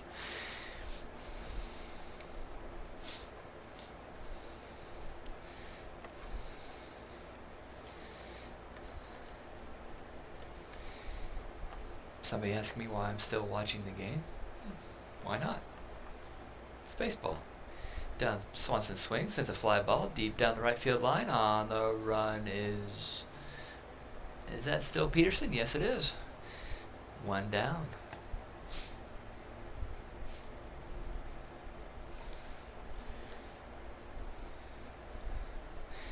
Baez asking for a new baseball, and we'll get one.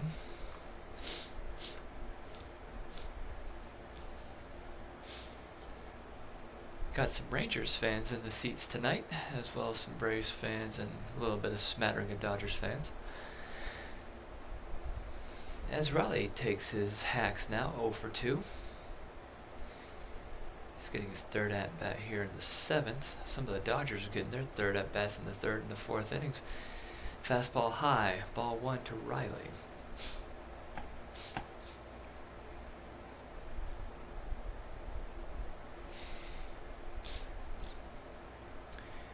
Here comes the 0-1 from Baez. Riley takes low, ball 2. Well, actually, ball. I don't know why I clicked ball when it was a strike the first time. It's been a long night. So we have a 1-1 count on Riley. Tips his helmet. Waves the bat around and now is ready for the 1-1 pitch from Baez. Swing and a ground ball down the third baseline, but foul. And the ball boy can't catch it, and that's why he's a ball boy and not being paid the big bucks.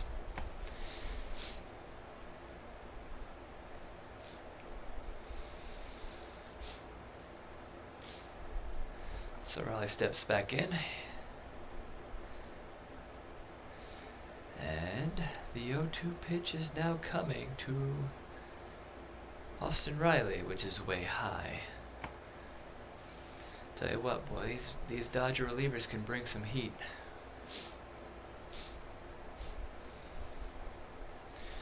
Baez being no exception, regardless of his, less than stellar outing. Here comes the 2-2, swung on and missed. Got him with the high fastball. They are now 2 down here in the bottom of the 7th.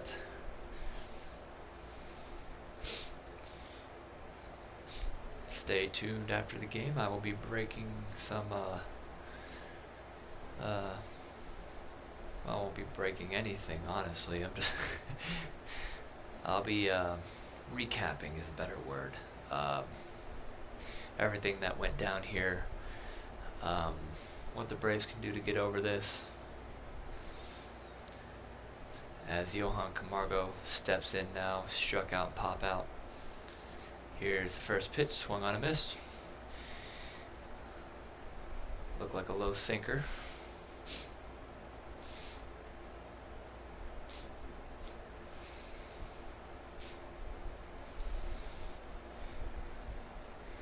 Camargo with the bat wave at the plate. Here comes the 0-1 pitch, and Camargo swings and misses. Same pitch. 0-2, same spots, same pitch. I think you go a little bit lower this time.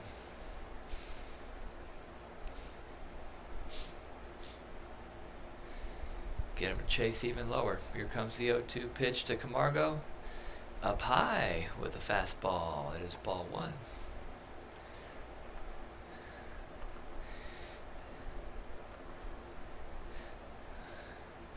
Someone continues to send me friend requests of people I don't know. Of people thinking that I'm stupid enough to think that those are the real people behind their pictures, as ball 2 is high to Camargo. Does anybody ever fall for that anyways? Oh, there's a picture of a hot girl on Facebook and a profile that just friended you. Yeah, do you really think? No mutual friends, obviously it's a spammer. That's why I don't like Facebook. Camargo back in, 2-2 pitch. Here comes from Baez. The delivery is swung on and fell back.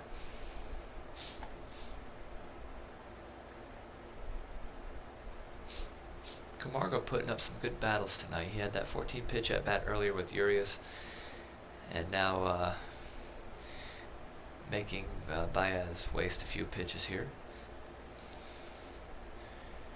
As he looks in for a sign, gets set, and here comes the 2-2 pitch.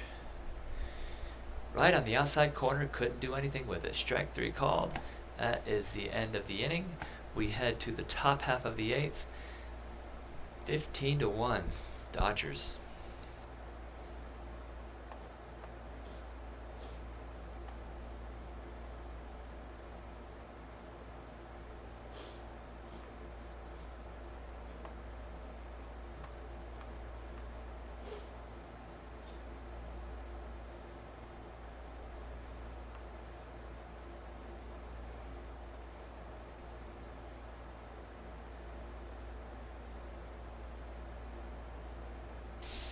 I was still pretty impressed by that home run by Bellinger. I mean, it was a good fastball, you know, low, cut out the outside part of the plate. It took a golf swing to hit that ball out of here.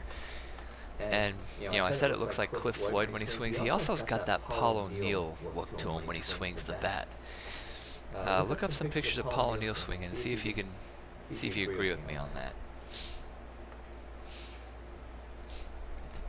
But definitely catches some Paul O'Neill in there. Kind of like that lumberjack swing.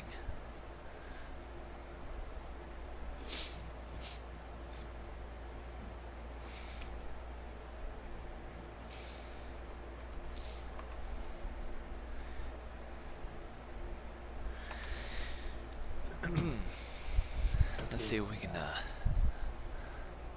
find something over here real quick. I'm gonna look into my bag of goodies here, my box of goodies.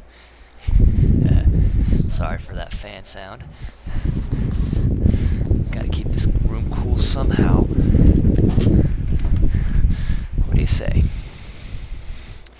Let's take a look at some of these treasures while I call the rest of this travesty we call Game 3.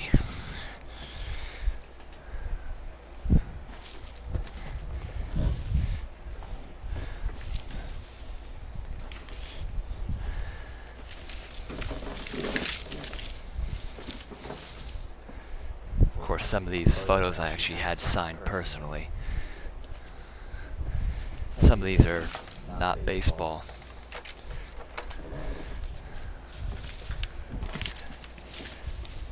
That's where it is. Okay. So I actually attended the final game at Turner Field before they switched over to SunTrust, now called Truist Park. And yeah, this was the commemorative ticket and the piece of dirt they gathered, or patch of dirt they gathered from the infield. I know my buddy Brian's gotta be having this still, because they played the Tigers. The Tigers are his team.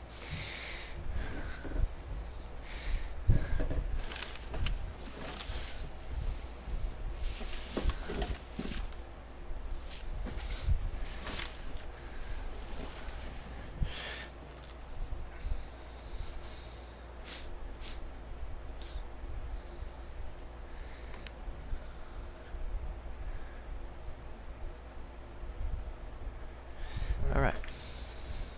Back we go. Dylan Webb, strike one on Taylor. Outside. Let me get back to my scoreboard here. Boom, boom. So, yeah, considering the Braves have to take into solace that they haven't allowed a run since the third inning, a lot of that has to do with, as ball 2 is down low.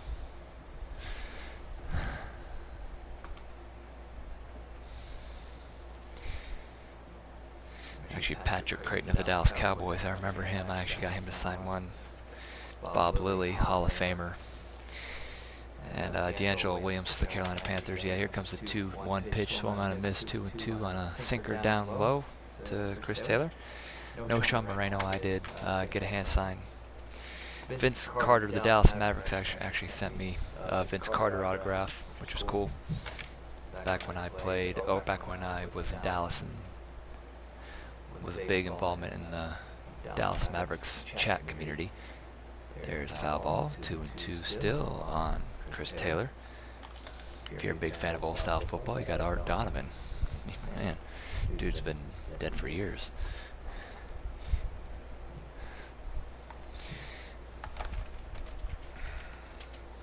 Here comes, I also have an Antonio Gates. The 2-2 pitch is on the outside corner, but called a ball. We are now at 3.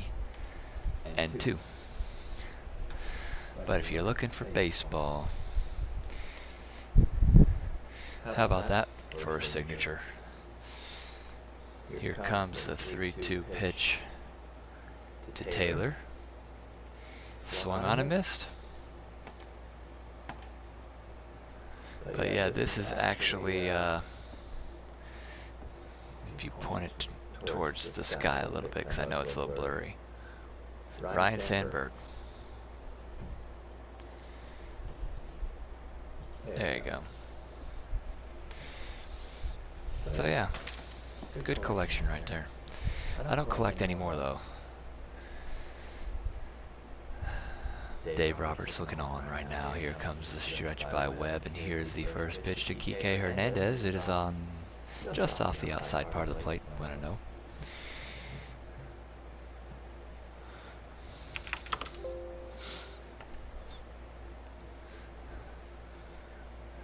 He walked in his last plate appearance. Swung on, ground ball, left side, out of the reach of the diving Swanson. Base hit. So now the Dodgers are even, 15 runs and 15 hits.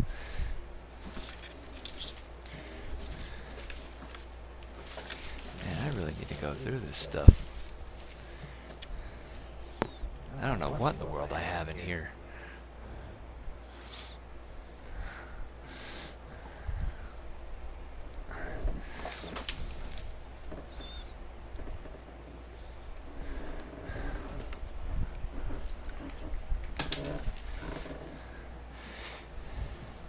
I'll get to that after the game. Here's the stretch and the pitch to Matt Beatty, or Beatty, or however you want to pronounce it, is fouled off either way you look at it. 0-1.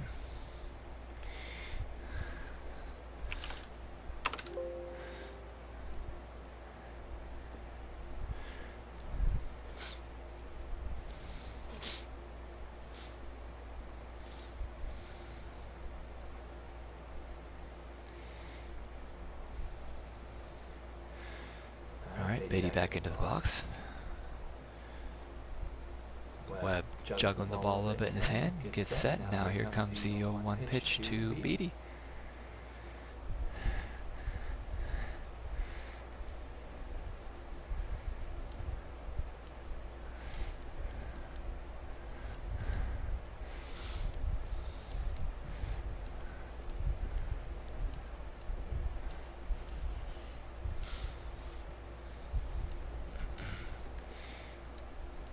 Got a friend who's a Rays fan. She actually worked with the Rays as Beatty gets hit with an inside fastball, so now they're up first and second with one man out.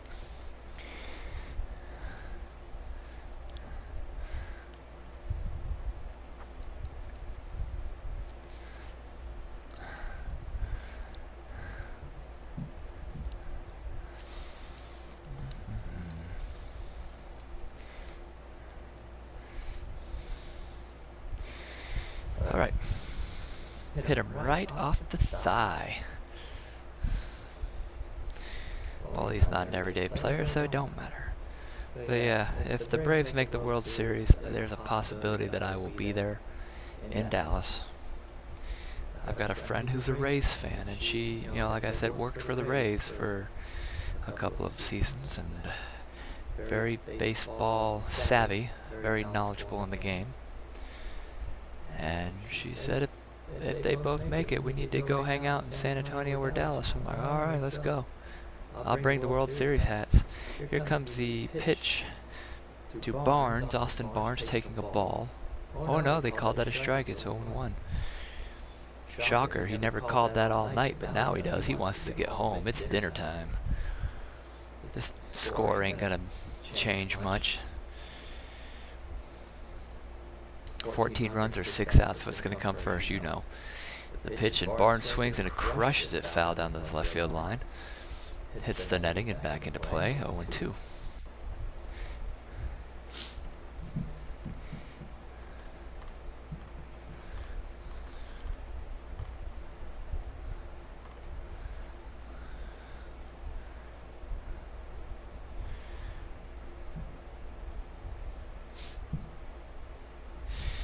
I'm thinking about tomorrow just because, you know, being a Braves fan, we're near Atlanta and whatnot, but I feel like going on a road trip, guys. I really do. I mean, I have that knack of doing that. I mean, one time I just got in the car and drove to Cincinnati, stayed there for a couple days. I need to do that. Probably go to Dallas, see my brother or something like that. It'll be kind of fun. Here comes the 0-2 pitch again, and it's right there on the outside corner. Strike 3, 2 out. Let me get the pitch count up here now. I didn't realize it was lacking. But guys, again, if you ever want to live stream and you like to do these, you know, do it by the scoreboard, go to PCScoreboards.com. These guys are very easy to work with. Very easy. You can do a 1-month fee to access all this good stuff, and I'm enjoying it. Here comes Muncy. The first pitch. Oh, heads up. That was a fastball around the legs. Muncy kind of giving a stare out to Webb there. Kind of a how do you do.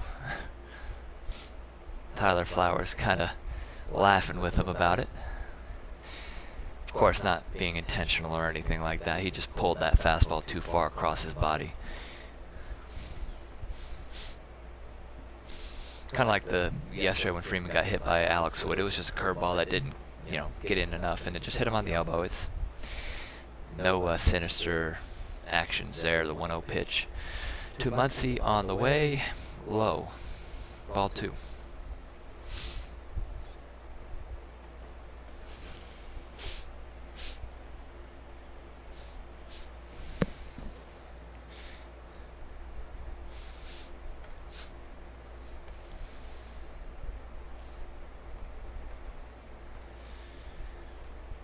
Runners their leads. The stretch in the 2-0. Muncy takes outside, ball 3.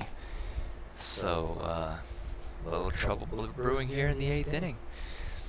I know it's getting late. It's 3-0. Do you cut Muncy loose? Probably not, but because you know what happened in this ballpark when Fernando Tatis Jr. hit a grand slam. He had to apologize for it, which I completely disagree with. Make your pitches. That's all I can say. Make your pitches. Don't apologize for the guy being good. Inside corner, strike 1. I listened to the Rangers complain about that. I'm like, why are you guys complaining about that? You guys scored 30 runs on Baltimore in 07. Why are you now whining because somebody hits a grand slam in a 7-run game? Here's a 3-1 to Muncy, swung on a foul back, it's 3-2. It just seemed a little hypocritical to me.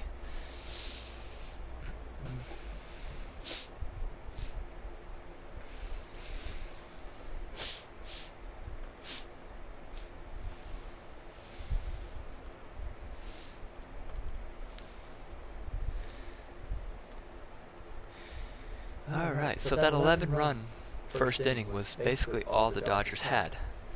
I know it doesn't show on my scoreboard, obviously, since I don't have that double-digit option on my innings. So, I mean, yeah, their offense has been kind of stifled, but I think that a lot of that has to do with the Dodgers benching their players when the game got out of reach. Here comes the 3-2 pitch to Muncy, which is taken outside for ball 4, and now the bases are loaded, which is what half the Braves fans are right now.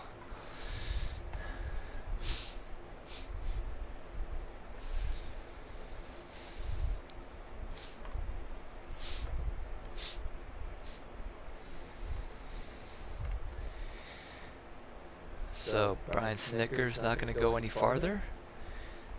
And the Braves are bringing in Shane Green, which is not something I agree with. That is a high leverage guy in a 15-1 game. What are you going to do? Get him out of the inning? Oh no, we preserved a 14-run deficit. That's dumb. Not a good move by Snitker in my opinion. I mean, they may need him tomorrow.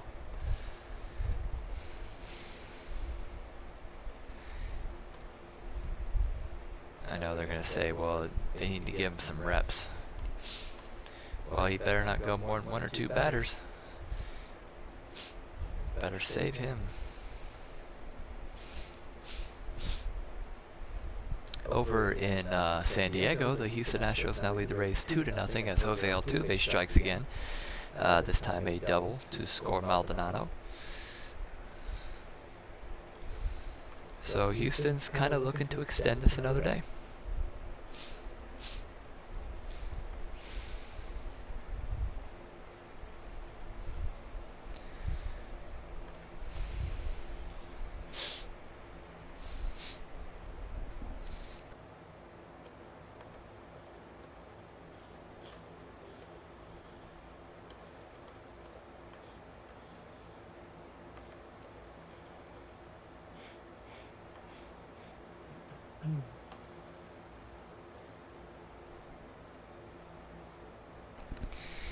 And that game in San Diego, Zach Greinke has not allowed a hit yet. He has only walked 1, struck out 3.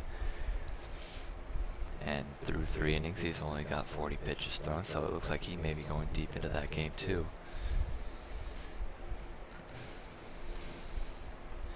But yeah, Glass now can't solve Altuve right now, so we'll see how that goes here later on in the game. Maybe Altuve's getting that confidence back too, because he's had a tough regular season, barely keeping it above 200 average.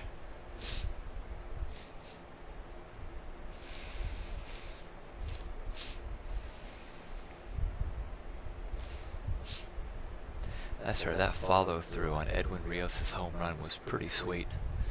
Get a chance to look at it for sure. Has got a strike call from Shane Green. It is now 0-1 to Will Smith, who was 1 for 5 on the night. So hopefully Green will make this very easy. Stretch in the 0-1 pitch is swung on, and he did go. That is 0-2. Checked it up, couldn't hold it. Shane Green's pitch count is now at 2, by the way, not 27. That would be really bad. Shane Green with a 2.60 ERA during the regular season in 27 and 2/3 innings pitched. He has got a 1-0 record.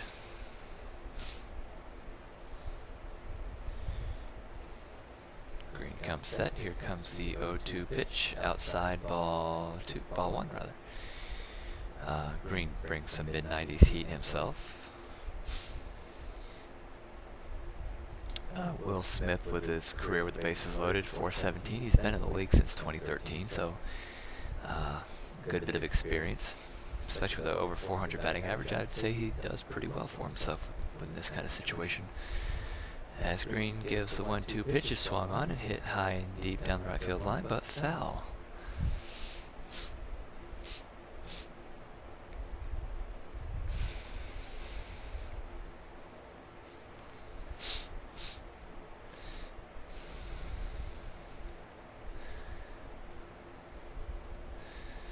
Boy, what is it with all these players and wearing these gold chains? It seems like every player that I see has a gold chain around their neck. Shane Green, not an exception there.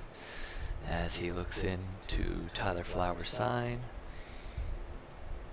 sets and delivers a 1-2 pitch. Outside, ball 2. Just missed the corner by a few inches. Shane Green, a Detroit Tigers product that we acquired in a trade last year to help revamp this bullpen, along with Chris Martin and Mark Melancon. Shane Green sets again. Here comes the 2-2 pitch. Swung on and missed, and the inning is over. So, a big threat, but nothing doing. We go to the bottom half of the 8th inning. Braves better do something quick. They're behind 15-1.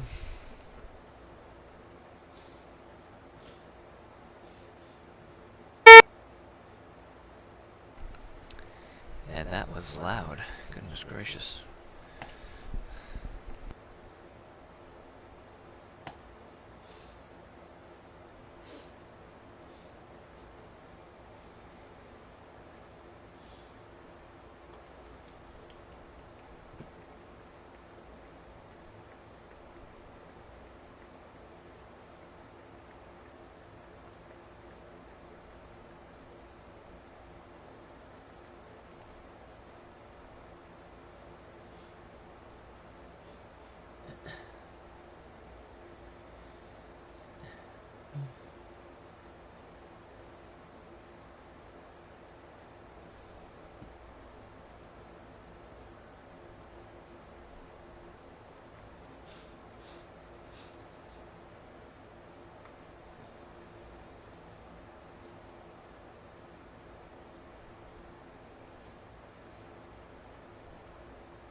ESPN reporting Dodgers 11-run first inning sets MLB postseason record. Of course, breaking the record of the Cardinals last year in Game 5 of the NLDS. Both of these records were set against the Atlanta Braves. Not good.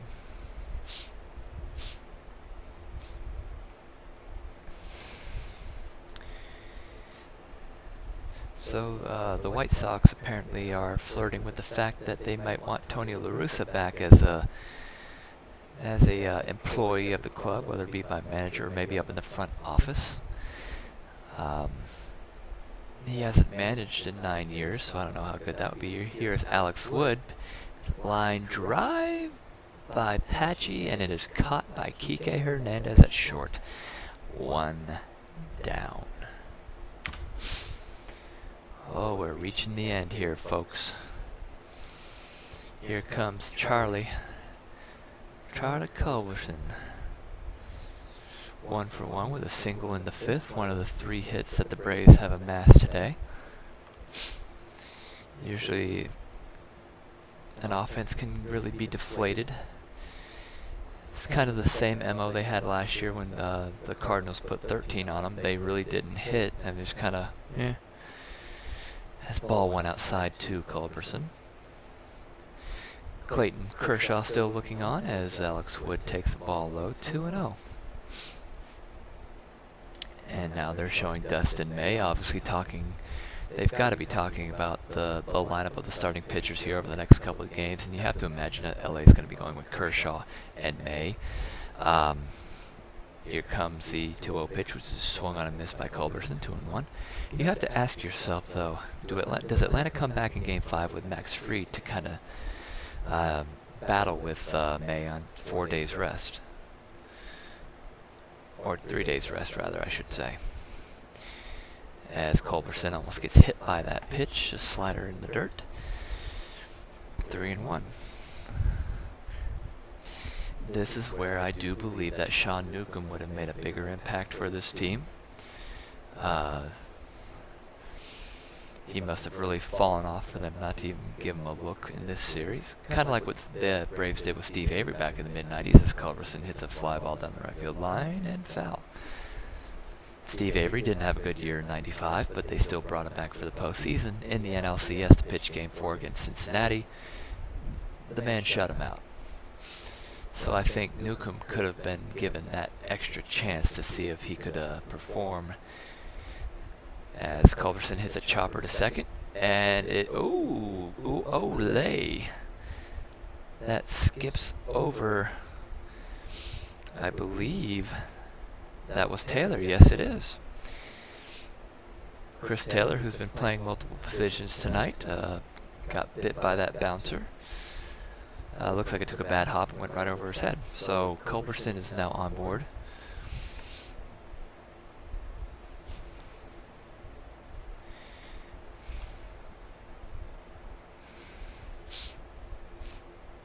It ticked off the webbing of his glove. That should go as an...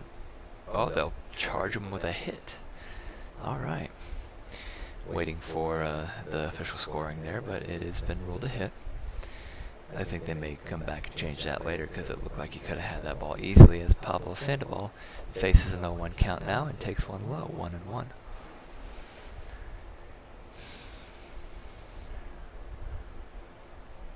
Of course, bringing in Pablo gives you that veteran leadership, especially when it comes to the postseason. He's been there many times. Wood stretches and delivers, and it is outside ball 2. Can the Braves get something going offensively to kind of get them going for tomorrow, kind of like what the Dodgers did tonight and last night? Dodgers being held scoreless for the last 5 innings after scoring 15 for the first 3 as Pablo swings and misses. It is now 2-2.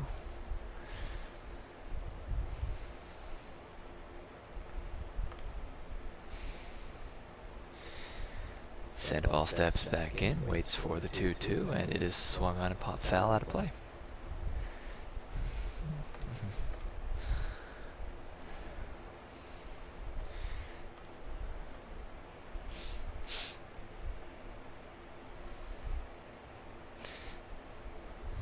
So yeah, Tony La Russa is 76 years old. I don't know if he'd want to manage again. Here comes the pitch. It's up high, ball 3.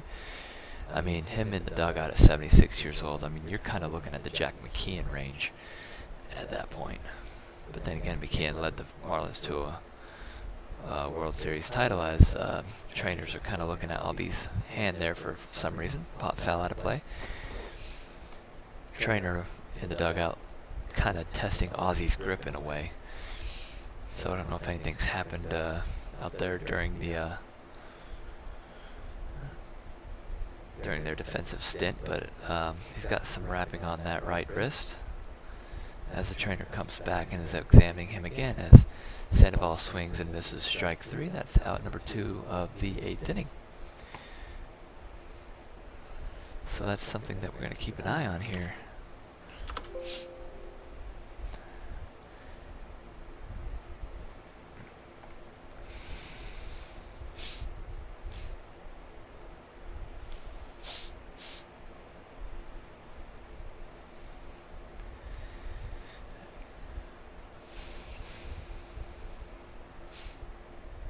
Here comes Ozuna taking low ball 1. Just kind of keeping an eye on Albies there. Hopefully nothing too serious. He'll be good to go for tomorrow. Here comes the 1-0 pitch to Ozuna, which is taken outside for a ball. 2-0. Wood kind of all over the place here right now. Not really hitting his locations, but hey, that's why you're pitching him in this game, so you can kind of hone that. Here comes the 2-0. Hit his spot there. Inside corner, it's 2-1.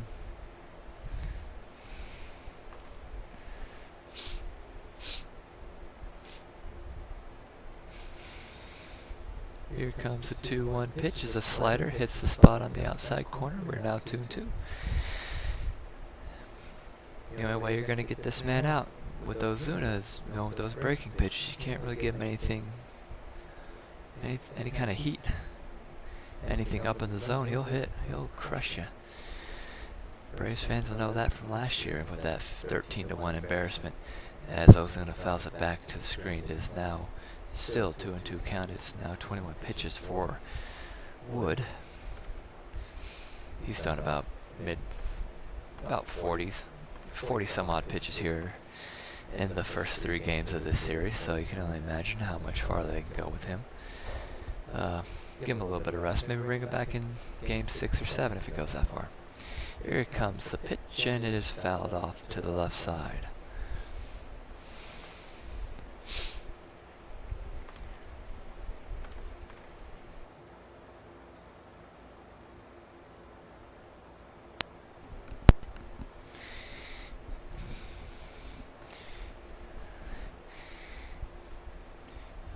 Woods getting set again. Here comes the 2-2 pitch. Ball 3, almost hit him. Low and in the dirt.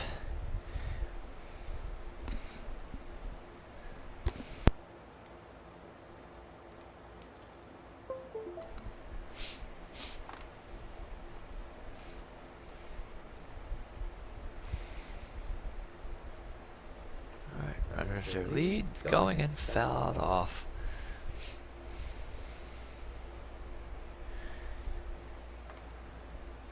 Ozuna giving him a battle here.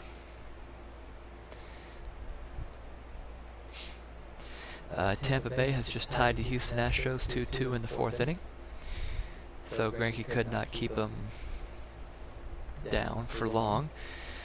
Culberson's going to be going here on this 3-2 pitch. Here it is. It's swung on and fouled back again.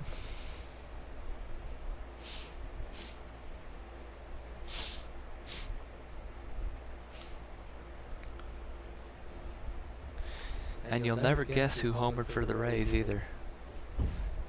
Mr. Arozarena again. 2-run shot. Culberson again leading, and there he goes. 3-2 pitch is swung on and fouled back again. We're going to kill Culberson on the bases. We're going to wind him. I think he should just walk to second base now on this 3-2 pitch.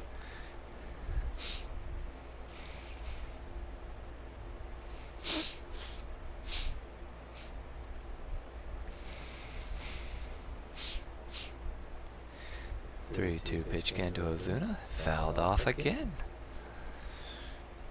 Ozuna's not giving in.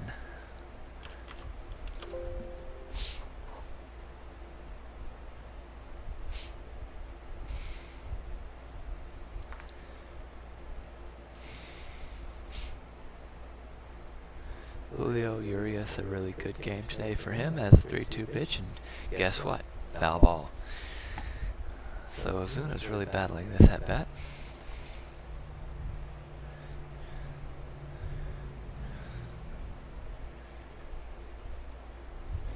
What do you say we do this again?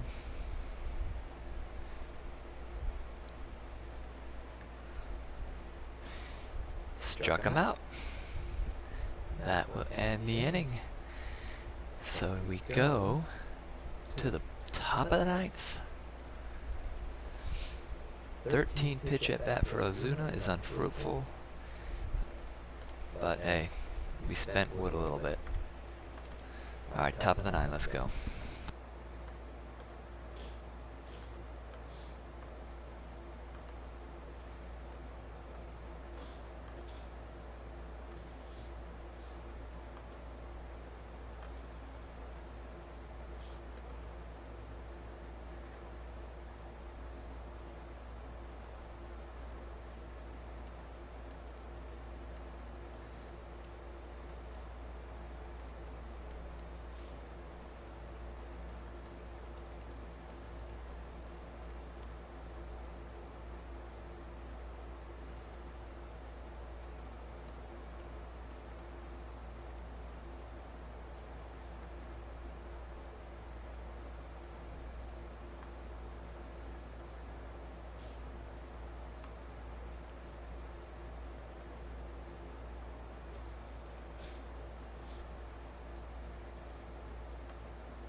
Alright, so college football news. As if Nick Saban's positive test wasn't enough, LSU in Florida has been postponed after a COVID spike in the Florida locker room.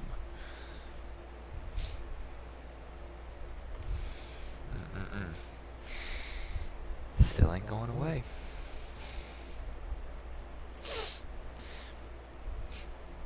So, it is now being said that Kershaw will be evaluated on Thursday, and that it's pretty much a likely possibility, but it is still an uncertainty. So I'm guessing why they were showing Dustin May in this footage was maybe Dustin May has to go get the ball tomorrow. But the Dodgers are going to wait and see how Kershaw's back responds when he wakes up tomorrow morning. And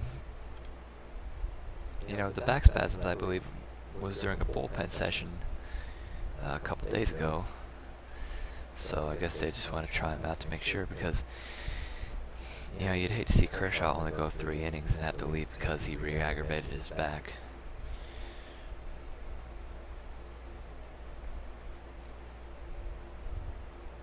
Alright, we go to the ninth. Shane Green is still out there on the mound as he delivers a strike to Bellinger. 0-1. He's been 2 for 3 with a solo homer and a single tonight.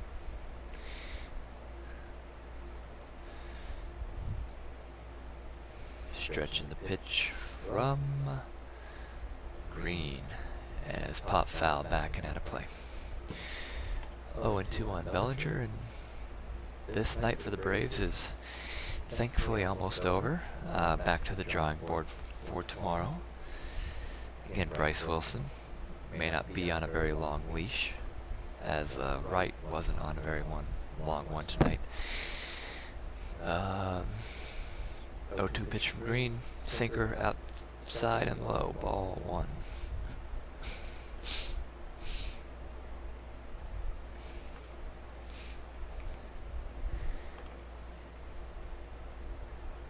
Alright, Bellinger looking intently out towards the mound as Green gets into a stretch and delivers the 1-2 pitch to him. Swung on and grounded foul towards the Braves dugout, or Dodgers dugout rather. Still 1-2. But I tell you what, guys, this has been fun tonight. You know, even though, you know, the drama was taken out of it early, you know, gave me a good, you know, a good trial run with this new software here. I think it works out just fine. Here is the stretch. Here is the 1-2 pitch from Shane Green. Ooh, look at the run on that fastball. Strike 3 called. Inside corner. Bellinger's down on strikes. As they show a Rosarena once again hitting that 2-run homer.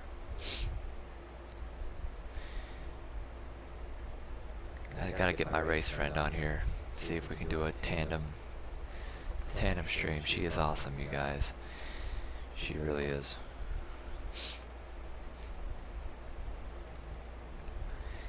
But here comes Jock Peterson up again for almost the 20th time tonight.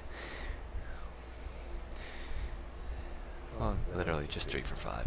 But here's the first pitch from Shane Green. Nice little cut action to that pitch. It is 0-1. I really wish it'd keep the pitch count up there every time a batter changes over. Makes me work a little bit harder, but I'll see if I can figure that out. 0-1 the count on Peterson as Shane Green gets his sign. Still waiting for his sign as Jock kind of steps out for a second. Back in he is, and now here comes the 0-1 pitch.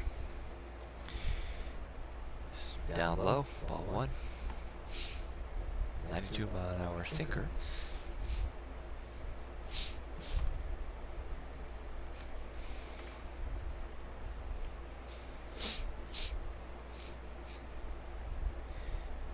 Here comes the 14th pitch of the night for Shane Green, which is called strike 2 on the outside corner.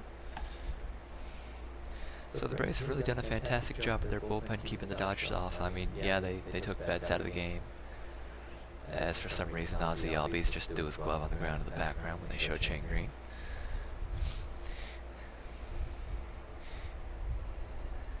Here comes the 1-2 pitch. Ground ball left side. It's going to be a tough play for Swanson, and he boots it in and out of the glove. That should be hit number 16 of the night for the LA Dodgers. They played him they shifted him to pull, and he put it right there in the shortstop spot.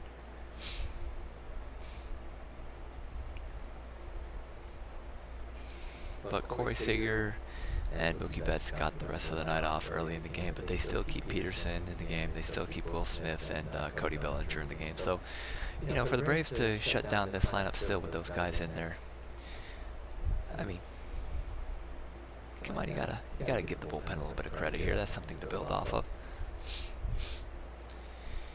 Here comes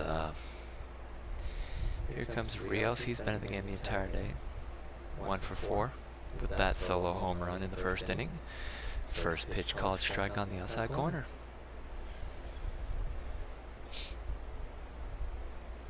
You'd figured Edwin Rios will probably be back in the lineup tomorrow night with against another righty, Bryce Wilson. Major contributor here in that first inning, kind of keeping the line moving with that homer. 0-1 pitch to Rios. Fouled back. 0-2.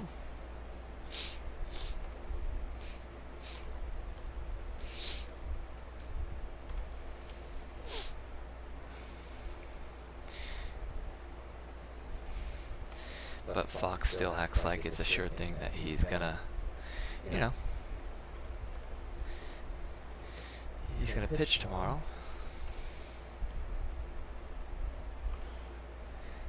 Here is the 0-2 pitch for Shane Green to Rios.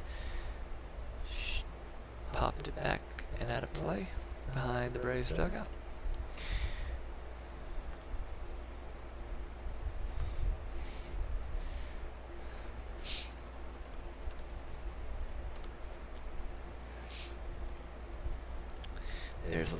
Bryce Wilson in the Braves dugout, getting ready to go for tomorrow.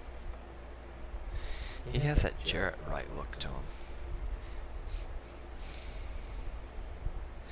Hopefully he does not have the Kyle Wright look to him, because then he's going to give up another 11 tomorrow in the first inning too.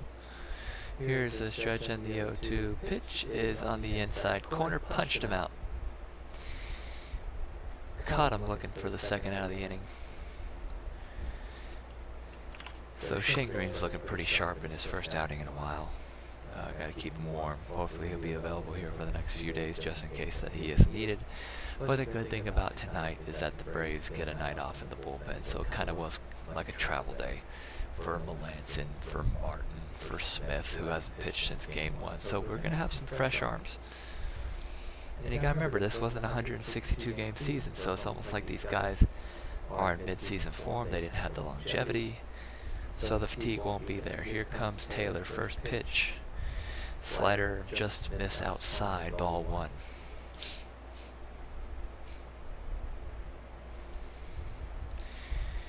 Chris Taylor, 0-4 tonight, walked in the first but did score a run. That average just keeps shrinking and shrinking and shrinking for him. 1-0 pitch, just missed outside. It is now 2-0. For some reason my eye is now itchy. Chris Taylor slugging 100 for the postseason. The stretch by Green, and here comes the 2-0 pitch. Is swung on and fouled back.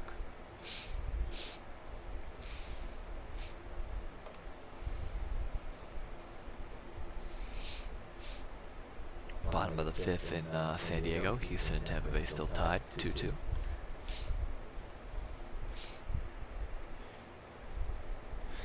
Peterson, his lead from first. And here's a 2-1 pitch. Swing and a miss, 0-2.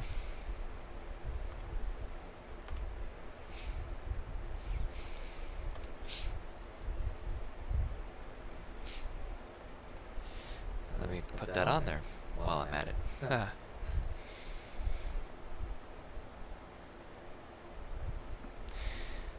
Shane Green gets his sign. Here comes the 2-2 pitch.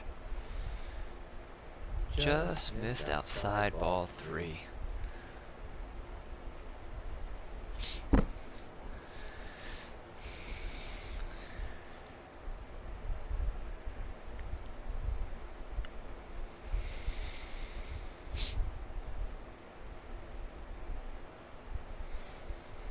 Here comes another 3-2 pitch to Chris Taylor. Swung on and missed. Strike 3. Slider got him swinging actually. So we now head to the bottom of the 9th. Braves need 14 runs. It's 15-1 Dodgers.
this one, guys.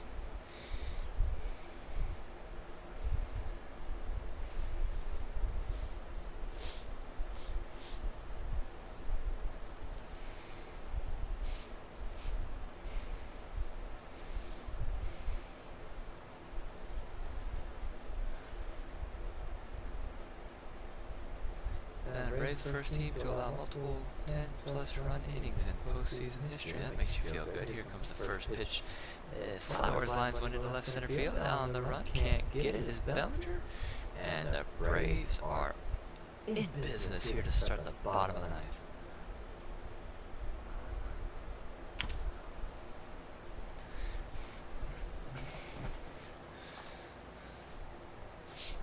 Maybe we string together some hits, feel good about ourselves. Here comes Ozzy Albies.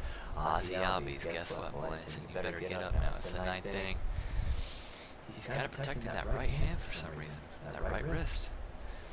We'll check in on that here soon as Choleric is now in the ball game. Here's Stretch, the first pitch. Ozzy swings and fouls it off 0-1.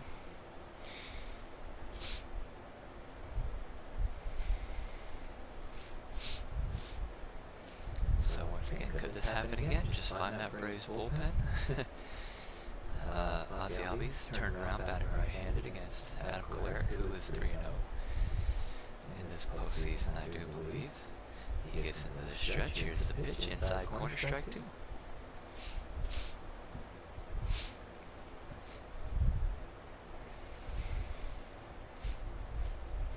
Albies 0 for 3 on the night.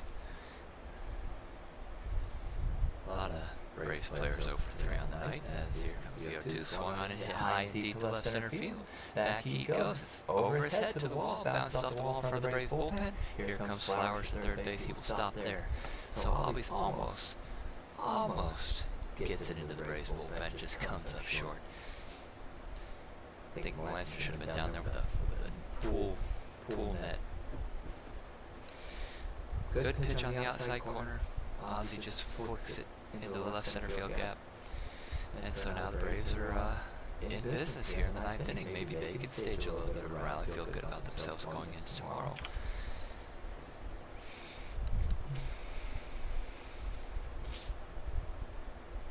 Now up is Dansby Swanson. He's 0 for 3. He flew out in his last at-bat. 2 for 11 in the series, so he could use a little boost. First pitch from Choleric is on the inside corner, strike 1. Choleric will give you low 90s with some good off-speed stuff.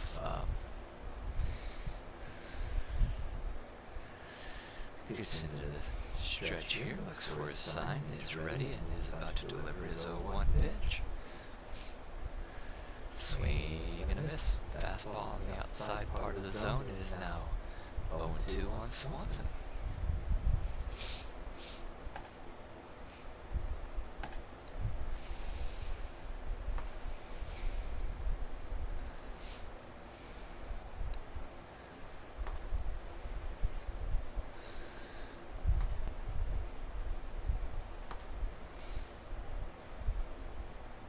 Choleric steps off, and now is back on the rubber. Swanson taps his back, few practice swings, and now we're ready to go again. Here comes the 0-2 pitch to Dansby Swanson. Inside corner, got him. That is 1 down here in inning number 9. As Choleric freezes him with that inside fastball. And I'm getting a message here. Who do we have? Who do we have? It's my baseball buddy. He asked me if I remember the momentum conversation, and that is absolutely.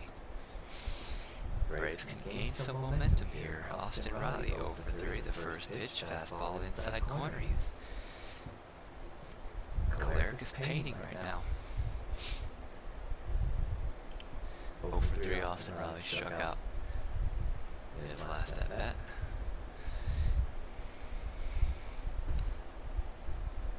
Here it comes, outside, ball 1.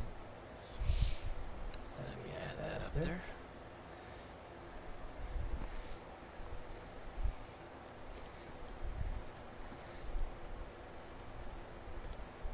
Here comes the 1-1 from Cleric. Chopper to second. Play for Taylor, goes to first in time, but the run is in. Runner goes to third, and the Braves are now on the board again. It is now 15-2. Take whatever you can get. So the Braves now down to their last out of the night. Unless they can string together 20 consecutive hits, this game is going to be in the books for the Dodgers, getting right back into the series, 2-1, with tomorrow to go to see if they can tie it. Camargo with 2 strikeouts and a pop-out steps in. Cleric gets his sign and will deliver the first pitch, which is down low. Ball 1.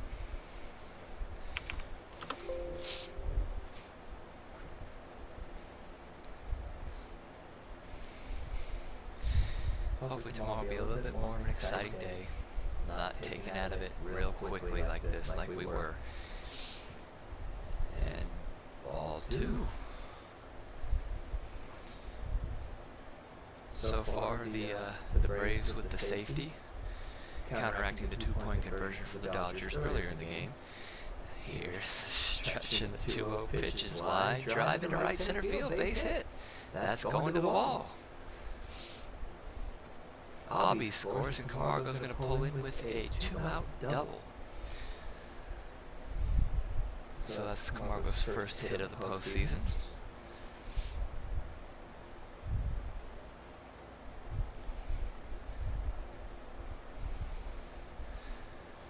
Ball left out on the outer half of the plate. Camargo just goes with it, chasing Bellinger all the way to the wall there by the Dodgers bullpen. And so now we turn it to Kristen Patchy, who hit his first career home run earlier in this ball game in the 3rd inning. As Cleric delivers to him, chopper foul, 0-1. So you gotta imagine, when we talk about the momentum for the Braves, that's gone now. You know, this is now about the Dodgers, scoring 15 runs, and if Kershaw's healthy enough to be cleared tomorrow, you gotta be feeling good if you're LA. But at the same time, you still gotta beat Fried or Anderson. So, it's not easy for either team right now. This is the back and forth we were expecting, as Patchy takes the ball inside 1-1. And the question is, how big of a leash is Bryce Wilson on tomorrow? With most of your pretty big boys out of the bullpen not being used tonight, thanks to Yanoa, who pitched brilliantly for 4 1/3. Or no, I think he only did 4 innings, but he chewed up a good bit, did allow a run. And that's the one thing Atlanta can take into this going into tomorrow, that they held the Dodgers scoreless for the last 6 innings of this ball game. Kept it from getting out of hand. You gotta look for the positives if you are Atlanta in this situation. 2-1 pitch, ground ball, right side, fielded by Muncy, throws to first in time, and the Los Angeles Dodgers have defeated the Atlanta Braves tonight 15-3. So 15 runs, 16 hits for the Dodgers, 3 runs, 6 hits on no errors, or on 7 hits for the Braves, and no errors. Forgot to add that last one for Camargo. Urias 3-0. Obviously Kyle Wright took the loss tonight. 2 1/3 innings and got destroyed. This was the regular season. Kyle Wright. And give me 1 second here. We will switch over to a live stream recap.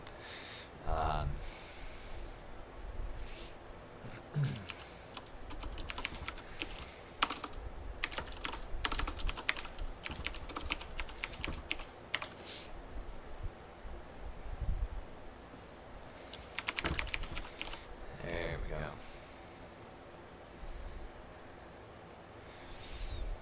So yeah, we'll spend a few minutes here recapping the game. Feel free to chime in if you like. But there aren't many positives to take from this if you are the Atlanta Braves. I think in a perfect world, it would have been good giving Kershaw the ball going up 3-0.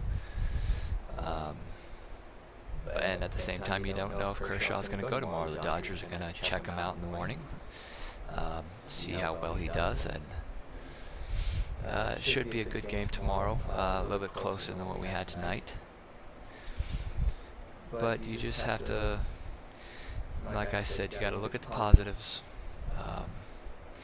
After Kyle Wright and the bullpen got shelled there in the first 3 innings, they shut him down the rest of the way. And this was a lineup that still had Peterson and Bellinger in there. Of course, they took Seager out, they took Betts out. But yeah, there's really nothing else more to add on that. You know, Patchy has some confidence going with that solo homer in the third, his first career homer, so he's got to be feeling good about that. But if you're the Atlanta Braves, you got to have the short memory, and you got to hope for the Kershaw curse tomorrow, else you're 2-2 and facing Dustin May in Game 5, who is a fire thrower, man. I'm telling you, underrated. And now when you look at Game 5, do you bring back Max Fried on short rest, on 3 days rest, if this series does happen to be tied?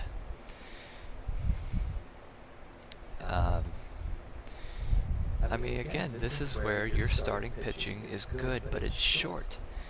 And I don't understand how you do not save a roster spot for Sean Newcomb just based on his personal experience. Sorry, my walkie turned off there. But due to the personal experiences that Sean Newcomb has had with the Los Angeles Dodgers, almost no-hitting them a couple of years ago with most of these guys on this team. And plus, it's another lefty to throw at him. The Dodgers don't handle the lefties as much as they do the righties. So, to me, the Braves are making a few big mistakes in that regard. The one positive, again, you can take from tonight is that they had Urias out in the 4th or 5th inning, rather, due to the pitch count.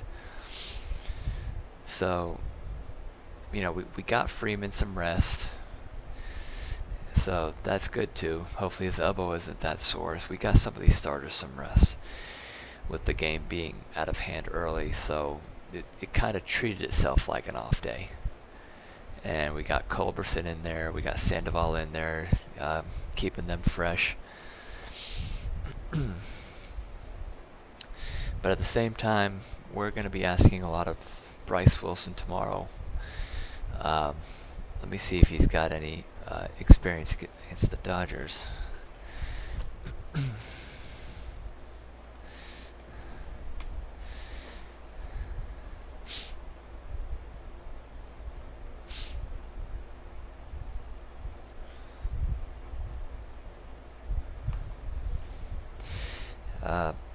Top half of the 6th, the Astros have taken a 4-2 lead over the Rays, but the Rays are threatening for 2nd and 3rd with 1 out.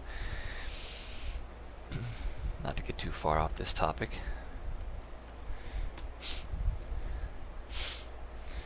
So the theme, the momentum of the series has shifted a little bit. If you're the Dodgers, you may be down 2-1, but now you're feeling a little bit better about your chances. But Bryce Wilson in his career is 3-1 with a 5.91 ERA. In 2020, he was 1-0 with a ERA over 4. So he's not exactly beating the world, and that kind of concerns you with Atlanta going forward, playing the Dodgers offense again. But tonight was the Kyle Wright that we saw during the regular season. Not locating his pitches, getting behind on the count. You cannot get behind on the count with these Dodgers hitters. They will hurt you, they are very aggressive at the same time. Obviously, the first 2 pitches of the game produces a run, the single and then the double by Seager, and then the floodgates open from there.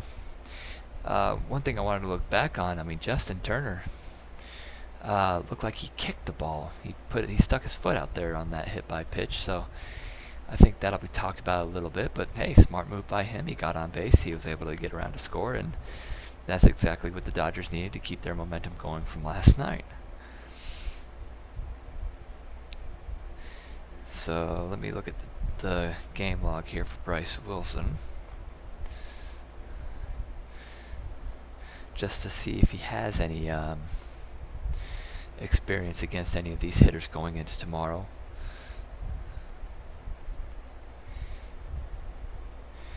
Let's see.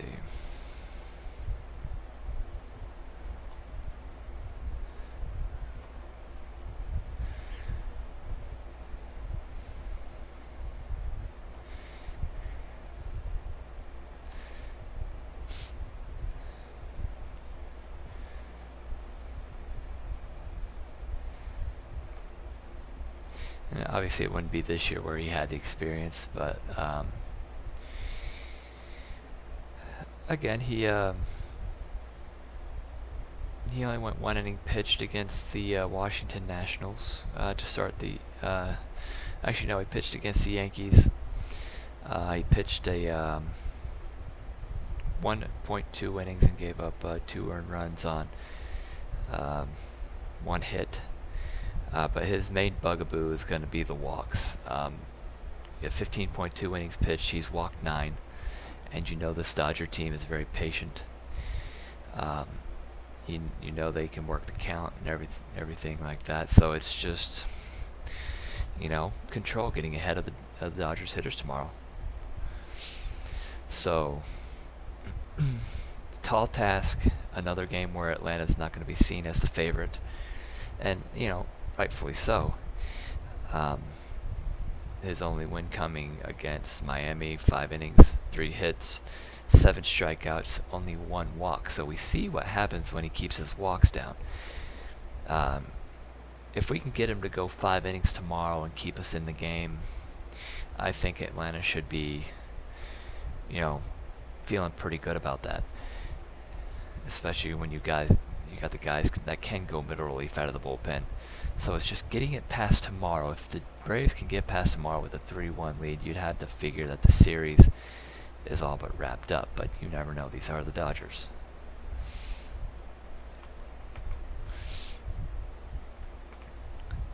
Again, we didn't tax any of the big guys in our bullpen, so our high leverage guys should be available tomorrow. And hey, once again, this was kind of like Game 5 of the NLCS last year, except now Atlanta has their turn to respond.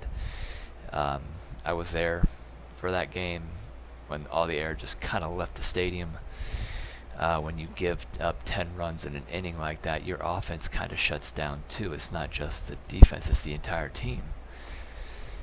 And so it's hard to recover from a shot like that. So if Atlanta can at least put together a decent first inning tomorrow and not allow any runs here, if Bryce Wilson can keep the ball in the strike zone and not walk guys like he's accustomed to, then he should have a pretty lengthy start. And they're asking a lot of him tomorrow. I mean, if this gets back to a tie series, then obviously the Dodgers regain that advantage. But if the Braves could get, to me coming into this series, if they could have got Wright or Wilson on board and got a win out of one of those starts, I felt like we'd be in good shape. Tonight it didn't happen. I still believe that they needed to make a spot for Newcomb. He's got great heat, but Newcomb's kind of like a left-handed Bryce Wilson in himself, in the fact that he has control problems. He will walk a game away, but I still feel like he could have been the Steve Avery of the 2020 season, coming in and giving that one quality start against a Los Angeles Dodgers offense who has a little bit more trouble handling the lefties than they do the righties. So tomorrow will be interesting. I figured we'll see the same lineup. But yeah, it was kind of interesting with, first time doing this live stream with a live scoreboard and everything like that. And the very first inning, they put up an awkward number to the point where I couldn't even do it right on the scoreboard. My inning count only goes up to 9, so So I had to put those 2 runs from the first inning and, you know, slide them over to the second. But hey, you know, the Braves, you got to kind of keep it in perspective here. It was just one game. You know, 15 runs, it sucks, but it's just one game, and it wasn't the final game of the series like it was last year. So, back to the drawing board they go. Really nothing they can do except roll out that same lineup tomorrow.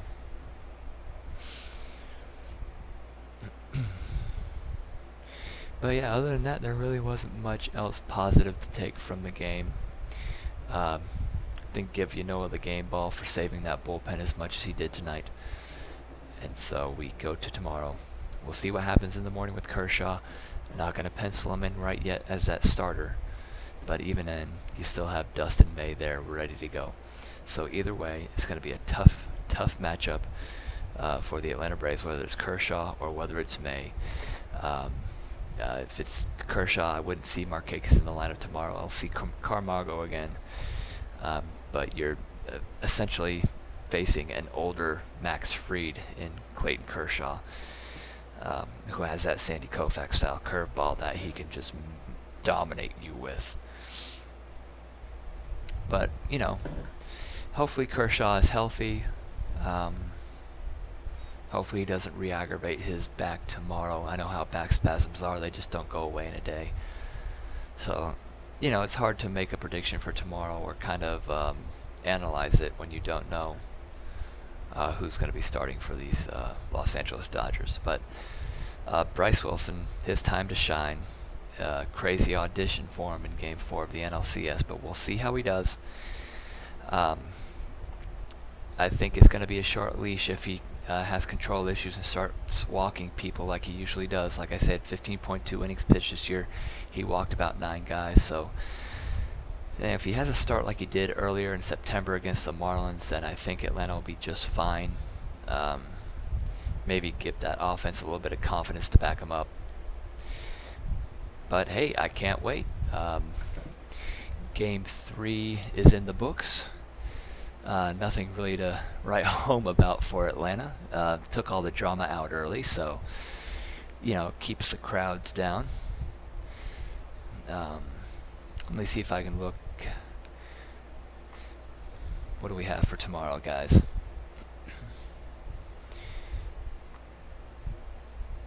Okay, so tomorrow night, 8:08 Eastern Time.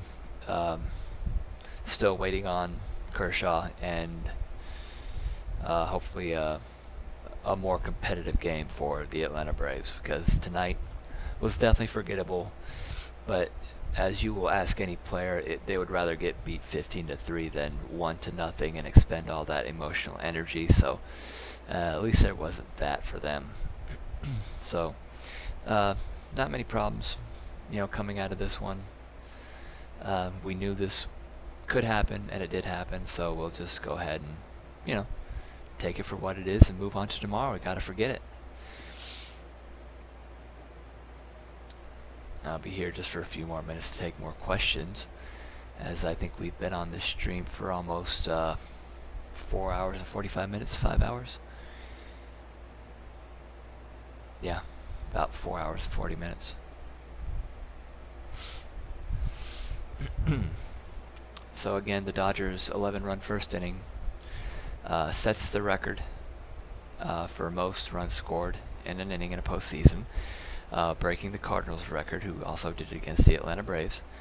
And one glaring statistic that I threw out earlier in the game, and I'll continue to say, 31 teams in the NLCS started 2-0. And the records of those teams that started 2-0 in the entire series, they went 28-3. And when you think 28-3, you look back to the Atlanta Falcons in Super Bowl 51 when they had the 28-3 lead over the New England Patriots. Are those the two numbers that have cursed the city of Atlanta? We will find out here in the next few days.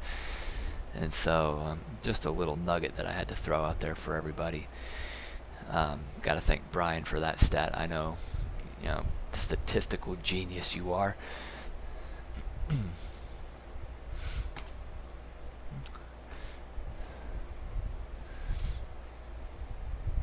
But yeah, I think that does it for me tonight, you guys. I thank you all for tuning in. We'll be back at this tomorrow night, 8:08 start time. Probably start at about 7:45, and maybe better luck for the Braves. But yeah, you gotta. These are the Dodgers, and they will not go away. So tomorrow's another adventure, and we'll see you guys then. But for now, it is adios.